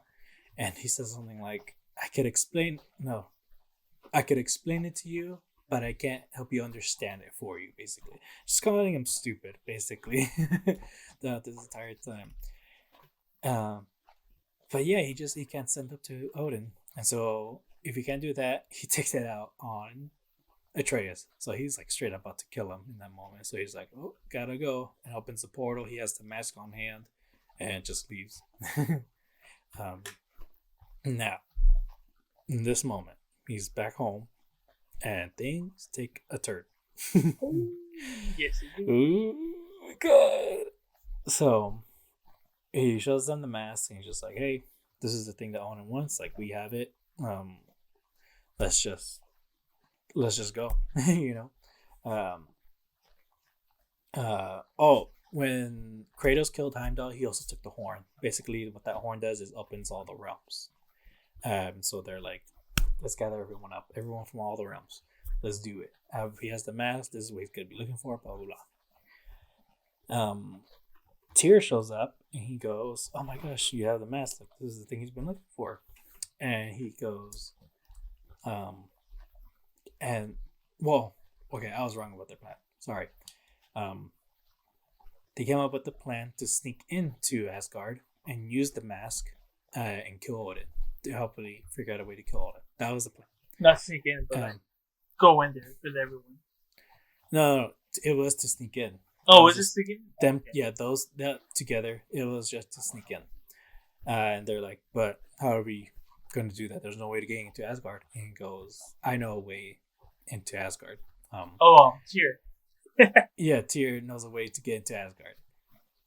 And that was suspicious for Brock because they're the ones that like provide them everything, to the portals, their weapons, and all that. Like they're the ones that like give them everything. Dude. And the fact that Tyr had something that they needed the most, which is a way into Asgard. And even Kratos is like, I was trying to look for my son, right? Why didn't you mention this? And it's just like, you would have killed everyone. Which, it's a good point, but still. And Tyr is just like giving him, Brock is giving Tyr shit. It's like, a way in this whole time, you just somehow know, like, that's not right. Second, what the fuck are you doing calling him Atreus Loki? Like, you know what his name is. And third, why are you taking that mask? Atreus. Dude, that was... Oh my god, like the way you're mentioning it is like not even as awesome as it was. Dude, I know. How is it like? It's like, oh, like you knew a way to like Asgard this whole time. You never told us. Like, what is it? And like he kept talking to Lois because if I told you guys, like you would have gotten us all killed. With he's talking to Kratos, and then it's like, what was it like? I don't know, like something. He goes like this. Because they're well, right? So he. Instead of these points aren't adding up, it's like he says, he's telling me, since when do you call him Loki? No, like, since when do you call him Loki? That's not his name. I don't know, like these, things aren't fitting in together. Yeah, like these worlds aren't welding together. And by the way, like, that's not your mask. And he smacks his mask out of him. And then fucking, oh my god, fucking Odin, like, oh, this is, why did you shut the fuck up? And he fucking stabs him, and I was like, what? Dude, this is what I was like, what the fuck? And I was like, what's going on? And I was like, shut the fuck up. Like, because Brock was my favorite, like, I was like, what's going on? I was like, no! Like, and literally, I paused the scene, and I walked out of the room, and I told Susan, oh my god, my homie, he's dying. I was like, what's going on? And I came back in, and I was like, oh, what the fuck, dude? So I was like, man, fuck Odin. That's what I was like, I liked it a lot, but not anymore. I was like, fuck, dude. Oh, God, dude. This whole scene, I love it. This is my favorite scene from the whole game. Mm-hmm. It just Brock, like, since when do you call him Loki? That's not his name. And I was like, yeah, that's right. Like, when do you call him Loki? And he just smacks the thing out of his hand. I was like, oh, okay, cool. But the whole time, like, you really don't think that he's in danger. Like, you're just kind of like, yeah, go, dude, bro. Right? Then you just get fucking stabbed, too. And I love the way the game tricks you, too, because Tyr gets the mask, and he goes, I will lead your army, to go up against Odin. And like literally the music is building up in that moment, like dude, that's what I was like. That's what got me into it. I was like, okay, cool. Like this is a plan. We're gonna fucking do it. Like it doesn't matter. Like we're gonna fucking break through the walls. We're gonna fucking kick ass and do shit like that. And then this shit fucking happens. And I was like, what? I was like, what was the plan? Oh my gosh, yeah. And it wasn't spoiled for me, but like I was watching a video where people basically how I was doing it, basically like, this thing Tier's doing, that's suspicious, basically. Yeah.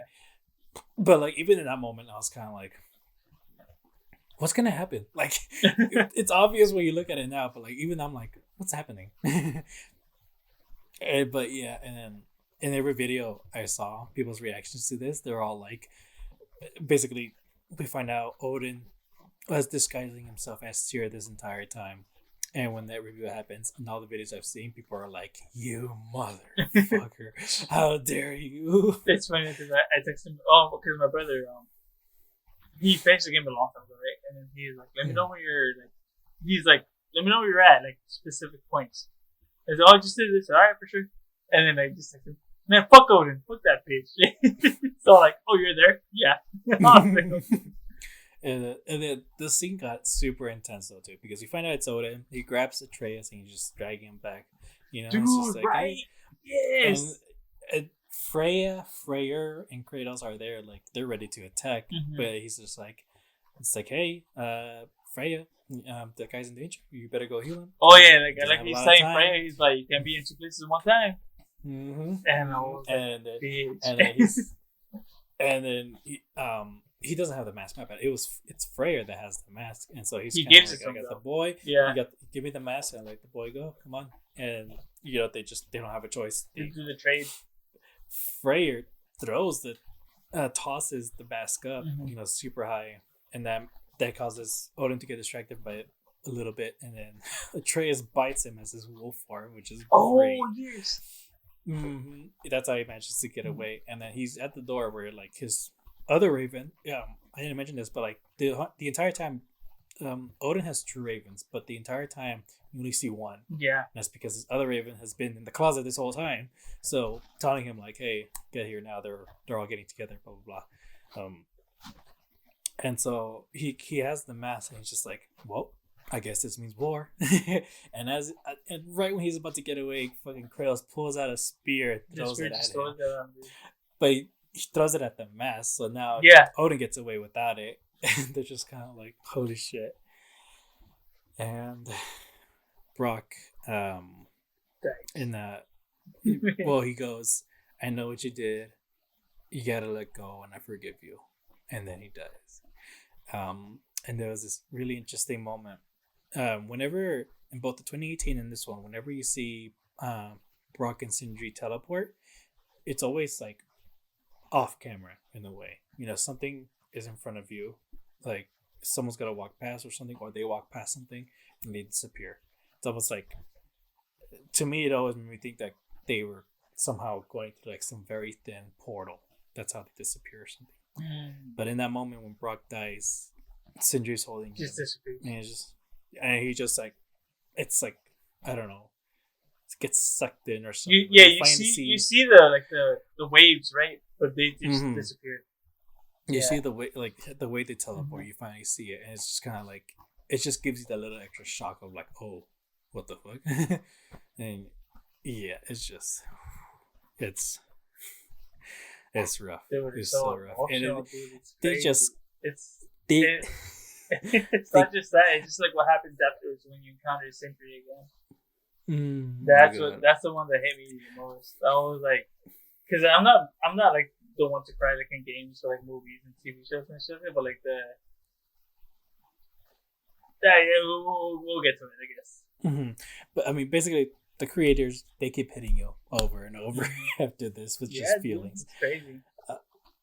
Because of this, Kratos is just like, I'm done.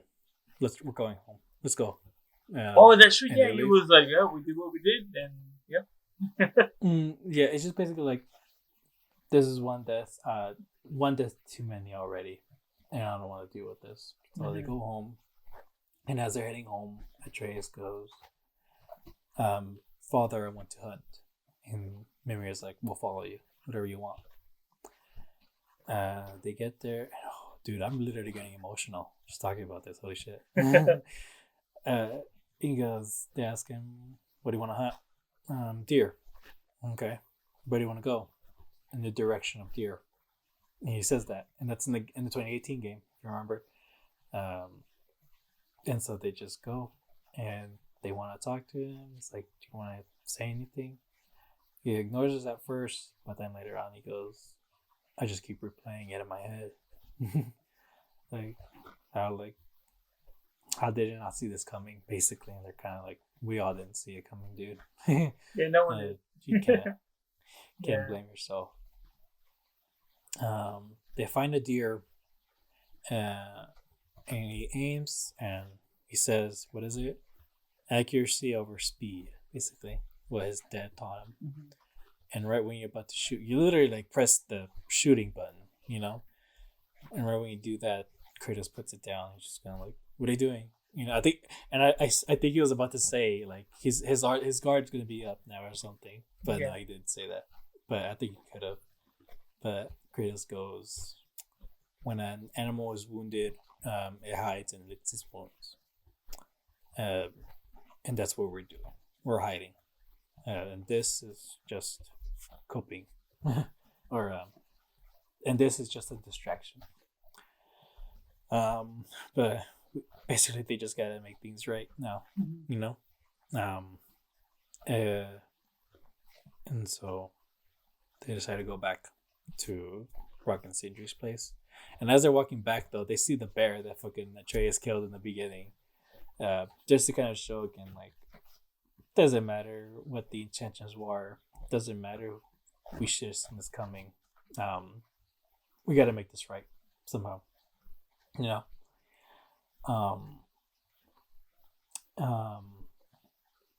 But they first do that by looking for Sindri, and it's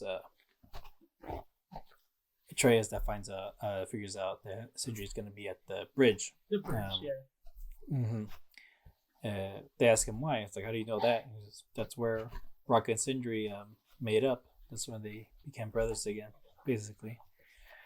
And so you head there, and sure enough, he's there. He's making something. I don't think we actually see what he was making.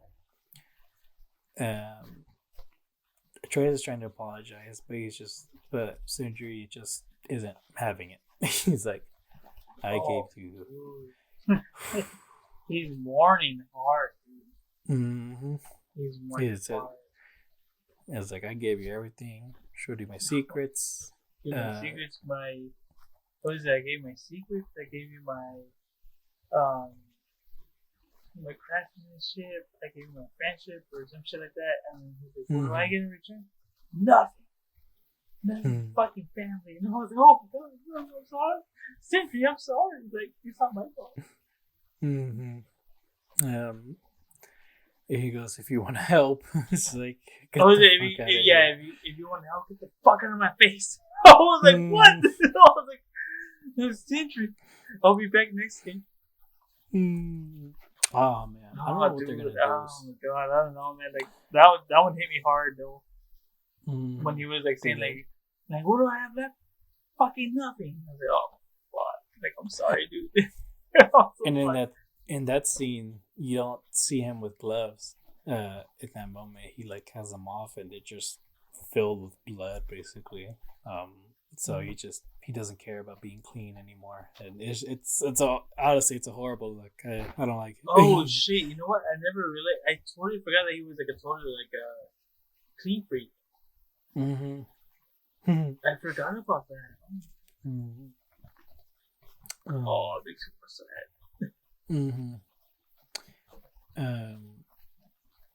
But yeah, and then as they're leaving, Atreus looks at his dad and goes, I thought we were his family. And Kratos goes, we were. He looks at Sindri and goes, mourn as you wish. And they just leave.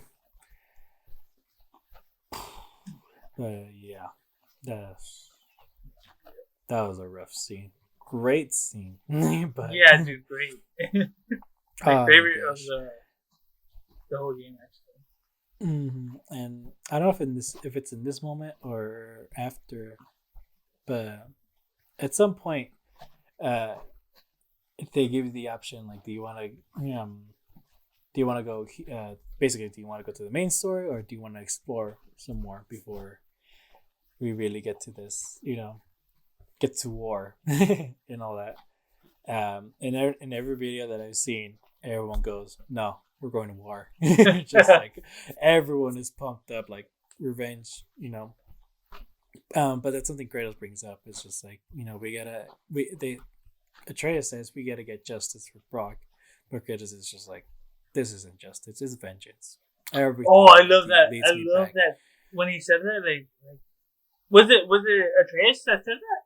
Like we gotta get Atreus says that they gotta get justice. Either Atreus or Mimir, I don't know. And we're like, someone said it, like we're like walking and then we're gonna get justice for what happened. And then Kratos, this isn't justice, it's vengeance. And I was Batman? No, let's go, baby. Hell yeah. But he also says like everything in my path always leads back to vengeance. Yeah. It's the one thing he's always trying to avoid, but he just can't this moment. Yeah. It's sad. But they go back to Brock and Sindri's, and that's when they come up with the big plan, which is they come up with the plan of gathering all the realms. They're gonna blow the horn, and they're just gonna go straight in and attack. And it seems like a good plan. They got all the if all the realms come together, it can be like a good plan. Where are we at right now? 4 hours. Not 47. But I'm saying, like, when they meet what's his face in Helheim, not Helheim, but the lava priest. I don't know Oh yeah. No, they're trying to get together. So Freya's brother, he goes to Niflheim together. They go over there. To elves, and it's us, Kratos and Atreus, that they're the ones that have to get Ragnarok together. They have to convince they're gonna go to Muspelheim to get that fire giant, convince him to join with his wife and create Ragnarok. That's where we go first. Yeah, basically you meet him. I love this character. Oh my gosh, dude, he made such a good impression. That's what I was like. I didn't bring it up. I fucking love him. But like the first thing he do is like, "Hello, we're looking for," I can't remember the giant's name, and he just goes, "Go away," and just the wave of his hand just blows him off, and you have to fucking fight people. Yeah. But after the fighting the monsters, though, you go back to him again. They're like, "Hey, can we talk?" And he explains like, "I don't want to join. Why? Because it'll kill her." Yeah, it's just it'll kill her, and I don't want that. And goes, like, you're living right now. I mean, you're not with her at all, like ever. And he goes, she's with me. And he was just like, she's always with me. Yeah. Yeah, basically he has her heart and she has his. And that's enough for him. Yeah. And I fucking love this line where Trace is like, but that can't be enough. Like, don't you want to be with her? Don't you want to, like, live for something? Live with her and all that? And the guy goes, have you ever been in love? It's pretty good. So his delivery is so fucking perfect. Like, it's just nonchalant and just doesn't give a shit, basically, in a sense. It's like he meets, I mean, I'm married, I was like, yeah, all right, I get it. Yeah, he says, like, I wouldn't sacrifice her more than you would sacrifice him. He points Kratos to Atreus, and Kratos is just like, we're done. Yeah, I get it. I like when he turns away, though. Like, he turns away, and he turns away for like a second, and he goes, wait, those blades. I was like, what? I know, I was like, where are you going with this? And I like what he says, like, there's primordial fire in this. It's like, but it's from another realm. Doesn't matter. But again, though, he says it so casually. It's so funny. Basically, if he puts the blades into his heart, they'll get Ragnarok. But I love it though. He explains that to them. He's like, "You'll get your monster," and Kratos is just kind of like, "Okay." So he's winding up to get ready, and the guy just goes, "Not here." It's like, okay, say it before. Yeah. I was getting What ready. was it?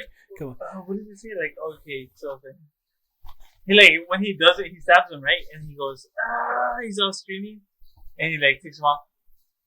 No, here comes the painful part. And he jumps off or some shit. No, or something like that. So yeah, so basically they go where basically the creation of everything happened. Yeah, I don't know. like a cliff, right? Yeah. Mm-hmm. Yeah, I mean it was a beautiful place. I love that, Dude, especially yeah, with my same. lights in the back of my TV. I was just going crazy with it. It was nice. Um, no, but like he says he absorbs like the energy from that place. Mhm. Tells Kratos to take out the blades, and he puts that energy into the blades, and that's when he tells him like this is gonna hurt. And so when he puts that there, that's when Kratos is screaming like, "Oh God!" And then that's when Oh yeah. yeah, and then that's when he tells him like, "Okay, now get ready to just stab my heart." And this is a really cool detail actually, but like the fire within him, he puts it into the blades, and because of that, um, his wife's heart, which is like made of ice, the ice spreads all over his body. And like it's you see it a little bit around his chest, but Yeah. because when he gives his fire though, it's like covering all of his chest and shoulders, which I thought was a really cool detail. And then I loved it when he stabbed it up. He's like he stabs it and he goes, "God," and then starts like laughing like crazy and all that, and it's pretty cool. And then he just falls, and there's both Kratos and Atreus are like, um, is he gonna be okay? Did it work? I don't know. And then what happens? And then Two boom, Valkyries. let's go. Two Valkyries show up. Cool boss fight. Which I But think are the best boss fights in the whole game. oh, that's your favorite. Yeah. Mhm. All right, that's cool. No, I mean it was pretty cool because like I kind of thought, oh my gosh, I gotta beat them both. Like they're gonna have two bars and shit, Mhm. but no, like you can hit them and they both go down at the same time. Uh, but did you like it though because of the way they kill them? Yeah. Dude, It's so awesome, dude. dude, It was so sick, dude. Basically, fucking towards the end, Atreus turns into the fucking bear to save Yes. Kratos' life, and you get that. It's that moment again when you fight against Baldur, where like it's a tag team. Like fucking Yeah. Kratos comes in, punch, but the Atreus comes in, but he's a bear, so he's just like munching on them and ripping them apart. And at the end of it, they're both like they basically both rip each of Valkyrie in half, and then they just do like a I don't know badass pose I guess together, and it's a good one, dude. If you can screenshot that and fucking put it as your screensaver, it's so cool. It was badass. But yeah, and then yeah, Ragnarok. They got Ragnarok, and they just gotta hurry back home. After that, yeah, it's just meet up at the bridge and get ready for war. And yeah, it was in that moment where they tell you, they want if you want to explore, or do you want to go to the bridge? And all the videos that I've seen, everyone's like, war, baby, Yeah. let's go to war. When they get to the bridge, Freya asks Kratos if he can be the general to lead the army, and he's kind of like, no, this is your lands, you should lead. But she goes, you're the more experienced one though. You should do it. And this goes back to your thing that you mentioned about the prophecy, whether I thought it was Tyr in that prophecy or Kratos, and you thought it was Kratos. You remember? Yes. Yeah, basically. And this is something that I mentioned before. It's like sometimes little details change prophecies, but ultimately it's the same. And this is the little detail that changed. I think it probably was supposed to be Tyr in the prophecy leading the army, but they don't have him, and so it's Kratos. But he somehow has a spear that's in the prophecy, and so that's the part that comes true. Um, but yeah, she tells him to sleep on it. Decide in the morning if he wants to leave. Um, and they both Kratos and Atreus go into their own tents for the night, get some rest. Um, but when Kratos goes to sleep, Atreus goes into his tent. He's like, "Can I sleep here tonight?" Oh, I remember that too. Yeah. Yeah, it's so sweet. It's sweet. I mean, It's sweet. it's Yeah.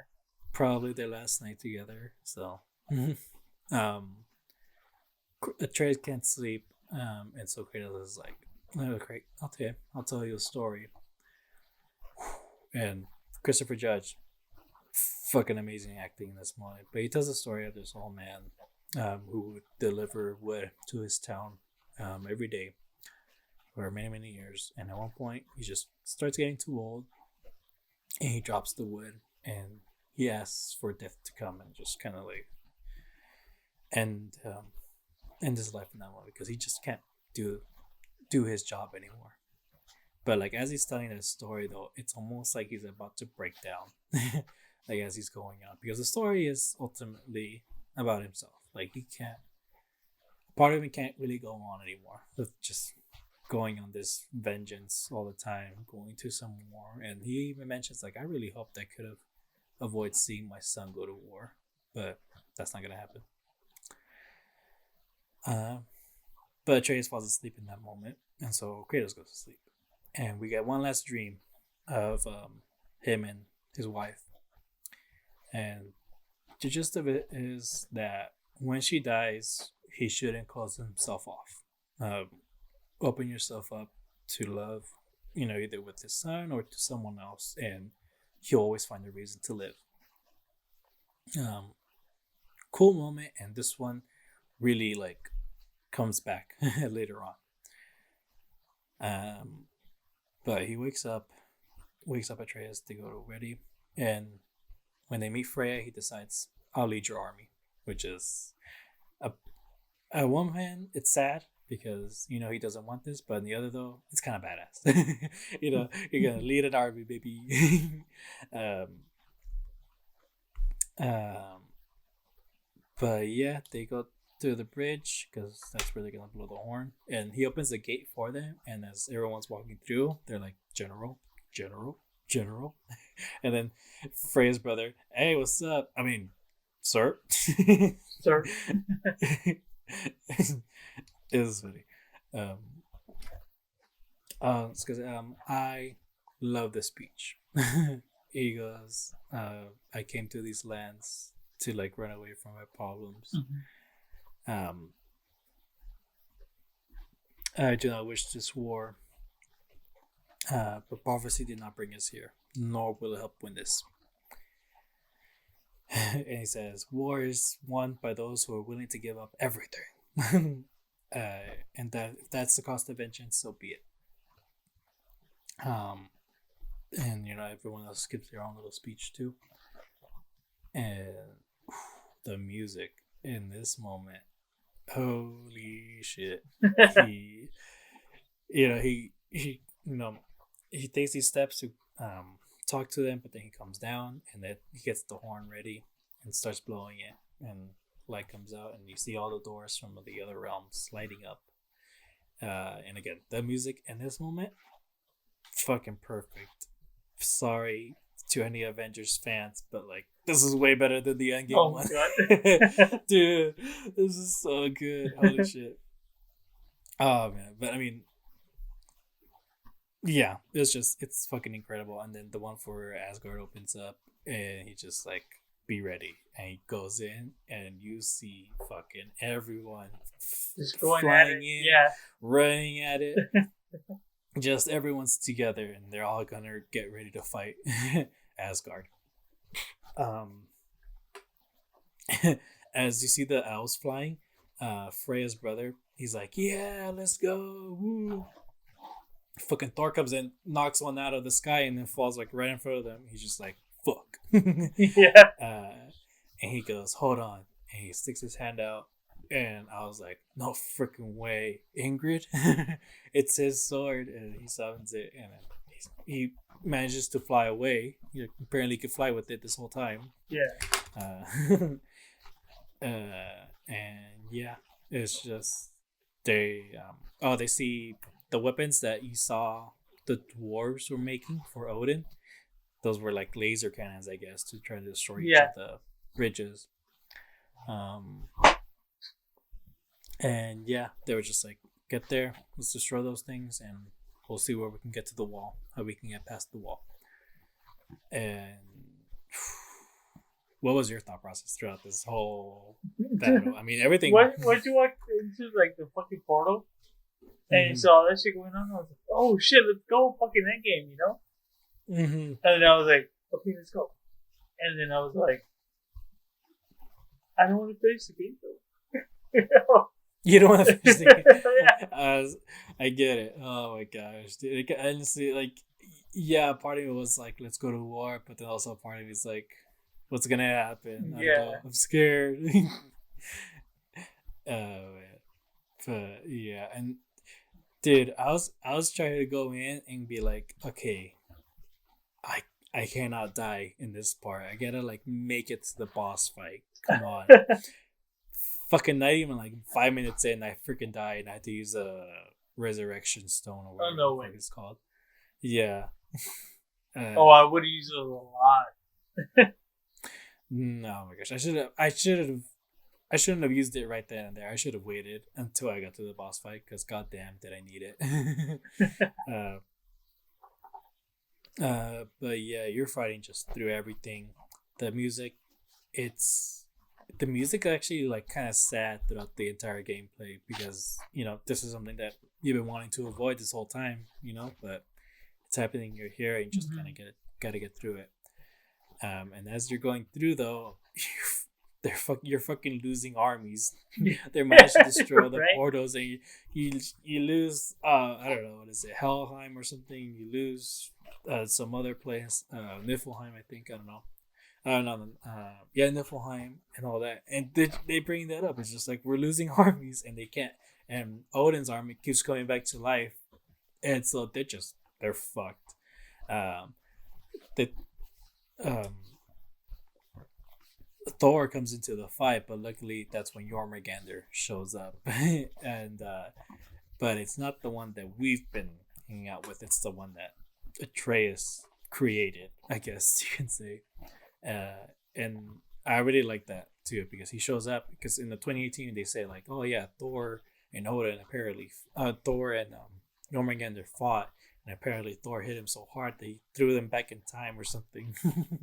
And it's Yeah. it and people were confused. It's like, wait, is that supposed to happen, or did that actually happen? It's like, who knows? Prophecy's kind of weird and all that, blah blah blah. But no, we see it actually happening in real time. It's but yeah, you're going through the army, and then at one point you see the Nidavellir portal opening up, and you're thinking, oh my gosh, the dwarves are coming in, they're gonna fight. But it's just Sindri. And he's just like, and he goes, no other dwarves are gonna die for this. No. But he's enough. He manages to destroy those like laser cannons that the dwarves created, and he manages to get them inside, past the wall. Yeah. But it's kind of rough though because Sindri is like not really having it. Like he doesn't care about this battle really. He's just doing it because he hates Odin. He wants revenge on Odin. That's basically it. Um, but yeah, once but he destroys the laser cannons, and we realize that those cannons are manned with the Midgardians. Um, Atreus sees this and he goes, "Just close your heart off." Just like he's like, "This is war. We gotta sacrifice everything to get this done." Atreus is Kratos is noticing that, and he's just like, "Okay, who are these people? What's wrong?" And he goes, "These are just Midgardians. They don't fight. They were here to stay safe, but Odin put it in our path to like distract us, basically." But Kratos didn't like seeing that, the whole close your heart off, sacrifice everything. And he goes, "No, don't do that." Basically, he gives the lesson that his wife gave. It's like, open your heart to this. You're a good person. and I want you to stay that way. We'll get these people out of here, and you and me, we're just gonna go straight to Odin. We'll stop him together. That's what we do. Um, and yeah, that was basically it. They're gonna go head straight towards Odin. But at one point, they meet Thor's daughter, and Atreus trying to convince her, like, "Hey, come on, let's not do this, please. Like, we're going after Odin. Odin's the bad guy. Please listen to me." But she's like not having it. But luckily, Sif shows up, and she's just like, "No, he's right. Odin's a piece of shit. Like, don't, don't kill this kid. Like, fight with him." They do that, and Kratos is with them. They it's so funny because Kratos and Thor's daughter, they have like a little interaction, like, "Hey, hi, I'm Thor's daughter." It's like, "Yeah, I met your dad. He tried to kill me," and all that. And he actually tells her, like, "Oh, you fight well." It's like, "Yeah, I learned from my dad." That I can tell. Oh my god. Yeah. And I don't know, maybe like halfway towards Odin, Thor beats Jormungandr, and he fucking goes straight towards Kratos. He fucking grabs him, and he's just like, "Stay away from my daughter," and all that. And that's when we get the rematch. It's 1-on-1 against him. And holy shit, I loved their interaction this the whole time. Fucking Kratos trying to convince him to stop, but Thor is just like, "No, you and me, like, this is meant to be. We're destroyers. It's gonna end like this one way or another, you know." Did you get that line where Mimir goes, "Thor, Sif wouldn't want this." He goes, get your wife's name out of your damn mouth," or something like that. I don't think so. But before we started talking, I did watch a video, and I did hear that, and I was just like, "Hey, Will Smith." Yeah. I was like, "Who would have thought?" Yeah, I know. I almost believed it that they like added in there last second or something, but I highly doubt it. Dude, that was so fucking funny. But yeah, what did you think of this fight? It was so cool, dude. It was awesome. It was so cool.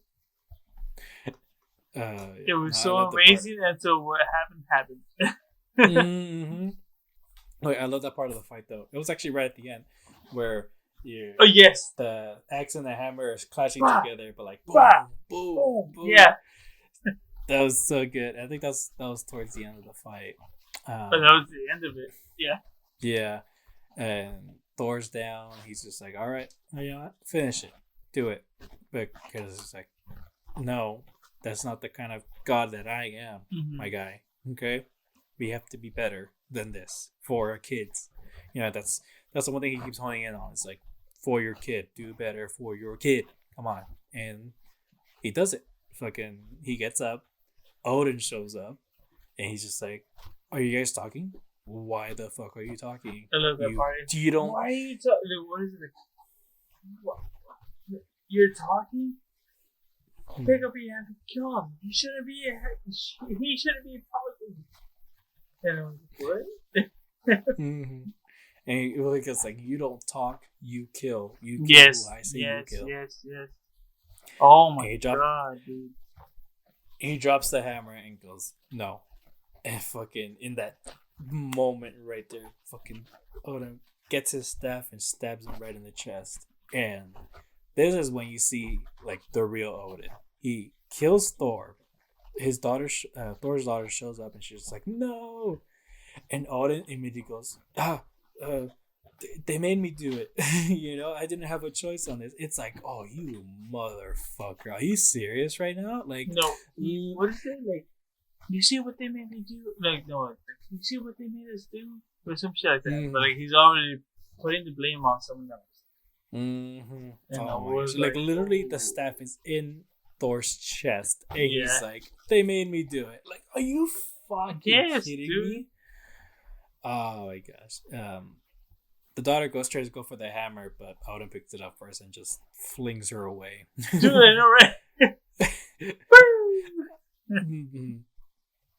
And so that's when it's the fight of Kratos and Atreus versus Odin.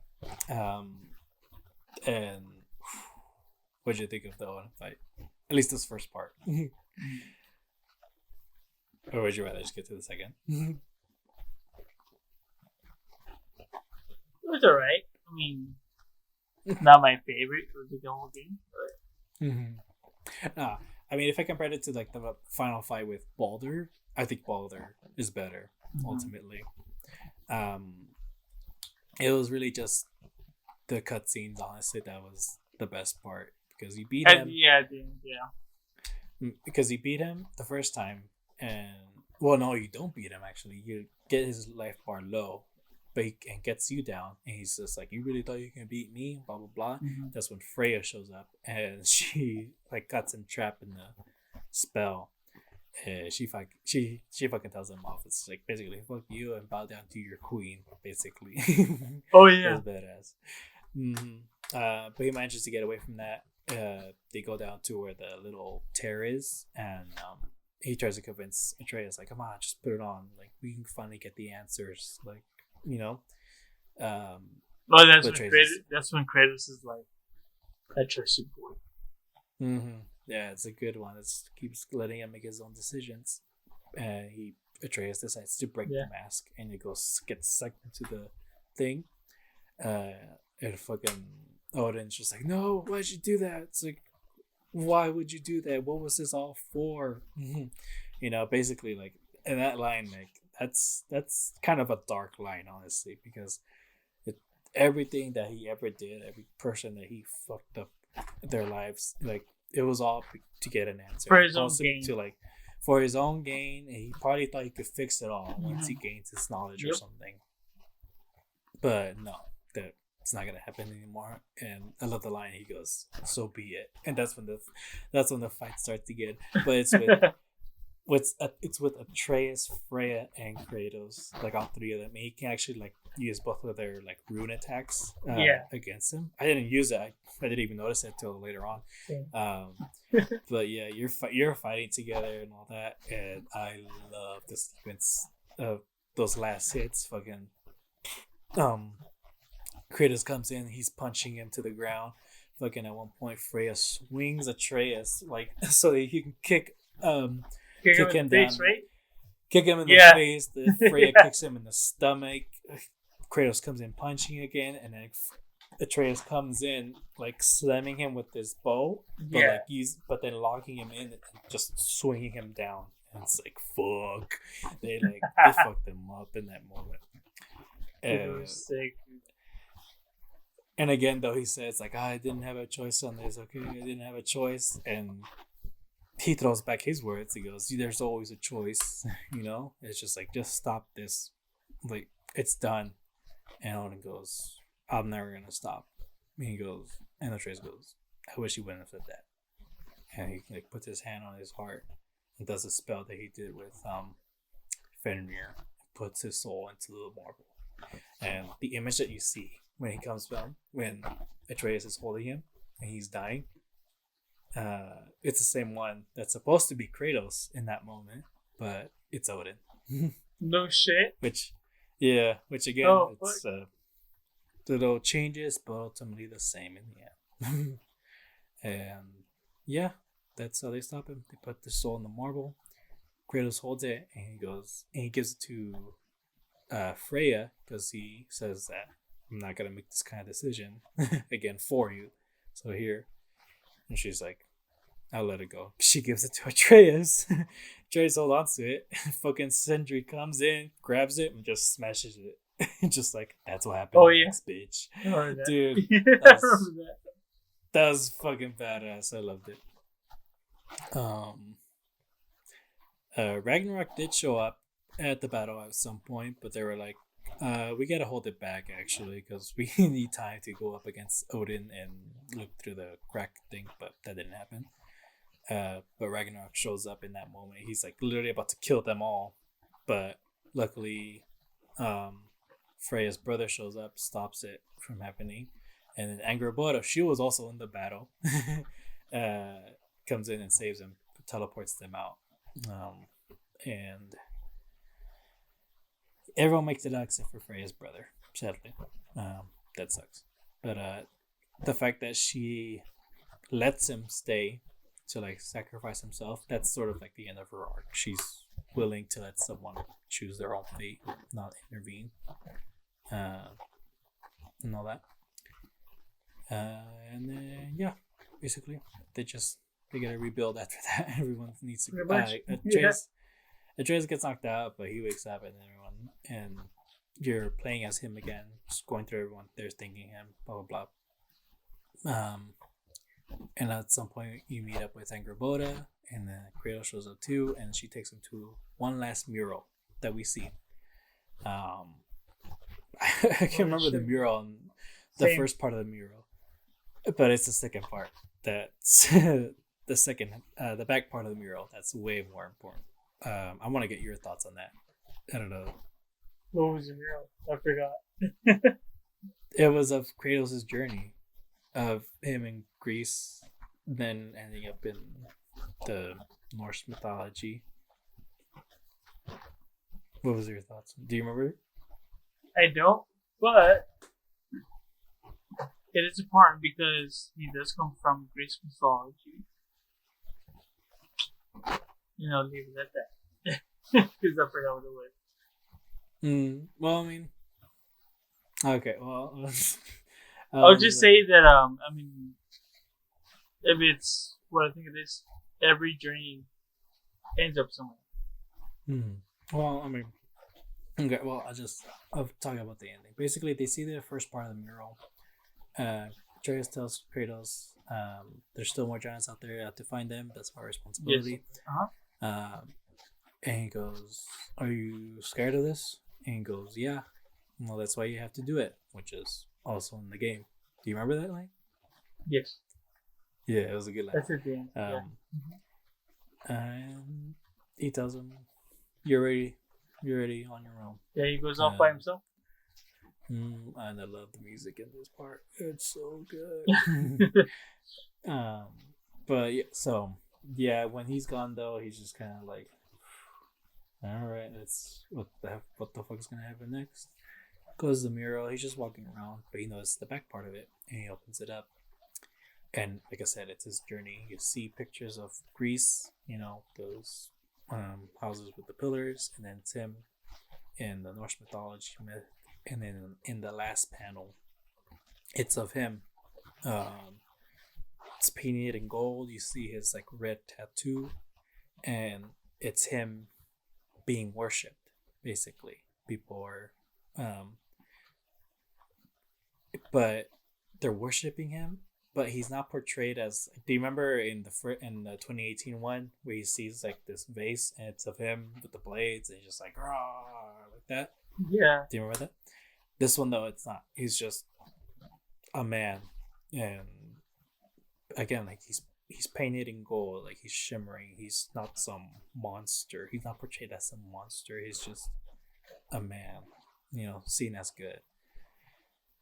And that finally gets Kratos to cry. Like that's when he finally breaks down, and he closes it. He sees Mimir and Freya outside.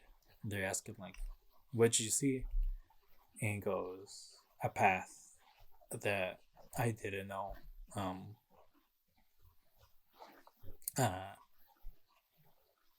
Like a path I didn't know that I could go on, basically. And it's just what that last panel meant is that he's never believed that he deserved loved, that really he deserved to live, that he should be worshipped. And everything that he's been through now is showing him that like you still have a chance to be the good man that you can become, basically. And it's a fucking beautiful ending, honestly. It's really the entire franchise, honestly. Like you literally can end it off right there. But here's the thing. So that's supposed to be the mural, right? That's supposed to be how it ends. When I played it, I'm looking through the mural, and in the last part, all I see is a yellow blob. What do you mean?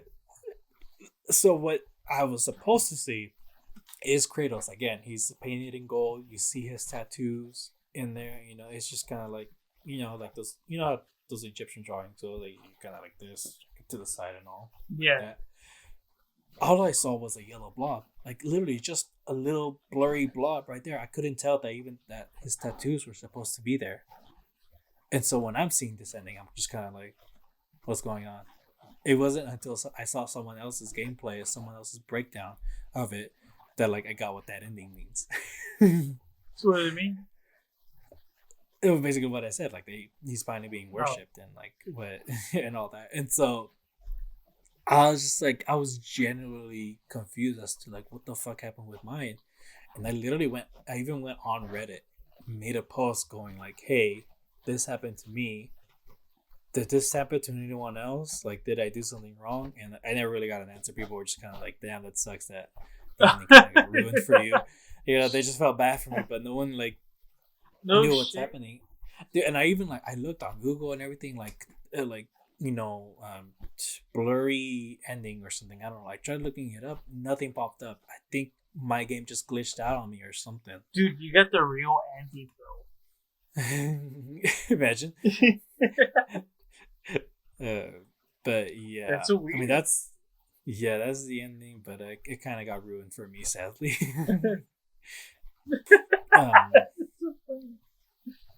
Oh, that's so hilarious, but I'm so sorry that it happened to you. I know.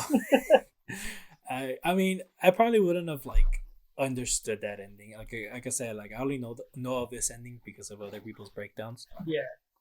But like I probably wouldn't have like gone it if I even did get the right one. But either way, it would have been nice to figure it out. Right? Yeah. That's the fucking sucks, dude. I'm so sorry. It's cool. Oh man, I would have been fucking mad as fuck, dude. But yeah, they just asked Freya and Mimir if like they would help them rebuild. They're like, yep, and that's when you get the first part of the credits. They're going down the hill. Later on, you go to Brock's funeral. That's where the real ending is happening. You go to Brock's funeral. You put him on the boat on the water, and Sindri shows up. You're helping him out. He's mad.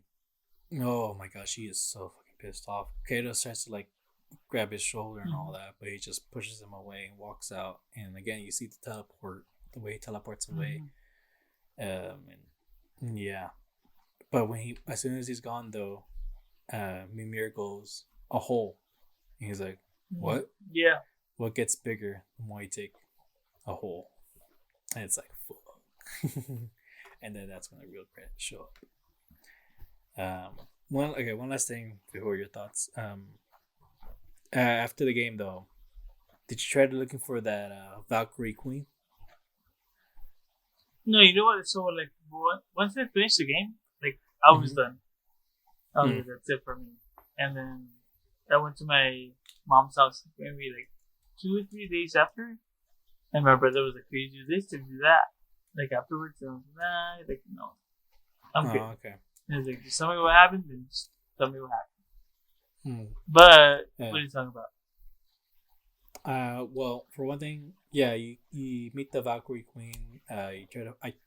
I went up against her, got hit, died in one hit, and I went, shit. "Fuck that!" Yeah, I went, "Fuck that! I'm gone. Nope, not handling that." I didn't do this, but I found out later on that you actually can't find the real Tyr. Turns out he is alive. He was in Asgard. Yes, that's what my brother was locked up. Yeah. And I don't know how I feel about that. I actually didn't like that. I saw the YouTube video of the funeral and finding him. It's here.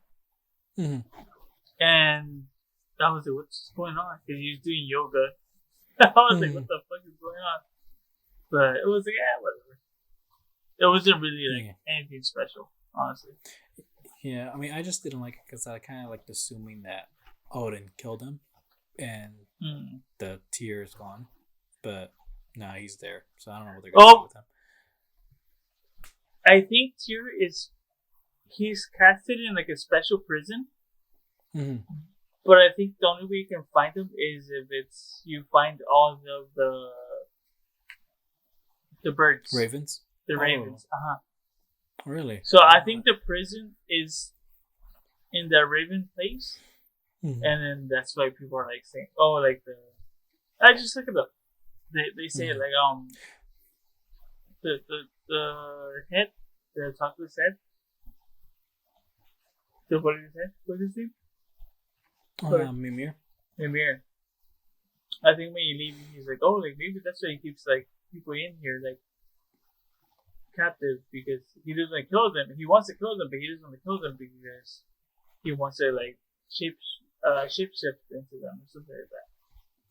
Yeah, I got that. Yeah, wait. So I think you have to like find all of the crows. Do you know what the crows are? His eyes. Right? No, the ones that you break. I mean, yeah, they are his eyes. But like, do you know how he made them? No. Those are the souls of children. Shut up! What that the fuck? some witch killed, for him. Yeah. Oh, thanks for telling me that. Yeah. Asshole. But yeah, that's the whole game. Yeah, that's the whole game, guys. Yeah, longer than I expected. Yeah, food. And I'm over here like, it's a short game. But, yeah. Well, it is 151 my time on 1/6. David has exactly 1 week to finish The Last of Us. I'm not gonna finish it in time. No, you have to. It's such a good game. It is such a good. I could probably finish at the end of the month, where we would probably be doing our next podcast. But we'll see. No. Yeah. You have to finish before the episode. But yeah, like I mentioned before, this game absolutely great. It was so good. good. My gosh, it was so good. It was so great good. sequel, great action, great character development. Oh my gosh, just I cannot stop rewatching the part where he blows the horn. That part it's so fucking epic every single time. Because I'm rewatching the video. I mean, the part with Odin. Honestly. And my brother, my brother was like, dude, like that was in tears the whole time. I was like, what do you mean I was in tears the whole time? And I was like, oh shit, was it? I was like, shit, dude. Fucking Odin. Oh yeah, naturally. Dude. So I love people's reactions though too. They're just like, "Oh, you motherfucker!" Like when you find out, so it's good. so good. It's so good. Oh man, I love it. But yeah, I think that is it for this episode. If you stay for the whole thing, wow, thank you. Exactly. Right but yeah, hopefully next episode we will talk about The Last of Us, the game, and then maybe that one after that we'll talk about the show. But we shall see. Till next time. All right. Bye, guys. Bye.